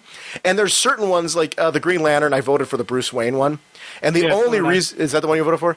Yeah. The only reason why I voted for him is because, damn, did that issue look cool when he put on that costume. And that, did you ever read that one? It was in Elseworlds? Yeah. Where Bruce Wayne ended up being Green Lantern? Yeah. And that was a great Elseworld story. Yeah, I think I have it somewhere around here. Yeah, that was a nice thing about Elseworlds, those prestige one-shots where you got something like that. And the Batman I voted on, the Batman that was from the Dracula, the Bat Dracula. I went Gotham by Gaslight. Did you? Yes. I'm a vampire fan and all that, but I went Gotham by Gaslight just because I thought those were really cool. Well, that was the first official Elseworlds. Yeah. That Gotham by Gaslight. And that was a great one. That had it was decent enough that it warranted a follow-up because they did 2 of them. So they did do a second story set in that particular universe. That was a cool story. Yeah. That was that Victorian era one. Yeah. Yeah, that was just great. It was funny. I liked the Red Rain one so much, though, that I've ordered the trade again, collecting them all. Just because I wanted that. And yeah, it's one nice volume with all of them in it. Because I've got them in the separate ones, but I really wanted that like in one volume to put on my shelf. So you know what? You're right. At the beginning of the episode, you said it your best. There's something wrong with me. So how many copies of that do you need? That really becomes a problem with me. It really is. You know what I do though? I sell the other ones on eBay then. I'm looking for, I like certain, I'm getting into bound collected editions, so it's not like I'm keeping 4 copies around. Right. I literally do sell the other ones in favor for the one that, is the new improved version now. And, of course, I laugh at you for getting all the volumes, when I am just as bad with, with things. I don't have 2 copies of the Heroes hardcover. Yeah, see, I have 2 copies of the Heroes hardcover. I just finished up a full series that I just started reading. I went back and got all the back issues. Of what? Well, take a guess. What's the one that I said, damn it, Sean, I'm really pissed at you. I was happy not reading this title. And then you tricked me into reading a full story arc. Oh, Shadow Pact. Yeah. You've got the whole Shadow Pact now? I now have the full Shadow Pact run, yeah. Isn't that a great series? Yeah. Yeah, Shadow Pact was awesome. Oh, I did not know that you went back and picked up the whole thing. I picked up individuals. I didn't pick up trades. Yeah, no, it's a great series. Well, yeah, you've got your little you can't mix trades. There's no marriage of trades and floppies for you. Exactly. You can do all trades or you can do all floppies, but you can't intermix. Yes. So if you really get into a series then, like a Vertigo series or something like that, what happens if you get to the end of the trade and you got to wait for 5 months? Well, what I did with DMZ, I went back and I got all and I started collecting the individuals, so I went back and I gathered, so I got the first series. Now, that was only after one trade, though, right? Right. Would you do that? Hold on, no, that was after the first trade came out, so there was already, I think 10 issues and all that. And so you just went and sought out all the issues? Yeah, I went out, I got all the issues and all that, so yeah. Are you still reading, Fables and that type of thing? I'm doing Fables purely in trades. I have no single issues, and I'm trying to convert my Jack over to trades and stop getting the individual issues. It's not working out? But I keep buying the damn individual issues going, dang it. So, yeah. Well, it's probably easier with Fables because of how much back content there is. You probably aren't caught up yet, I'm assuming, with Fables. No. Yeah, because there was when you jumped on rather late, so there's probably enough trades. I would be curious to see what happens if you get caught up on a series like a Fables or something like that. If all of a sudden you go, darn it, I gotta know what's going on next, or if you can hold out and keep it with your trade system. I will hold out. Okay. There is no. I wonder. Here's what is going to happen. I am fascinated. I am going to keep an eye on this and try to keep. I'm going to try to pay attention to what you're buying in trade and what you're buying in floppies because I am fascinated by this. This to me is like the great experiment. Can you hold out and not intermix? Hey man, I hate you. You're enjoying this too much. It's like one of those things we could put the poll because if I start grilling you and get more information on what you're what are you collecting exclusively via trade? What am I? Well, let's see here. Fables. Fables. 100 Bullets. Let's see here. Are you caught up on any of these? No. Okay. No, actually, I've got so much reading to do that I haven't picked up a recent 100 Bullets or Fables even. Okay. So I'm a couple behind on those. I got plenty of. Are you going to keep following those all the way through, though? Yeah. Oh, yeah. I'll get caught up on those eventually. Exterminators. I'm going to do exclusively trade. I'm drawing a blank on its name.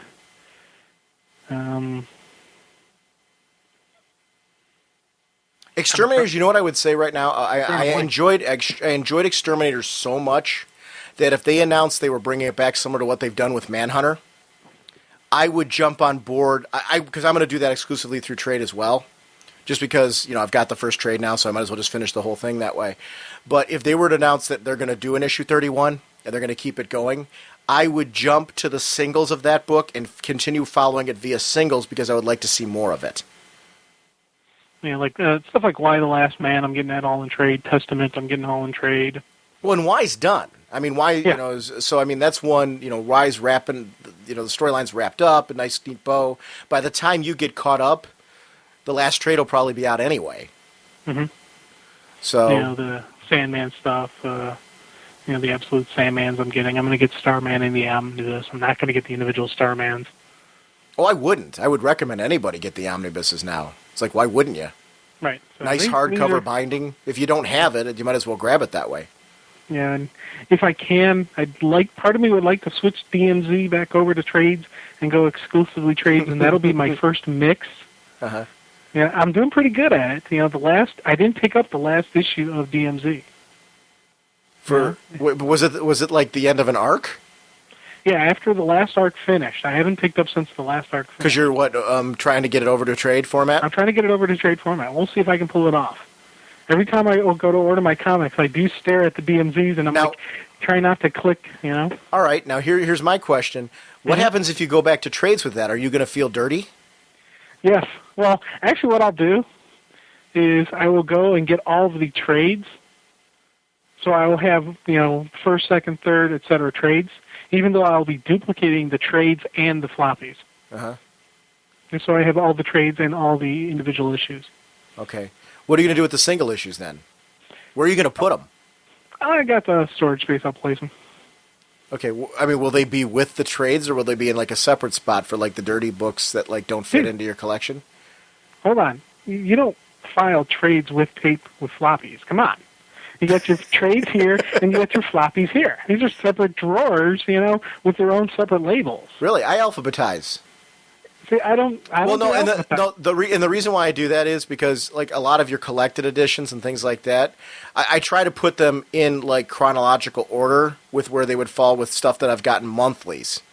So like your showcase volumes, I like showcase Batman. I'm putting them in with Batman. So that way they fall chronologically. So if I want to read Batman from a certain era, it's in that era of books that I have. So I try to put things chronologically, time frame wise, where they occurred. Yeah, see, I break mine down by the broad topic of what they are. For example, I have my Trinity box. It has my Superman, Batman, Wonder Woman stuff in it. Now are they broken up by character? How do you break that up then? Well, first I list, the Trinity. First is Superman, Batman, Wonder Woman. That's the way I always think of the Trinity, so that's how the titles are always. So you're going alphabetical then? No, Superman, Batman, Wonder Woman. I was kidding. It's not alphabetical. I was waiting to see if you'd say yes. No, it's not the new alphabet. I have my set way, then just like I have my green. I was clearly being a moron. Yeah. I know. You're giving me too much service on that one. So you actually break them up by character. Yeah, I break them up by character. I have my Robin, Teen Titan, Nightwing. Now are they in there together? Are the trades in there then chronologically? Well, trades are in their own separate thing. No, but I'm saying like, how do you put your trades in? Do you put them in like in some kind of? I'm just curious. I'm sure catalog because everything I do is alphabetical. My trades are broken down alphabetically. Okay. That is broken down alphabetically. That one I'm not breaking up. This one, it's just the floppies that get broken down. Do you put them in sequential order though? Oh yeah. Okay. Alphabetical and sequential. So we do a very similar filing system, except that I intermix my trades with my floppies. Right.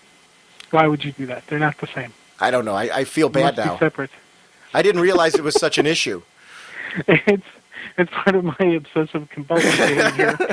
I didn't realize. I fully admit it. Yeah, I do feel wrong now, though. So you should probably feel encouraged by that.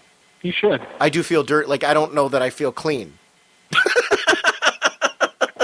Dude, I'm not that nuts. Must clean the books. Must clean the books. I would love to break into your storage shed and intermix them, and then leave a little one of those little perv cams out there. Just sit there and I'll literally be sitting at my computer for hours waiting for the moment when you go in there and see what your reaction is. Yeah. What? Yeah. Monthly's in with my trades. Laugh it up, man. One of our listeners is going to seek you out and do it, and then I'm going to get blamed. And you know what the bummer about that is? I won't actually get to see it unless they send me the tape.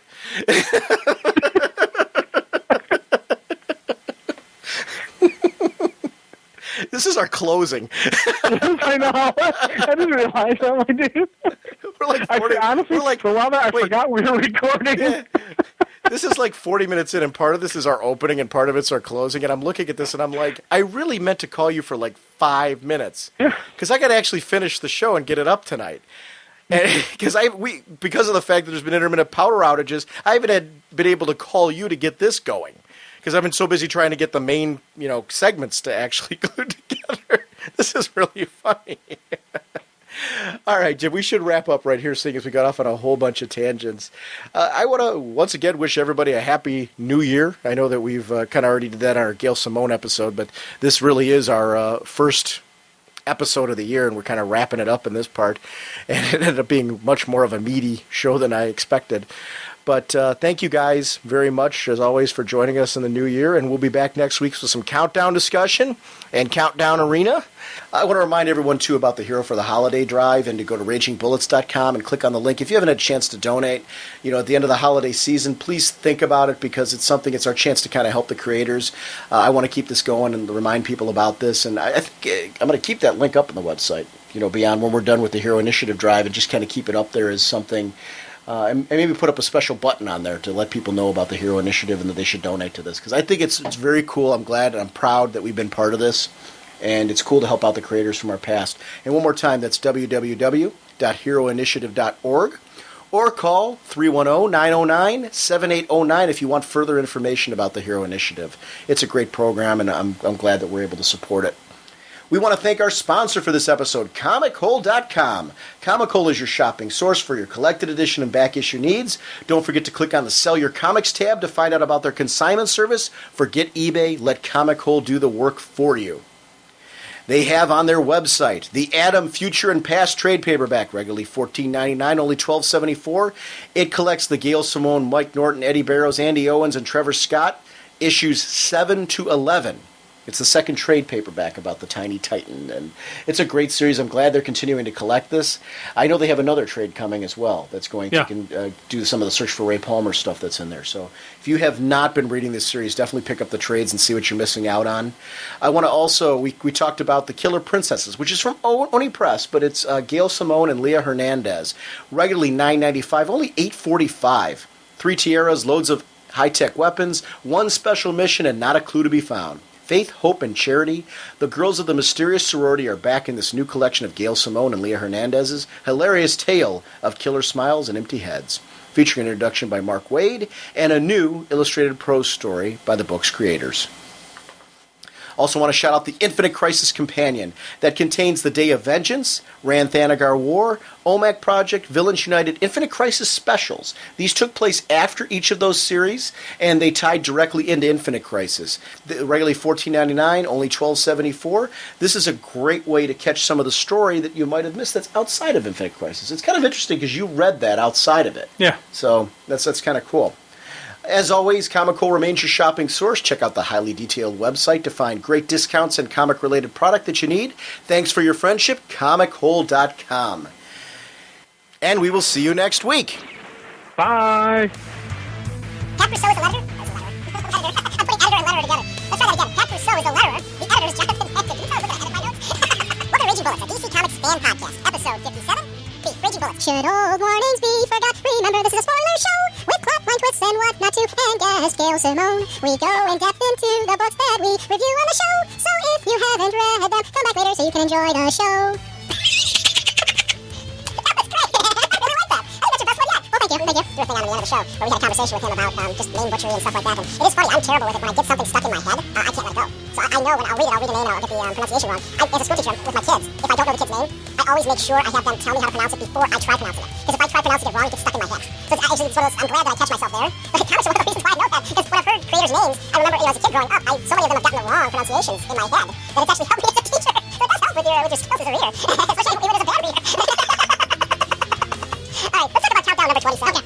Issue opens up with Val, Una, Buddy, and the grandson driving through Bloodhaven. The area is funny because the area is so contaminated. Not only are they driving around in some space-type buggy thingy, but they have to have spacesuits while they're inside the car. Buddy even makes a comment that the area is such a massive petri dish that they're one suit break away from being a situation worse than what Val is. Una asks Buddy why he brings his grandson there, and Buddy says he wants him to see firsthand what the world could become. I keep wondering, what is Darkseid moving these people into place for? Yeah, I mean, as you see him on his little chessboard, shifting people around, what is he doing? Why is he moving them around? What is the point? And I want to see what he's up to. Because you're obviously seeing forces that are aligning and setting up for something. What is he trying to do? What are his overall goals? I love the cover for this one, Jim. As we were looking at the cover, it was an interesting one because you see Jason Todd with the gun out and basically shooting down a foot. And that set up the whole issue where I was looking at it, I'm like, okay, what's Jason doing? Why is he turning? And it's called Betrayal, even on the front cover, right? True Colors. True Colors is what it says on the front cover. It's a good-looking cover, and you see Kyle's shocked in the background, even Bob is kind of shocked at what's going on here. It's an interesting issue. It sets up the tone and the mood for where this is going. Now, one thing I'm curious about, now, I'm not a father or grandfather or any of that stuff, just the thought of bringing, my grandson into this massive environment where a simple accident could get him killed or worse. What is up with this kid? Who is this kid? There's something significant about him that I'm hoping we learn that even, throughout the mystery of Countdown. I think this kid's going to play a major role. I mean, for who he looks like he's supposed to be. Technically, he's supposed to be commanding. Yeah. So I don't know how, I think. It'll be interesting to see how it's going to play. And the reason why I'm saying I think is, what is different now? How is this going to play out, and what way is it going to play out? Because things have changed to a certain extent within the universe, so I'm curious to see how this plays out. But you're right, though. It's interesting that kids in the DC universe seem to be thrown into very terrible situations quite easily. Not good to be in a comic book these days. Like children's services would be all over the people. Not good to be in a comic book or be Robin's friend. Yes. Next we head over to Earth 8, and the challengers are dealing with the extremists and Monarch's army. Just as Forerunner is about to take out an unconscious Donna, a big green fist slams into them, and Kyle flies in for the save. For me, this was a very telling scene, especially as to which side Monarch is on, because as Forerunner's moving in for the kill, she verifies with Monarch that it's okay to do it. And Monarch gives the authorization because it's her own fault for refusing his offer to join his army. Dude, I tell you, yeah, you gotta be a little rough, you gotta be a little tough sometimes if you're a hero, but we always say, is he a good guy, is he a bad guy? That right there kind of statement for me says that this is a villain. Well, his moral code, it's laid out there. His moral code is his absolute rule. It's either you're with him or you are against him. There is no gray area there with him. There's no middle ground of people that he's sort of allied with. This is a war. I am leading it. I am going to be the monarch. I am going to be the absolute ruler when this is done. You have to follow my orders or you're done. So he's offering these people to be a part of him and to be part of his group and part of his army. It's interesting to see the people that he's allying himself with, though. They are not